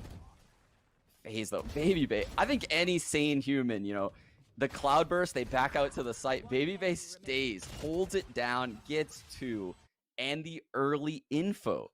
This is something FaZe lacked before, the early info. So he gets the 2 kills. His whole team is at C by the time, XSET take the site. This FaZe looks way better than the old one. They do. I would have to wholeheartedly agree with you. You see XSET on a very light buy. A couple of sheriffs, maybe a stinger. But by and large, not a whole lot to work with here. And again, they've got A lobby control yet again. And I think they might push through the dark cover this round. Because the drones coming through, 2 people in lobby know they're actually backing out. But and again, Sean, we continue to highlight it because that forces XSET to 1/2 of the map, right? Like, A is not an option. There's no way, given the control that FaZe have established on A lobby, XSET can't go there at all. You're forced either into B, C long, or in Garage like they've gotten in through here. BCJ good for 1. Yeah, it seems like FaZe has found a lot of success taking Garage from FaZe. FaZe has put so much emphasis on getting A lobby control that the rest of the map does seem a little bit weak. And maybe XSET senses that as well. XSET quietly taking a bit of time to reset the map with 35 seconds left. They do have the From the Shadows in Weeded's back pocket. And look what it does. Look what taking a lobby control does. Look how slow right now XSET has to move through all of these angles to clear it out. And now they have to recklessly run. There's 19 seconds left. They can't even clear all these angles. Excellent counter flash from Marv. Raucus 1, 2, baby, line them up and knock them down. Raucus already good for 2, looking for the third. He gets it, but Weeded trades him out. Drops things down to 2v2. Baby Bay going hunting. He's got 1. Left alone. Doesn't have any ultimates, but what he does have is a Vandal, and he's already able to take things down to a 1v1. See Baby Bay tapped, starting to slowly work his way forward. It's going to push Pure back even more. He taps it yet again, forcing him to come out, and Baby Bay comes up huge for FaZe. Ooh, what a play by Baby Bay. I think he actually spammed that box at long with the Spectre and then switches to the Vandal. And I know if I were in that scenario as the person in the one-on-one, I go from playing the one-on-one passive to realizing, oh, I might play a little bit more aggressive right now. I might take this gun duel because this guy has a Spectre. I have a Vandal. But Baby Bay just posts up in an off angle when he switches guns, and you can tell it catches Pure off guard. What an amazing one-on-one by Baby Bay right there. And like, you know, again, if you listen to the Plat Chat interview, shout out to the boys at Plat Chat, the confidence with which Baby Bay speaks is palpable, right? Like he just drips of confidence, and you see it, right? Like you see it in his gameplay. You see it in that 1v1. I think we're going to get another, exciting round from Baby Bay because it looks like a C hit is brewing, and he has Bladestorm out right now. He didn't even buy a gun. He's so confident. He just popped Bladestorm this round. He's just running around in the site right now. This is going to get epic if they go C. But it looks like they're actually going to rethink things. He's jumping around. They spotted him, and now they're going to regroup, go A. They might drone out this lobby. They've done that before. Marv gets this info so early, though. Yeah, he's going to drop the smoke. 5 members of XSET on the other side. You see members of FaZe start to rotate over. There's the Hunter Spear coming out from Raucus, trying to tag out the members as they try to get onto A. The From the Shadows has been used from Weeded. He's going to get canceled out, but he got some info of what's safe and what's not. There's the plant from Pure. The Rolling Thunder is going to come out. He's going to have to dash away. The spike does go down. XSET for now have control of the site. Zachary good for 1 as he takes care of Pure. XSET back up. FaZe trying to get onto the site, trying to create some space as things are equal for now. Spike continuing to tick away. For XSET, they're just able to play this so patiently. They're just able to sit back and force FaZe into an uncomfortable situation, and there it is. Weeded gets 2. Give him the 3, baby. XSET tie us up at 4. Ooh, yeah, you can really feel when the numbers start dwindling at the A side and it's a 3-on-3, someone has to tap the bomb. Someone has to hold short A, but someone also has to hold long A. So that means, you can keep jiggling in and out the angles and catch these awkward one-on-ones. And you can see no one from FaZe actually picked up short A. And that's what enabled Weeded right there to pick up the 3K and seal out the round. Very well played there by XSET. We've talked a good bit about FaZe and their aggression, but much like we saw the first time these two guys played, XSET continue to handle it just fine, and in some instances, like this one, they respond with aggression of their own. XSET fully sending down C long. Baby Bay has to back up, give up the site. FaZe forced into a retake situation. Oh, this is a very good place to be for the retake. Baby can potentially open up the round. Oh, does just enough, though, for Corey to get the HL's frag, but he doesn't back out, and that makes it a 4-on-3 in XSET's favor.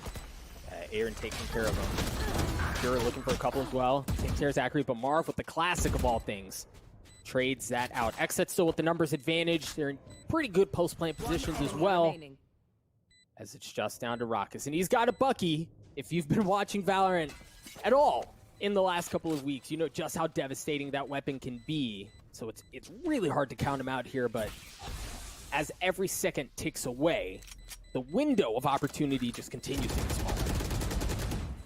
Yeah, looks like Rock is just going to try to, fall just so he gets the, the bonus from dying at the end of the round. And XSET looks like they're kind of running away with this half. That makes me nervous as, just for FaZe, knowing what FaZe is as a team. They struggle a lot on attack. I know this is Haven. Haven is an easier map for attackers. There's 3 sites for them to go to, right? There's so many options. There's so many things to do. I've seen FaZe struggle on attack side of Haven. So FaZe, typically most teams struggle on defense of Haven. FaZe flourishes here. So they need to start rallying. Look at this early stack up by XSET. They're not going to give FaZe a chance to really try to take a lobby control. The paranoia is going to come out from Marv, not connect onto anyone. XSET have fully made their way up A long. Now they're trying to get onto the site. They still don't have short control. However, yeah, this is a 5v5 hit. Look at all of FaZe's here.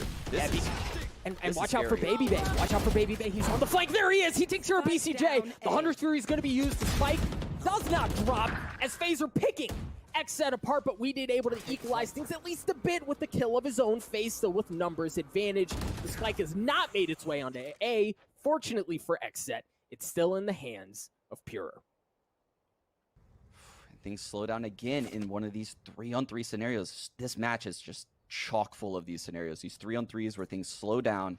Baby Bay rotating off the site. You can see that's what XSET's doing right now. They're allowing the players to rotate off the site. They know if they just wait, someone has to leave. Right. And here's the second player getting picked off the site. Zachary now has to watch the flank because B is open. So as they wait, more and more possibilities open up in the FaZe players' heads. And you can see it's occupying Zachary now. Very well played right now by XSET. They've cut noise, and now really the map is their oyster in a sense. You'll see if Rockets gets the best of air in here early on. Yes, Zachary does as well. As good as that looked for XSET, as well as they played that moment, FaZe just shuts the door right on him. That's just standard FaZe, right? You can outplay them all you want. You can, do the correct play percentage-wise, but you still have to hit the shots. You have to take them out. And every time I watch them, it's just people cannot do it lately. They are so strong mechanically that they just win all these aim duels. I was going to say, I don't think we'll see any more fast strats coming out of XSET based on how that one played out, but they're all grouping by C. Pure has the Blade Storm. Is he going to pop it here? Pretty patient early on. Baby Bay's here. Baby Bay gets one. Just cheap challenging. Couple of Cloudbursts, but at this point, XSET decided they want to commit. They do have the Showstopper, and as you mentioned, they have the Blade Storm.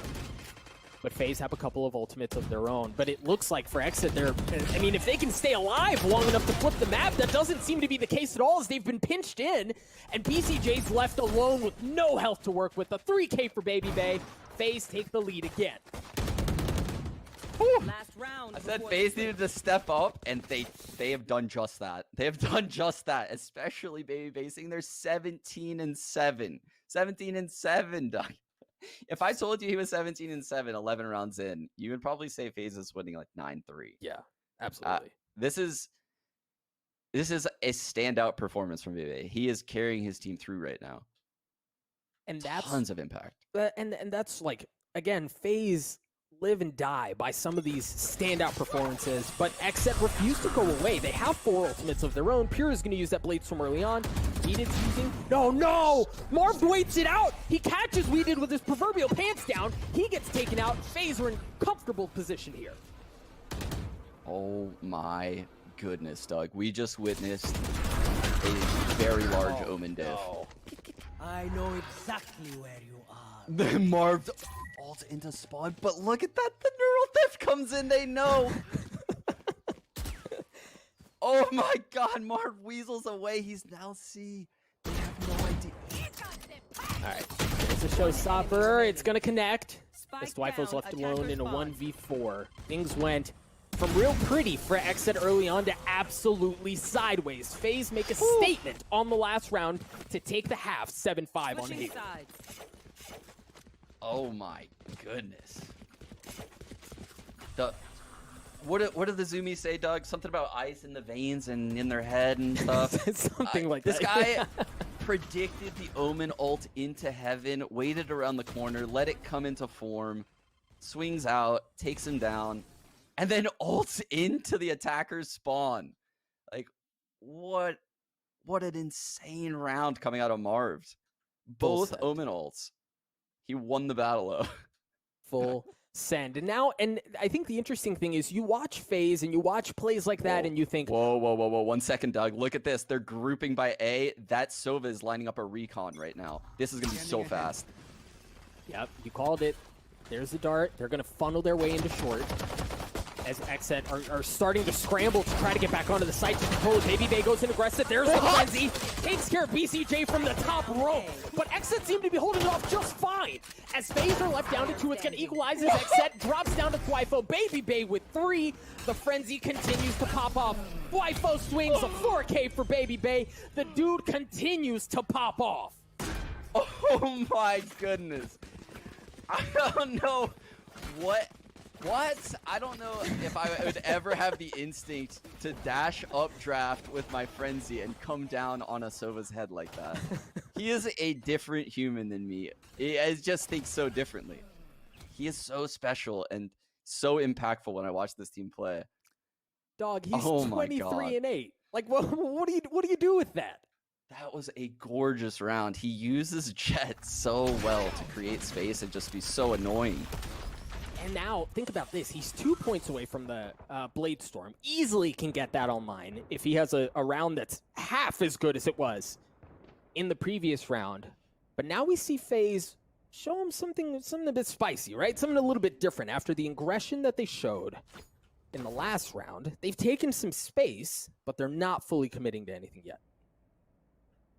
Yeah, and they're just posturing over here towards this A site. I'm curious if the Sova is going to get info sometime soon. BCJ has the potential to randomly, drone, recon, and basically point out that FaZe has no backup plan. There's 4 people locked in by this A site. The hit's going to come in before a rotate does. And these XSET players are going to be in big trouble. Well, but look at this. FaZe is moving way too slow right now. Yeah. I'm getting very nervous right now for FaZe. Yeah, they're moving so slow. It almost looks like they're waiting for potentially a smoke from Marv, and there it is. Now it goes out, and then they funnel onto the site. We did good for one with the Sheriff. As Rocket steps back, takes care of BCJ. FaZe rip XSET apart. Rocket already has 3. Give him 4. He's going to start hunting for the ace. The thing is, it's just Aaron, and he's not even in the same zip code right now, Sean. He's totally elsewhere on the map. Yeah, he's completely out of the picture, and I'm not sure if Marv heard him. It doesn't look like he did, because if he heard him, the 3 players in the A side would be moving. But he is aware that a shorty could be lurking around any of these corners. And that's what, you and I were chatting about this before. There's so much volatility that you have to try to account for. Things like a random shorty in a corner, and obviously it works out for Marv. He takes care of it just fine, but there's just so much you have to consider, so much you have to keep in mind. Yeah, especially in the early rounds when, the economies aren't built. There's not enough really to upgrade your weapons to, the rifles. So there's a lot of variance about what people buy. Sometimes they'll buy Vandal, sometimes they'll buy Marshall, sometimes they'll buy Bucky, sometimes they'll buy Shorty, sometimes they'll buy Frenzies. There's so many viable guns and there's so many distances that you can encounter people in, but you don't have the utility typically to take the right fights. So you see like a lot of weird decisions being made in those early rounds. Notable amount of utility. Look at how XSET fight for a lobby control of their own, but FaZe is going to fully send them. C, yeah, he's got to back up. The paranoia is out. The Bladestorm is there as well. XSET have lost control of C. They've done so without losing any members, but they have no authority over the site. When I watch FaZe, they just took the C site by fear of Baby Bit. He just had a Bladestorm. That's it. And they just got C because people are scared of him. XSET, on the other hand, had to deal with Baby Bit at the end of C, like 3 people in the site. The differences amongst these teams right now is crazy because of Baby Bit. They've gotten the spike down. They've retreated back towards C-Long. And if you're XSET, really the only solve here is you have to go at FaZe. You have to go at their post plants.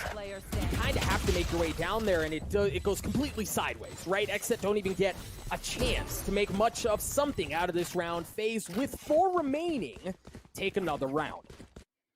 Yeah, this is where things start to get really sketchy for XSET because they're now down 10-5. The map is attacker sided. So FaZe has started well and they're a momentum based team. Right.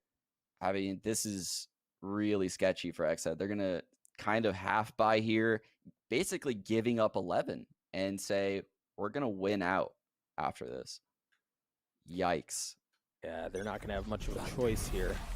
See the paranoia from Marv coming out. Make sure there's no shenanigans. Barreling their way down C long. No one's home. Meanwhile, FaZe, with that information, they're just going to mosey their way into B. I mean, again, Bebe just trots into the site. You know, just plants the spike, gets out. And this is such a difficult situation here for XSET because FaZe have gotten onto the site to get the spike down and then they can just retreat, right? Like they can play from window and essentially stop any sniff at a defuse. Weedid's already dropped. FaZe continue to hold these positions that are so effective, but Thwifo with the Bucky. Pure gets one as well. Corey, Rock is equalizing things out. He's sticking it. FaZe is left alone. He's going to get the defuse. He takes it right out of under their noses. A thrifty round as they steal the round away. Wow. It seemed like, you know, FaZe was going to weather the storm. It seemed like once Weedid fell and their smokes were gone, I thought the round was over. But Thwifo, he had an extra cage. And the cage lasts the entire duration of the defuse. It allows them to steal the round. I cannot believe that FaZe lost that round. That is so huge for XSET that they steal that round. We're now at 10-6. And this round, again, XSET needs to string together rounds. They're going to need this one as well. You're going to have to play pretty damn good Valorant from this point out if you're XSET to keep this thing competitive. And so far, to do so while taking a thrifty round away is certainly the first big check on that list. But as we mentioned, there's still a good bit more to go. BCJ. Oh, this is going to get a lot. This is going to get a lot. Because he now knows there's a guy on the right. I don't think he spotted Zachary, though. He didn't, but you can only assume if someone's going to get into that corner, you have to assume that someone's guided him there and helped him and supported him. And now the long players heard them evacuate. Oh, man. Thwifo at C. I think, you know, it looks like it's going to be a B hit. So Thwifo is actually going to probably end up rotating through Garage. Actually, this is a fake. This is very it's all going to come down to Thwifo. Yep, they showed some of the same utility on B. This time they show it again, but they're going to work their way over on A. Thwifo has to go huge here, but XSET's members have already started to rotate. They've arrived at the scene, and here we go. There's a showstopper for Corey. Aaron drops Thwifo. I called on him having to go big. Good for one already. BCJ does it as well as Thwifo continues to try to find the members of FaZe. Zachary trades it out. BCJ with the Hunter's Fury in the 1v1, and Raucus wins the 1v1. What a play! It was so close. If BCJ was around that corner, he lives. Oh my goodness. It's just so wild. Both raises ulting simultaneously. The Sova pushing Garage while the other Sova ults. That was insane. That was insane to watch. And I am very impressed by the map control FaZe got and the misdirection to go into a C split through Garage. I have never seen FaZe do something like that. This is definitely a well prepared version of FaZe. Sophisticated Smeeg. Yep. Yes. And you know what, we were talking about this earlier. FaZe, that was the same utility, Sean, that they showed in the previous round. And the outcome in the previous round was they went on B, and obviously XSET was able to take it away due to some heroics from Thwifo, but everything that they showed suggested that that's where the play was going to go again. Yeah. I couldn't agree more. So it was such good play by FaZe right there. This is interesting because we both know the mindset of these FaZe players, right? How confident they are, how cocky they are in the server as far as taking their duels. They have blood in the water. They saw the tack pause. I almost guarantee you Baby Bay is going to try to just like put the nail in the coffin right now and do something aggressive. That's just the type of person he is. Yeah. This is going to be insane. Once again, here he is. Baby Bay dashes in, but you see XSET, they've sent 3 down a long. Pure with the Blade Storm, good for 1. I don't know if they know. Now in heaven, this is interesting because 3 of them are at long. What is Marv gonna do? Pure has already spotted another one. Rock is Pure already good for 3. As FaZe just down to 2 members left. The spike is back towards spawn. As you see both Jets playing a bit of ring around the rosy here. Pure goes in, and Baby Bay wins the Jet duel. A 2v2 is all that's left. One enemy remaining. Oh no, Thwifo gets caught off guard. The comm was probably Marvel's long. This is now a super difficult 1-on-2 for We Did. Sheriff in hand. It's almost a must win though. Well, he gets some info there. And he has the flash. He has the flash to work with here. And potentially nah. We tried. We tried real hard. There was definitely a world. There was. It may have not been a very big world, but there was a world. FaZe extinguish the hope, the sliver of what if, as they get to match point. Man, what a dominant performance so far from FaZe in this series. This is very impressive. Very, very impressive, especially when you consider that XSET beat these guys 13-10 after being down 8-1 on this very map less than a month ago. Yep. I mean, 2 weeks ago. Yeah, this is a huge improvement from FaZe. XSET using a bit of aggression as they try to take the middle of the map. They fully sent down B. Baby Bay just on the other side, just around the corner. As, I mean, XSET have taken some of that space away, but much like we saw a couple of rounds ago, XSET takes one option away, FaZe just happily takes the other. Oh no. Man, I think this is it, Doug. Yeah, there are just no options. Baby Bay pulls out the blades, takes care of another one. Wifo's left alone in a 1v4. Blade Storm on one side, Rolling Thunder on the other as well. There's just not a whole lot there. There's that Rolling Thunder that we mentioned. Baby Bay, I presume.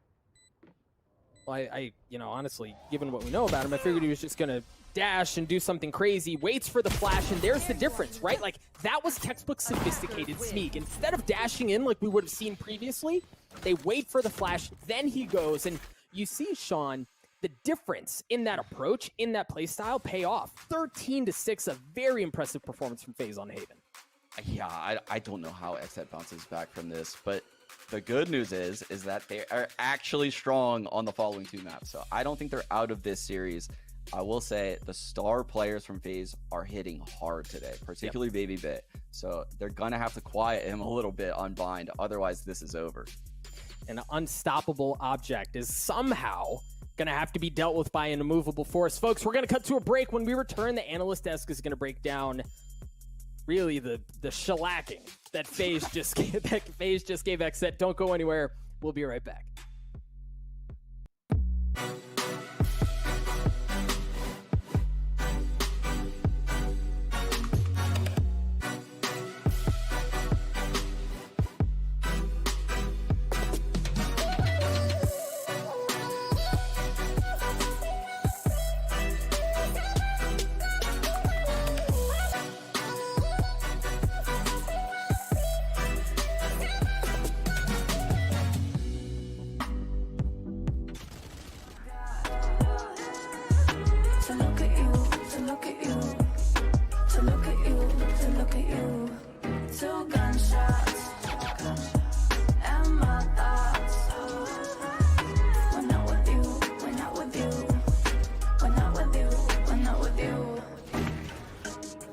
Shot to death last night, and I thought of someone else.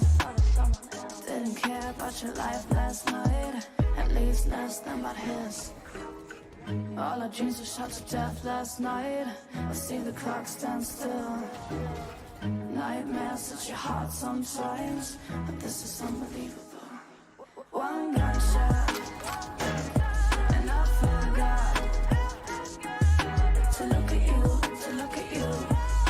To look at you, to look at you. 2 gunshots and my thoughts. We're not with you, we're not with you. We're not with you, we're not with you.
Oof, a little bit of a bumpy start there for XSET as the first map does not go well for them. FaZe comes out swinging, and it's really off the back of a player we spoke about coming into that pregame. It was Baby Bay, who is crushing, regardless of whether it's a rifle, it's an AWP, or it's the old Van Silly. Baby Bay is just slicing them to pieces, sometimes, you know, physically actually slicing them up, and other times just dicing apart the defense. What was it exactly there that just allowed Baby Bay to do that, though, Alex? I think it's just him in general. Again, just listening to his interview in the past with Platchat, he was saying how I just want to play my own style and play my own game. I've played it and tested how aggressive I could be with Jett, and I think I figured out how I could actually catch people off guard, and he's continuously doing that right now. And when you're looking at usually this flash and dash combo of Zachary and Baby Bay, ever since Zachary went over to the breach, we didn't see much of that. It's just Baby Bay getting the timings right and actually getting all of these frags that puts him on the top of the board. He looks amazing right now. He's on a different level. Looking, though, at what some of the other players brought to the table, we had other people stepping up, one of them being Raucus. Christine, that's not typically a player we see really making a name for himself. Coming into this, we would have expected to see Baby Bay and Corey. So what exactly was the secret sauce that allowed Raucus to get into so many advantageous positions?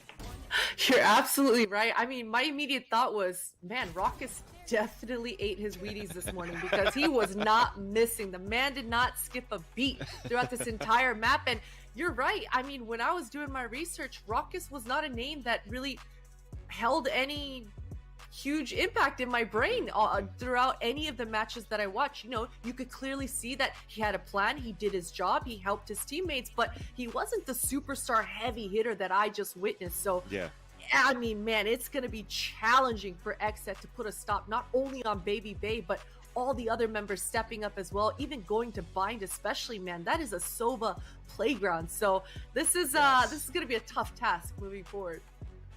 You know, Veli, you talk about what Marv brings to the table.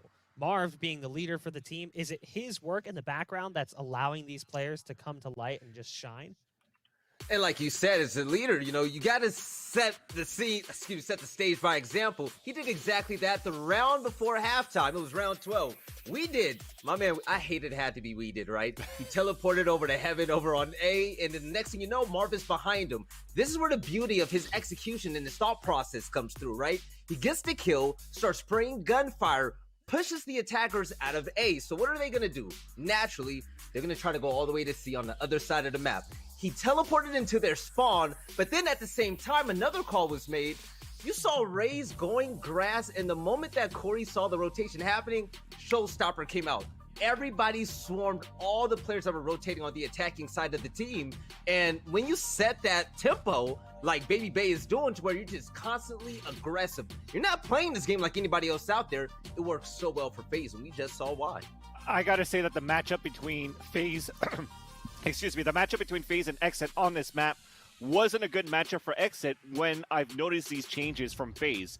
Why? Because for XSET, they like to do these set plays where they don't have that many lurkers. They don't have anybody watching flanks on their attacker side.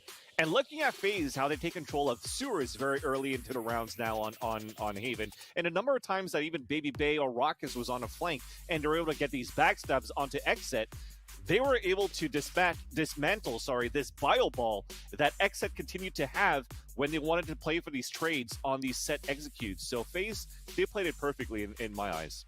I am surprised at XSET not having an answer, right? Because when you see the breach immediately, especially on a map like Haven, you think Vision Strikers, they're coming for me. Yep. They want to take the duel. They're not going to sit around. They're not going to let you default and poke and prod. They want to be in your face. And we already know how aggressive FaZe is. So moving on to the next map, I mean, I think XSET, they just need to have a reset. Mentally reset here and stick to your game plan, because I'm sure these guys have hashed out those kinds of details and figured it out.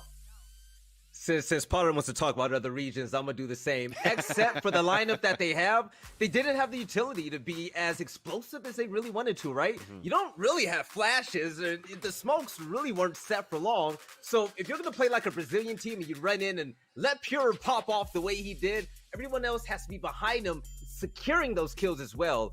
It was just unfortunate that the pinch kept coming. They play slower than FaZe, so at the end of the day, just the tempo was too much for them, and that was it. We can take a look at the side-by-side comparison of the two teams in that last map as well to kind of understand how things shook down. To be fair, the graphic is going to tell us things we already know. FaZe just lights out play. Again, taking the battle to XSET's doorstep. This is exactly what we saw from FaZe in the finals of the last Challengers event. Just playing hyper-aggressive, running at their opponent. But the stats don't actually look all that crazy. When you see the damage side by side, it wasn't like they were double that of XSET, despite the scoreline being heavily tilted in their favor. But when you look at the frag wins, that's obviously where it showcases what just happened. Alex, can XSET bounce back off of a performance like this? I mean, look at the players even side by side. The best player was BCJ. 241 combat scores, 16 kills. Not bad, but look at that in comparison to Baby Bay. Yeah, I mean, and also when you look at Pure, right? At first, when we were in a green room watching this matchup, we're like, hey, actually the head-to-head between Pure and Baby Bay, it looked pretty close. And then eventually on the attacker side leading to, for XSET, it started falling down as well. And it doesn't help if they lost 13-6. That shows that the other guys weren't able to help out somebody like BCJ, somebody like Pure into the fragging department to make this a closer game. By the way, I just want to point out, Bob, so their MVP was BCJ. He went 16-15 to Silva. Baracus was 18-8 as well, and he was even the MVP Silva for his team. Yeah. Like Baby Bay 28-12. Yo, the fragging is out there, and I don't care what anybody says. At the end of the day, you got to be able to shoot the other person on the other team, and FaZe did it better. These stats are insane. Well, that was map 1, but map 2 is just about to come up. Let's take a look at the map picks and bans so we can see where we're going to be heading next and where this series is going to be leading us. Reality is that it doesn't matter where we're going. It's going to be tough for XSET to overcome the mental hurdle of coming back from a loss like that. So they're moving now to Bind.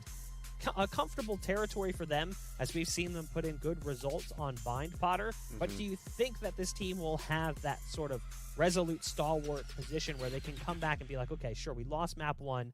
Series isn't over. Let's turn it around, because they are younger players. Right. You know, I think they do. I'm looking right straight at BCJ. You know, he had an okay performance on Haven. Bind, it seems to be his best map as far as in these last few months, at least. So definitely he's going to be the hero that these guys on XSET need. But a little bit more than that, you know, Pure, I know he's probably going to stick to that jet on Bind. It seems like that's a trend for him. That's his comfort agent. He's going to have to step up to the plate. He's going to have huge, bigger rounds than he just did on Haven as well. Well, the players are ready and the casters are standing by. Hopefully for all you XSET fans in the chat, we'll see a bounce back here and force things to map 3. But right now, it's not looking promising after that first map loss, but we'll have to see what they bring into the server. We've got Doug and Sean Gares. It's all yours, boys. Thank you, Bach. I gotta tell you, it really is jarring every time I look at you and I see hair on your head. I like, is that Bach? No, but Sean, I think they teed it up super well. The moment's now, right? And the good thing for XSET here is that they tend to be pretty dang good on Bind. They do. They have a very good comp. I didn't mention it before the Haven game, but I want to say XSET has to be, you know, one of the only teams in this event where if you look at their stats across all the maps, their comps, they pretty much just stick to the same comp, right? Yeah. On all of their last 14 Haven games this year, they played the same comp. On all of their last 13 Bind games in 2021, they've played the same comp. So they're very familiar with their comp, and we're gonna see them play the agents that they like playing. Now, the bad part about that is if they qualified, you know, a week ago, they would be able to be anti-shredded super easily because there's only so many things you can do with the same 5 agents taking the same spots on the map. But luckily for them, they qualified a long time ago by beating FaZe, right? They qualified weeks ago. They've had time to prepare, to reinvent their game. So they might bust out something that, you know, FaZe is definitely not going to be prepared for here. Yeah, and again, I think if it's going to happen anywhere, it's got to be on Bind. Now, I was talking to Weeded yesterday, kind of, you know, prepping out, seeing how he was feeling, and I asked him if there was anything spicy, right? Like a little bit of salsa that they were going to throw at FaZe, and all he said was, nope, I can't answer it. So we very well may get a little something here on Bind. I don't know. I think Weeded has shown, you know, he might pick a Viper here and there. Oh man, I would only be so happy. I would be so happy. Don't do this to me. Don't do this to me, Doug. Don't make me get excited. I mean, we're both along for the ride. We're just a few moments away from Agent Select. If you're just joining us, Map 1 was ugly. If you're XSET, if you're a fan of XSET, as FaZe really just kind of imposed their will across the board. But now we're on to Bind, a map where historically XSET are much better. You take a look at their closed performance really throughout the first stage of the VCT, 4-2 record on Bind. Certainly bodes well when you consider that FaZe only had 3 reps on the map and they lost 2 of them. Yeah, you speak of FaZe in VCT, but I think the Bind thing is very interesting because in Haven, I think the duelists stand a better chance. It's a very close range map. I don't think Sovas can shine as well as they can on Bind. I actually think Bind is an excellent map for Sova. So BCJ, who already had a good start to the series, I think this is where he has a chance to really shine.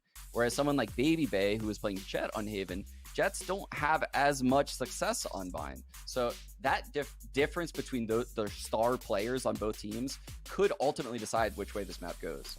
Yeah, certainly could be the case. I think another person that we talked a bit about at the beginning, and truth is we didn't see a whole lot from on that first map, was Aaron. He was on the Rays, and there was much left to be desired there. Want to keep a close eye on him because I really do think for XSET, if they can get a couple of those players, right? If they can get Aaron clicking, right? If Pure can start hitting some shots and make some magic happen, I really think we can go to map 3, Sean. I think so too. And what's interesting about the comps of these teams is they're so close, but Zach on the breach instead of a Cypher. That is interesting because FaZe is that loose team, They don't really get map control like most teams. And not seeing a Sentinel on Bind is a little sketchy. I think there's going to be massive holes when FaZe is on attack, but I'm not sure if XSET's going to be capable of finding those holes. They're going to have to get information from BCJ. They're going to have to get information from Twyfo. Pure is going to have to start coming more into the game. He's going to have to be aggressive and open up these rounds. I think it can be exploited when you don't have a Sentinel on Bind. And you have to be proactive to do that, though.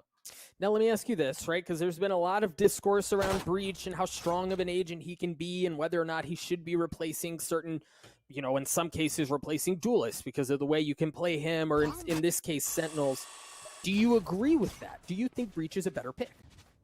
Breach is a fantastic pick. But look at this push coming out of Long B from Baby Bay. It's forced them to just rush A. They're scaling quick on Raucus. Raucus trying to stay alive in the smoke, and he's not going to be around for long. BCJ through the dark cover, gets one with the ghost. XSET should be able to get the spike down. Mark needs to go big there. He gets one. Aaron trades it out as the spike goes down. You keep a close eye on the minimap, folks. FaZe has 2 members rotating through, presumably going to send one shower. Okay, they're both going to go showers as XSET hunkers down around U-Haul. Such a difficult retake right now coming in from FaZe. The 2 players completely separated right now from Zach. He's gonna have to come up big with a flash or 2, maybe at the truck when they swing. Yeah, well, and the one benefit they have with them is that they can push from different sides, and that's where you see some of that play out. Attention is drawn one way, the sucker punch comes in from the other side. Baby Bay with the frenzy gets 2 as XSET falls apart. BCK is alone. He's certainly worse for wear. FaZe get the defuse. A beautiful retake from the boys on the defending side. Not a single FaZe player falls in that retake. Are you kidding me? Are you kidding me? A 4-on-3 and they cleanly retake. The flashes coming from Zachary, especially the last one on BCJ in pocket. What phenomenal utility usage coming out of Zach. I mean, I said it on Haven. It's one thing that all the rest of the players can just run around, but he is just so good at supporting them with his utility, and he showed it again and again. He's 0-1, but he definitely had the most impact on that pistol. Oh, absolutely. On that retake, he really was the one who opened the door, who paved the way for FaZe to take that round. XSET here, down 1. A couple of sheriffs. I don't believe they forced up real big at all. See what damage they can do with some of these upgraded pistols. Ooh, the cam for U-Haul. Pure goes in. Near sight. Yeah, the paranoia's there. Marved wins the 1v1 as he continues to push through. They have full U-Haul control, and they're going to have to deal with it, or else Marv is going to continue to run around unchecked. Dwifo gets the best of him. Rock is waiting for the flank, and there he is. Warm, welcoming open arms as BCJ drops XSET down to 1 member left as it's Dwifo. He's going to get all sorts of messed up. With that utility, FaZe take the second as well. Great plays coming out of Marv and Raucus to hold down the A site. The instant paranoid to U-Haul. I was a little nervous. I mentioned it's only a near site. That means the guy in the corner of U-Haul actually has vision if Marv gets close enough, which in U-Haul, you are indeed close enough right there. So it was a little bit scary, but once he got that, the confidence peeking out of you, closing it out with Raucus, who was aware of the flank.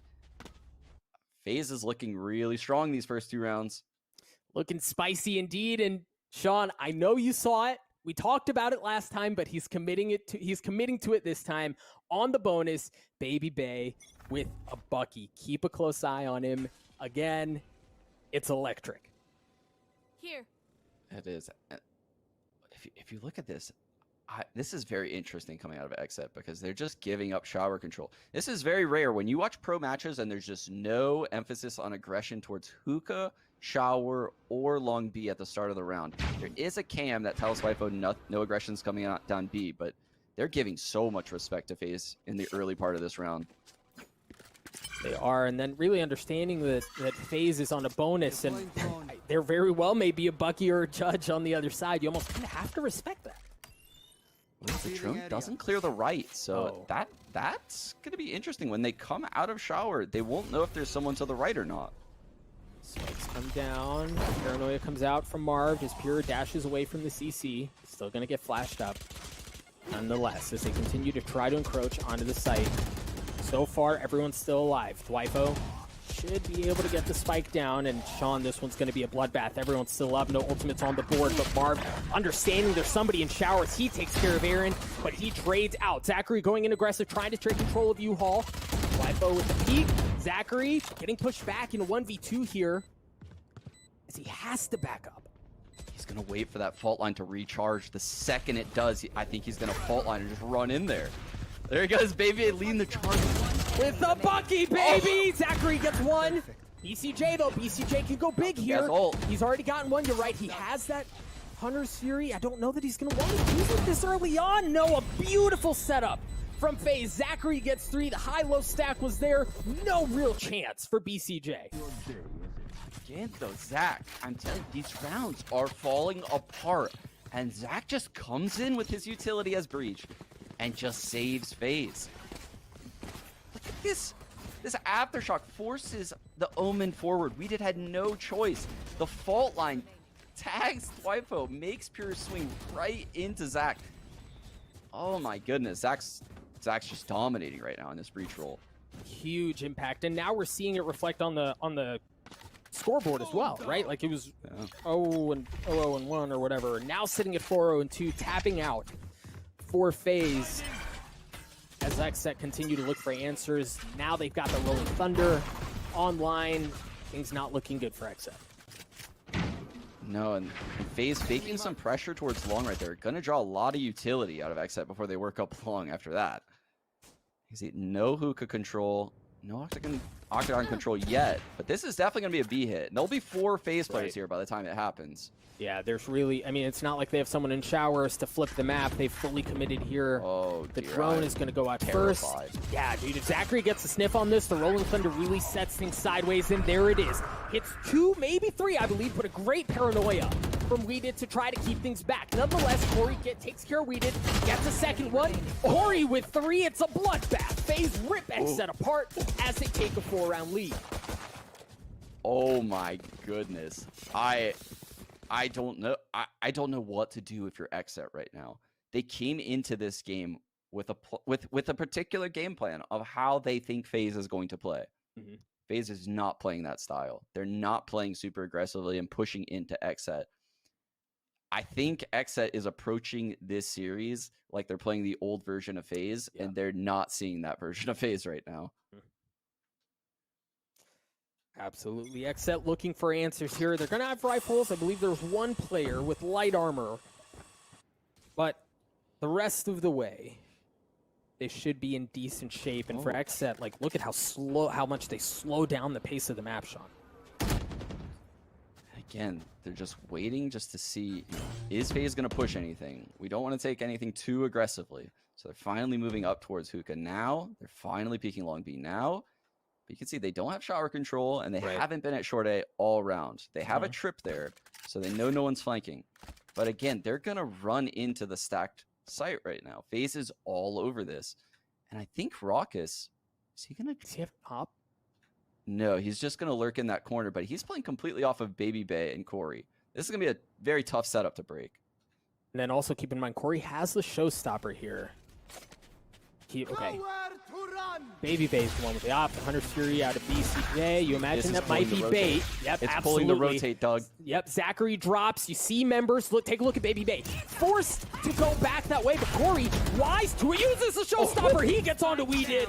Raucus trying to keep other members back as he does just that. Aaron trying to equalize things, but no, it continues to go sideways for XSET. FaZe up 5-0 here. XSET have no answers. Oh my goodness. They had one before the game. They had one before the game, but everyone has a plan. Everyone has a plan until they get punched in the face. I think that's a Mike Tyson quote, is it not? It is. Excellent FaZe, quote, by the way. FaZe is just coming in here swinging. The strat this round looked great. They forced the rotate out of the B site. There was one player in the site when they were jumping out of hookah. And then Corey comes satcheling in with the Razor, and everything falls to pieces. It's just, FaZe is so quick. Okay, here's a little different look, right? We talked about how they don't fight for showers control. Now they do. As they try to get on A, Baby Bay getting one with the op. Zachary continuing to hold things down as well. Showers not really an option. Is look at how aggressively FaZe can play this. Mark goes at them. Raucus is on the other side as well. They're sandwiched. Once again, XSET get picked apart. Holy cow. What version of FaZe are we seeing? These guys don't look like they came from Overwatch. I was scammed. These guys are insane. These guys are so good. So good. Marv faking the pressure in shower makes the people on XSET commit up short A. Yeah. Typically when these pro teams split on the A site, the shower hit should wait for short A. But because there was so much pressure from Marv in the shower, short A commit up. But it was just Marv shower. It wasn't like a setup because this is FaZe. And they just play individually. Right. Well, and then Baby Bay is waiting for the short pressure, right? Like, he's got an op. He's just staring right down that lane. They absolutely bait him. Aaron with the showstopper. Good for one. They've got some room to breathe here on the site. Raucus, however, with the Hunter's Fury, trying to keep some of it back. XSET, at least they, oh my gosh, they get onto the site, but FaZe just snatch it right back. I know exactly where you are. That's a big frag from We Did. It's now 3-on-2 in XSET's favor. The neural theft comes in. Baby Bay's daggers and that drone makes me so scared for these guys inside U-Haul. Right click so strong from this distance. They really know where to go, but of course, if the right click misses, it doesn't hurt at all. We Did somehow getting away by the skin of his teeth, stays alive, gets the kill. Raucus left alone as he can try to play for exits, but finally, XSET get on the board. Huge round from XSET. They had to waste a couple ults to win that round, but just getting on the board, getting your confidence up. That's a huge part of this game. It's a massive part in this game, and the economy doesn't last for that long. All XSET needs to do is just string together a couple rounds here. FaZe would be probably looking to eco already. You can see, like, FaZe's economy isn't that great when you consider they're up 6-0. Right. So a couple more rounds, and XSET would be easily back in this game. But they have to do the hard work and actually win those rounds. They do, and there's very little margin for error here, right? Like, you lose this one, all of a sudden you're back in a reset situation where you're ecoed once again, and you don't have very much as far as options go. And if you look, they're going back to this passive style. Baby has full shower control.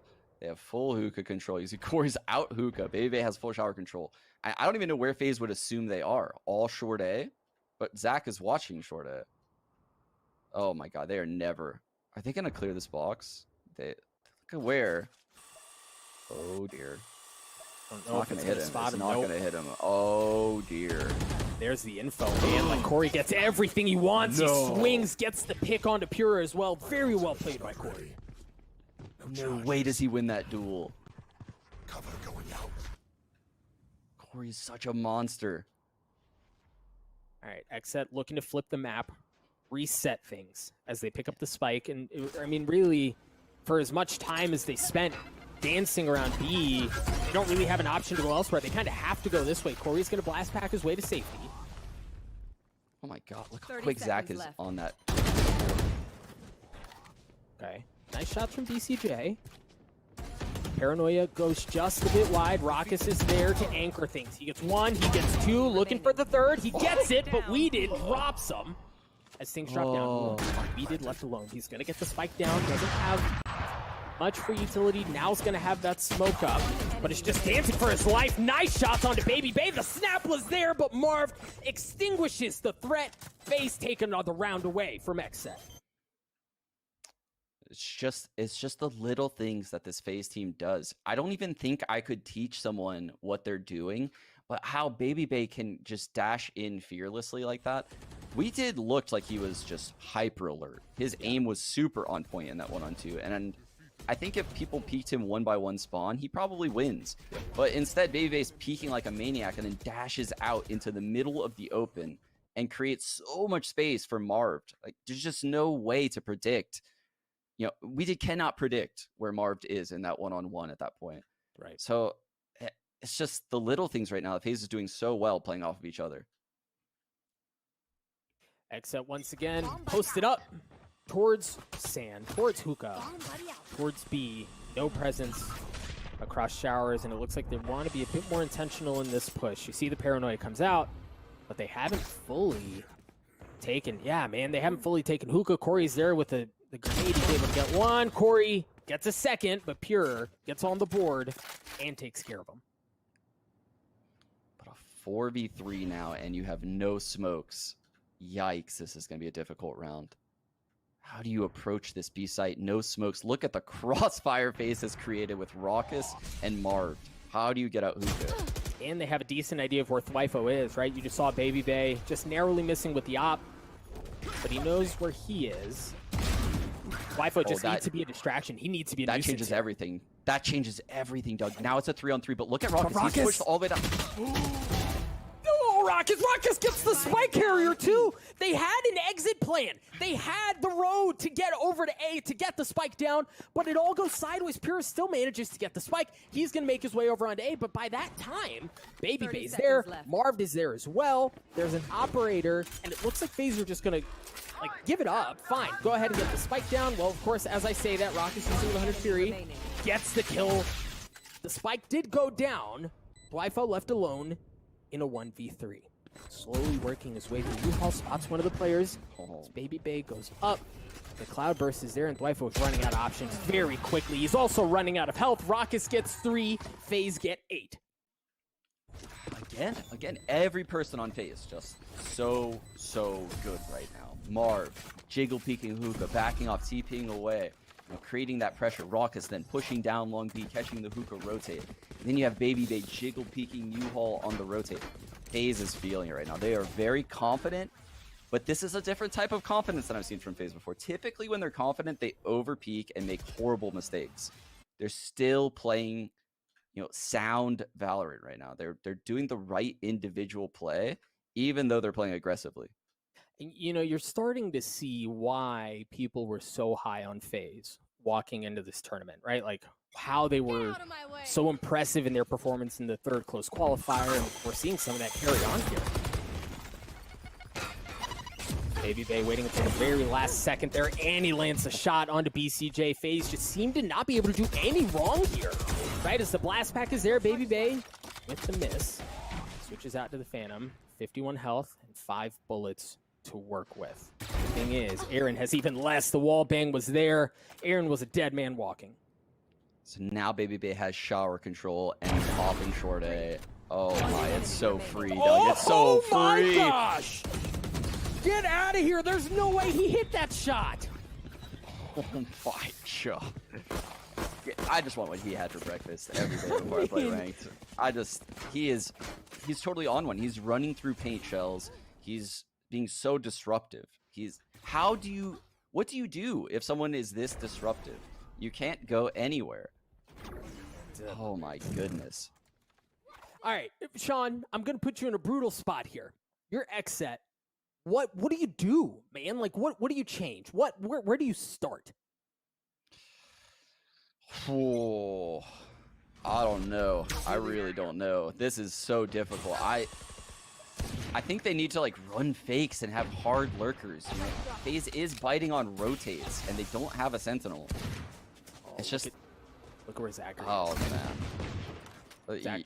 Zachary takes that teleport early on. Weedage just on the other side. He has an ult in there. Oh my god. Well, but the thing is, it's just Weeded. Yeah, it's just Weeded. So they're going to swing out. They think there's going to be a feast on the other side, but it's just one. Now, if you're XSET, you know you fully lost control of the hookah area of the map. You flip it. No, they don't. BCJ tries to fight through a couple very nice sheriff shots from BCJ and Pure to drop a couple of members from FaZe and give XSET the numbers advantage. I think we've been able to say that, what, once? Yeah, once. And I think this is the overconfident FaZe that I was literally giving them credit for not being at the start of the round. They're literally just doing this to spite me at this point. We'll see if XSET can get something out of this. They do have the showstopper. They do have the Hunter's Fury. Look where Baby Bay is. How does he miss this shot? There's just no way, based on his form right now. There's just no way, Doug. There's no way. It's free. 3-on-3. Baby Bay smokes the dart. Ooh. Members of FaZe starting to rotate. Pure winning that duel. But the cavalry has arrived. The members of other members of FaZe have arrived. BCJ, beautiful setup. Pure with 3 and the op. A thrifty round win and a desperately needed one for XSET. Desperately needed. I think this game is still winnable for XSET. This map is defense-sided. With that said, I really do think you need 3 rounds. They have some solid ults, and FaZe is in a bad spot with their ults, so they have a huge advantage coming into this round. Yeah, absolutely. Yeah, I think 10-2. And look, Sean, let's be real with each other here, right? Like 10-2, 9-3. The painting still sucks. There's a jet op battle long B. There's a jet op battle long B. I'm sorry to distract you, but it's going to happen here. Baby Bay gets that angle first. Look Any day now, Sova Dart. Come on now, baby. Get down there. The paranoia was there. Rockets with the drone. Swings early on. The Hunter's Fury is going to be used from BCJ as well. Dwifo gets one. On to Baby Bay. There are the ultimates that you were talking about, Sean. They needed this. We did with 2. With the rifle. The showstopper from Aaron not connecting. But it's really, this was the round that the doctor ordered. If you're XSET, Marv is left alone. But Sean, great, right? Like you do it to close. Right. Well, but here's the thing, right? Like you do that to close the half. Great. You're resetting on the other side. Like how do you, in this position, how do you build momentum off of that? I don't know. That strat was sick. I think we needed to see a lot more of that from XSET. It's like their normal style, right? Where you could feel the anticipation building when that Sova arrow was in the air. It was like we were all waiting for it to land, but the second it landed, it's triggered a reaction of 10 abilities coming out of the XSET guys, and they just wiped the floor with FaZe. It was so explosive. But here we are. We get to see if they have any changes to their defense side. What is different?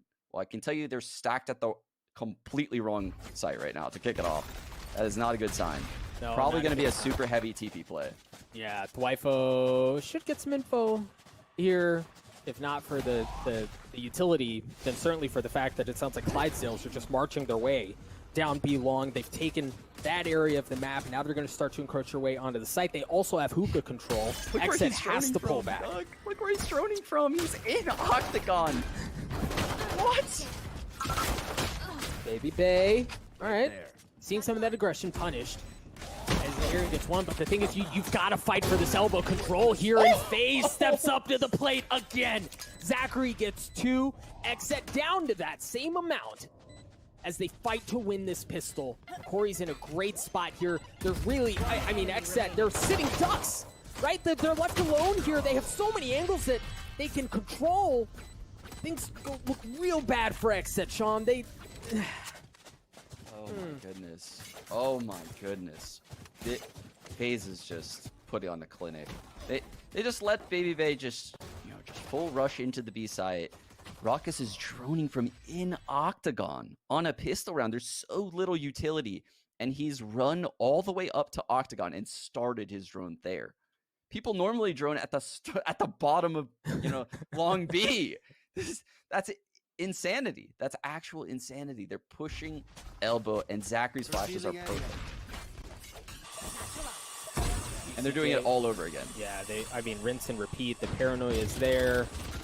BCJ should have gotten some info. You see members of XSET start to rotate over. Corey with the superior guns there, just, able to very easily win that duel. Flyfo with the Bucky. See if he can make some magic happen of his own. Gonna get smoked off. XSET down to 3.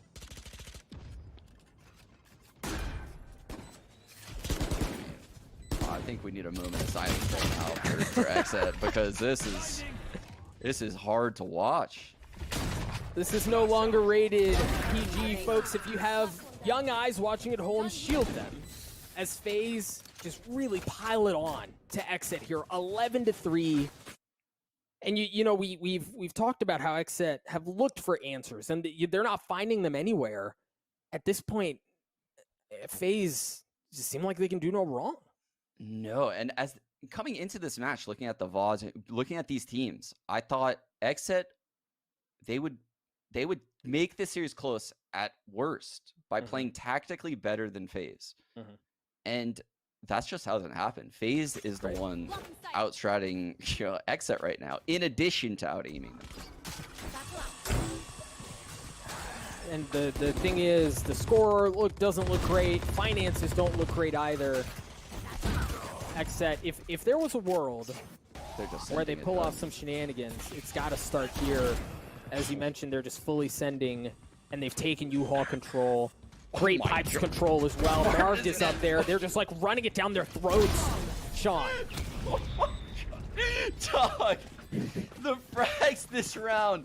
They flanked U-Haul for the first kill and killed the guy with the shock dart. They push Heaven and get 2 more, and then they push through the spawn hall to get the last one. Like, the most conventional round I've ever seen. They are just feeling so good right now. They're feeling so good. I would be terrified to play this team. That was full Smeeg. Like, that was 1,000%, 1,000% unadulterated full Smeeg.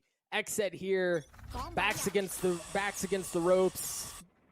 Not a ton of options to work with here as FaZe look to put the finishing touches on a Picasso moment. Got so much info. Marv just saw. He has Spike. They're trolling. Oh no! They were gonna do a fake through the TP this round. Unfortunately for them, Marv gets caught all by himself short A. Or he has his all. Oh boy. He's gonna zone it out. They have to respect it. Oh, okay. Heated drops. Pure stands strong, but Zachary shows that he can do some of his own. BCJ trades it out. A 1v1 is all that remains, and who else but Baby Bay on the side of FaZe as BCJ looks to keep the series alive, the map alive for XSET. He's down to 71 health. He doesn't have a ton of armor. Here's the chance, and Baby Bay answers the call yet again. An absolutely clinical performance from FaZe as they decimate XSET 2-0. Oh, goodness. They indeed repped the set right there. Holy cow. FaZe Clan just absolutely wiping the floor with XSET in this series, cleanly winning 2-0, proving that their challenger stage just a week ago was not a fluke. And this team, I think they might be the hottest team in the tournament right now. I would not want to play against this team. I mean, how do you not, right? Like, you think about, you mentioned their performance at Close 3 and how impressive they look, the adjustments they made over a week. So you carry that momentum, and then you walk into this and you think, well, XSET beat them last time. Like, XSET actually looked really good when they beat them last time. And XSET is in a position where they can make a statement, prove that they belong. And FaZe just kind of laughed, right? Like, FaZe. I don't know what you can say. What do you say if you're XSET after this game? Because you come into this game and you think, yeah, this is going to be hard because they're going to play really aggressive and, their aimers are probably better than ours. And then you just get outplayed tactically. Oof. That's a hard loss. That's a hard loss right there for XSET. But I think it's a learning experience. They're still such a young team. Yeah, I think this is more about FaZe than it is about XSET. I'm blown away by how much this team has improved in the last month. Right? It was Van Silly who put it beautifully. FaZe went from a 1-gear bicycle to a 2-gear bicycle, right? Like, they have become more sophisticated, more diverse in their play, and we saw the hot and heavy phase, we saw the galaxy brain phase. It was really a complete effort across the board from the boys at FaZe. The good thing for XSET and the beauty of this tournament is that there is a lower bracket. This does span over multiple days. XSET will have a chance to reset. They'll have a chance to get their bearings under them and look to make a Cinderella run through the lower bracket. But we're going to toss it over to the desk. Boys, gals, everyone, good luck. Well, I think we're going to need some of that luck. I actually have been taking down notes as we've been watching the matches, and my notes for that match say, FaZe is really good. That's all I needed to write down, as that was basically all we needed to encapsulate on that second map, on the second series of the day. Baby J just keeps doing what Baby J does, but he's got backup and support from the whole squad here, and XSET falls flat. Veli, this just felt like kind of FaZe having fun playing with their food a little bit. Sorry about that. I was playing with my light. It was falling on me, man. But FaZe was playing with their food. And, kind of like what Sean said, it's kind of less about XSET and more about FaZe. Yeah, we could say everything they did wrong, but at the end of the day, it wasn't that. It was FaZe or better. Coming into Challengers 3, after a winless Challengers 2, you throw Breach in the lineup, and Zachary was so on point. I believe at a point in time, he started off the game 7-1. 7-1 on Breach. You don't see that at all. And the reason why that helps out this team so much is the fact that if you want to run around the map and get all silly-nilly, actually, right before that play right there, Zachary held off 2 players in U-Haul with an aftershock and flashes. He exhausted his whole toolkit, and that allowed Baby Bay to come in and help him out with kills. Zachary is an unselfish player, and that's why you have players like Corey, Rockus being superstars. They have been fantastic in FaZe.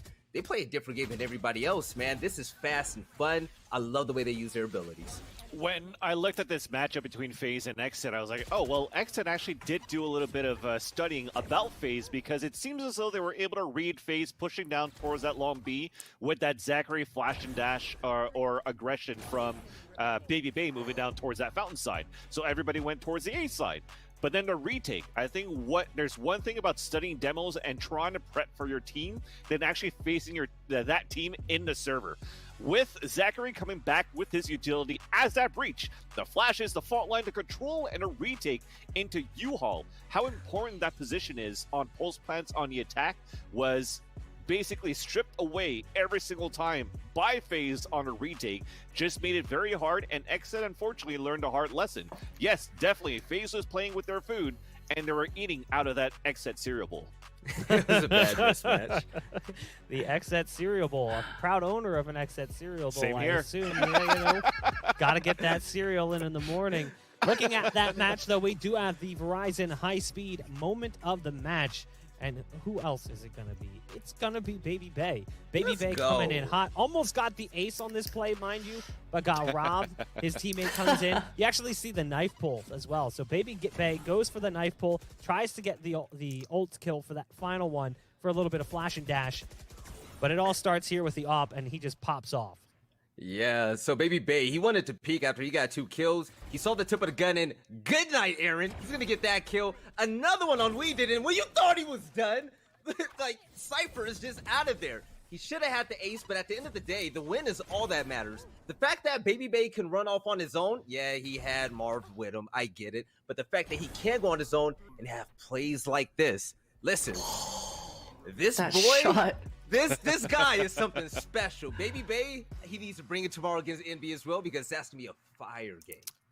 I think it's just natural that this is going to be called the high-speed moment. It's a jet, right? A jet that's going to be able to dash, the Verizon high-speed moment. And I think the whole meme around him schmeeging, right? The way that he played that, he dashed away from a boom bot going in front of him, still walks into...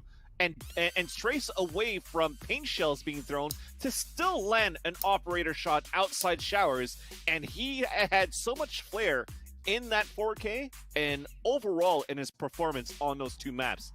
This man is on, again, I said it before, he's on a different level, and teams have to be ready for this moving forward throughout this weekend. Well, there's a walk into the server with confidence, like, oh, I think we can win here. We're a really strong team. And then there's walking in with swagger. And that's what FaZe has. FaZe has that swagger. They're coming in like, it's not even going to be close. Like, we're going to play our own game. They're not even going to have a chance. I'm going to do whatever I want, and I'm going to win because I'm just better. That's the energy that FaZe brings to the table. But we do have Sue standing by with one of the members of FaZe for the Verizon post-game interview. Take it away, Sue.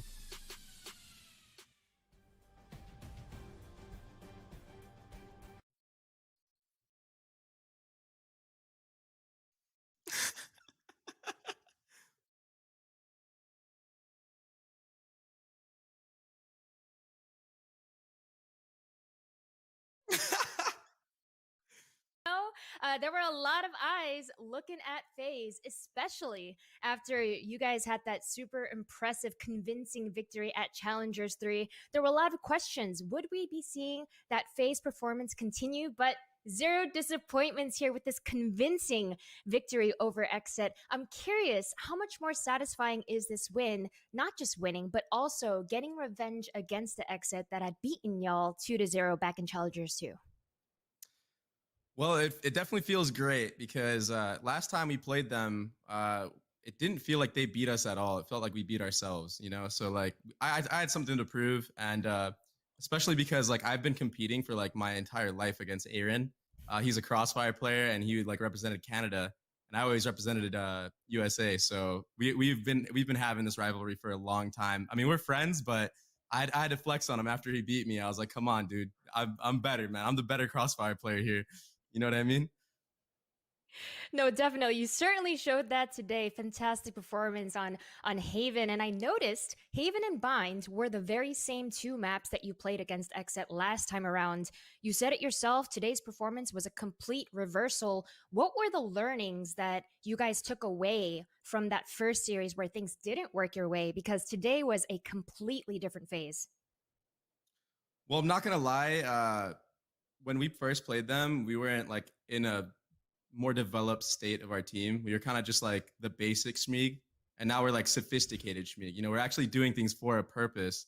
So like I was literally just going full Schmeeg mode, just going in, like doing whatever I wanted. I would literally be like, okay, I want to go A this round. And I would just go until no, you know, and I would never stop. I would just keep going all the way to their spawn.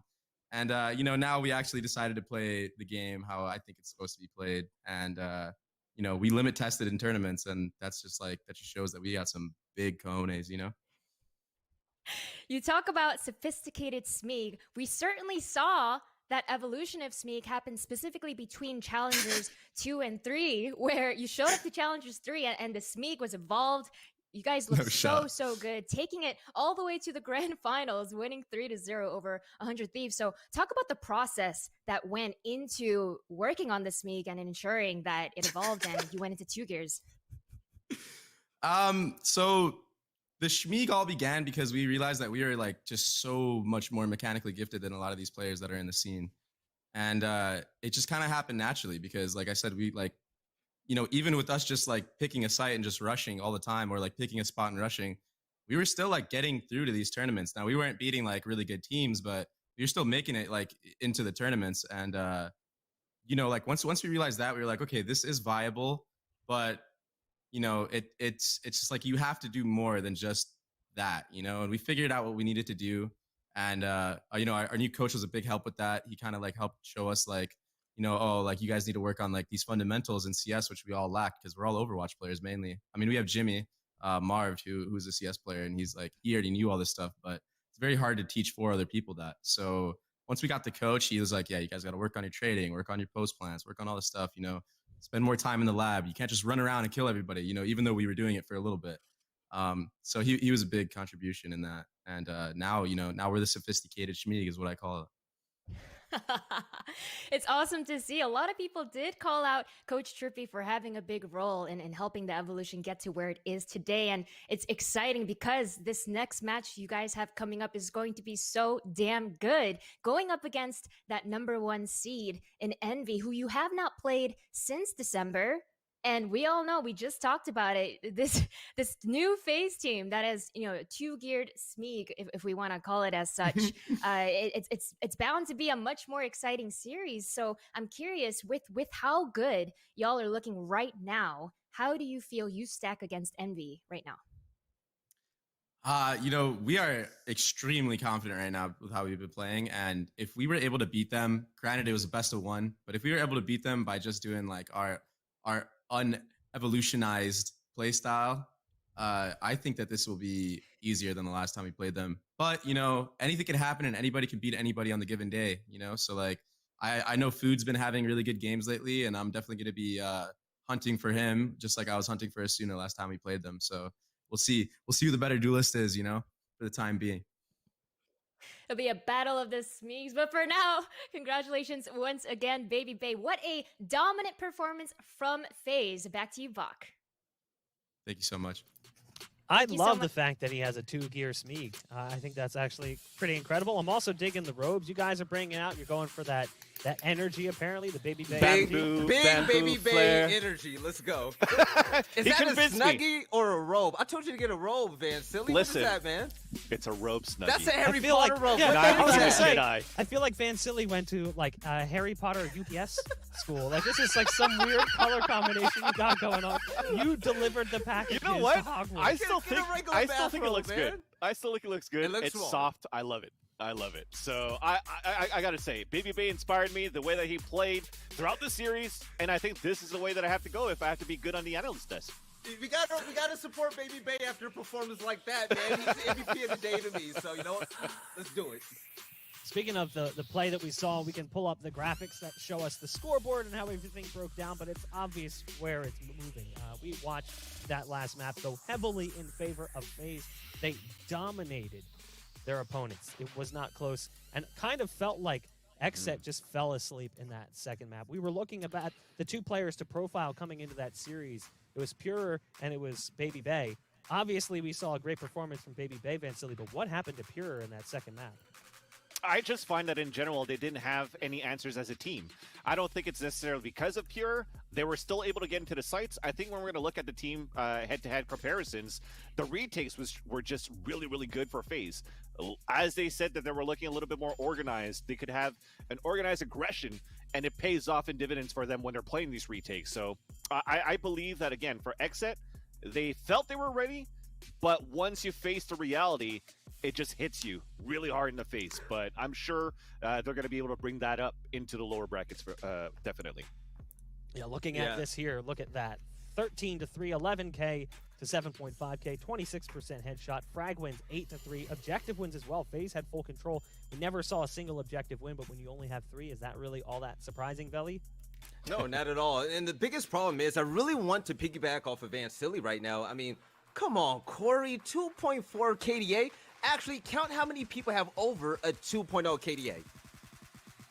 That's insane on the side of FaZe, man. Yeah. And you know what? Looking at XSET, you have to question, how could they have countered all of this? How could they have turned the clock backwards and changed the outcome of this match?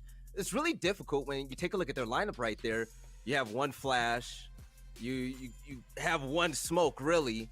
And if teams are aggressive or if they're catching you on the rotation, you don't have that Sky for, flashes. You don't have Breach with that utility dump. You don't really have anything to answer them except what you have in your default kit.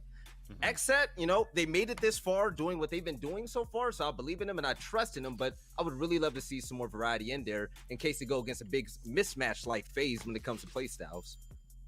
Christine, looking at that lower bracket match as well, we'll take a look at the bracket in just a second, but are you worried for XSET that they're going to struggle to perform against the likes of Gen G? I don't think so. No. I don't think so. We've discussed it, right? These guys have already made leaps and bounds in these last few weeks as it is. And so I think they're still on a high. They'll be able to shake this off. I always say a score line, when it's by this big of a margin, it's a little bit easier to get over. You can simply say, oh man, we just got outplayed. They they just out-aimed us, right? And that's kind of what we saw. And we discussed already, we're not so much looking at XSET's failures, but FaZe, they were on another level. They were playing chess out here while XSET were playing checkers, right? So definitely, I think Veli brings up some good points. They didn't have exactly the kind of flashes that Sky and Breach provides, but there are still answers that you can do with the kits on Raze, the Boombot, the Omen, having the flash ready when those Breach flashes are coming your way. So a little bit of a better game planning before the match goes in. I think XSET, just quick discussions, and they'll be able to make those kinds of audibles the next time around. Just to add quickly, as Christina's mentioned these flashes, because in Korea, we see how good and how useful Breach is for the compositions. And when Breach actually first had that buff, I guess, in the summertime, just before Pop Flash in the Ignition series, teams did try using him in North America, and it wasn't working. It wasn't paying off. And now he was like a very low pick in North America. But now that FaZe brings it back and to see how effective it could be, as how Zachary is using him right now, there's potential, especially with Zeta in Cloud9 that brings over that strategy too, from Korea with a Breach in the lineup. I'm sure the NA meta might be shifting over to maybe incorporate some more Breach. I'm gonna make it real quick, Bach, but this is what TSM has been doing. They've been bringing Sky and Breach, different type of utility dumps, and it's been working for months now. It's about time FaZe picked up on it, and look where it's taken them. Well, congratulations to FaZe as they move on further into the bracket. They'll be facing off against that #1 seed Envy to continue that journey in the upper bracket. But that does wrap things up for us today. We've got 2 matches coming up tomorrow, and we'll pull up a graphic here so you guys can see what's going to be happening. But we're going to be moving into some really spicy ones. We're going to be watching Sentinels face off against LG, and that'll be a bit of a rematch. We've seen these teams face off against each other a couple of times, going back all the way to early January when they played in the Nursery Gamers Winter Championships, and we saw Luminosity come out and surprise everyone with a best-of-5 victory. And then we also move into a second heater of a match. It's Immortals versus 100 Thieves. 100 Thieves, they had a little bit of a bumpy road getting here, and Immortals has really impressed us greatly, looking at the way that this team has shaped up despite all the roster changes, all the roster moves. But you can catch all of that action right here tomorrow. We're going to be live at the same exact time as we were today. That's 3 Eastern or 12 noon Pacific, and we hope you guys will join us. We'll see you then.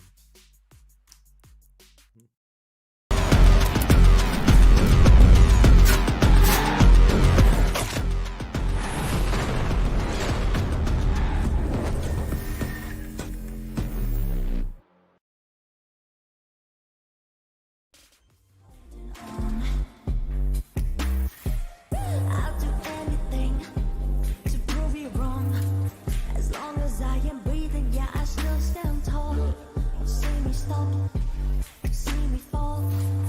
You ain't never, ever gonna see me crawl. You can try and shoot me with your lies. You can try and cut me with your sharp eyes. Like the dust and like the tide. Still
You were shot to death last night. Now you're lying in my bed. Must have been a dream last night, but I can hear what you're saying. You were shot to death last night. Where's my cup of coffee? I was dreaming something bad last night. Can't you hear what I'm saying? One gunshot.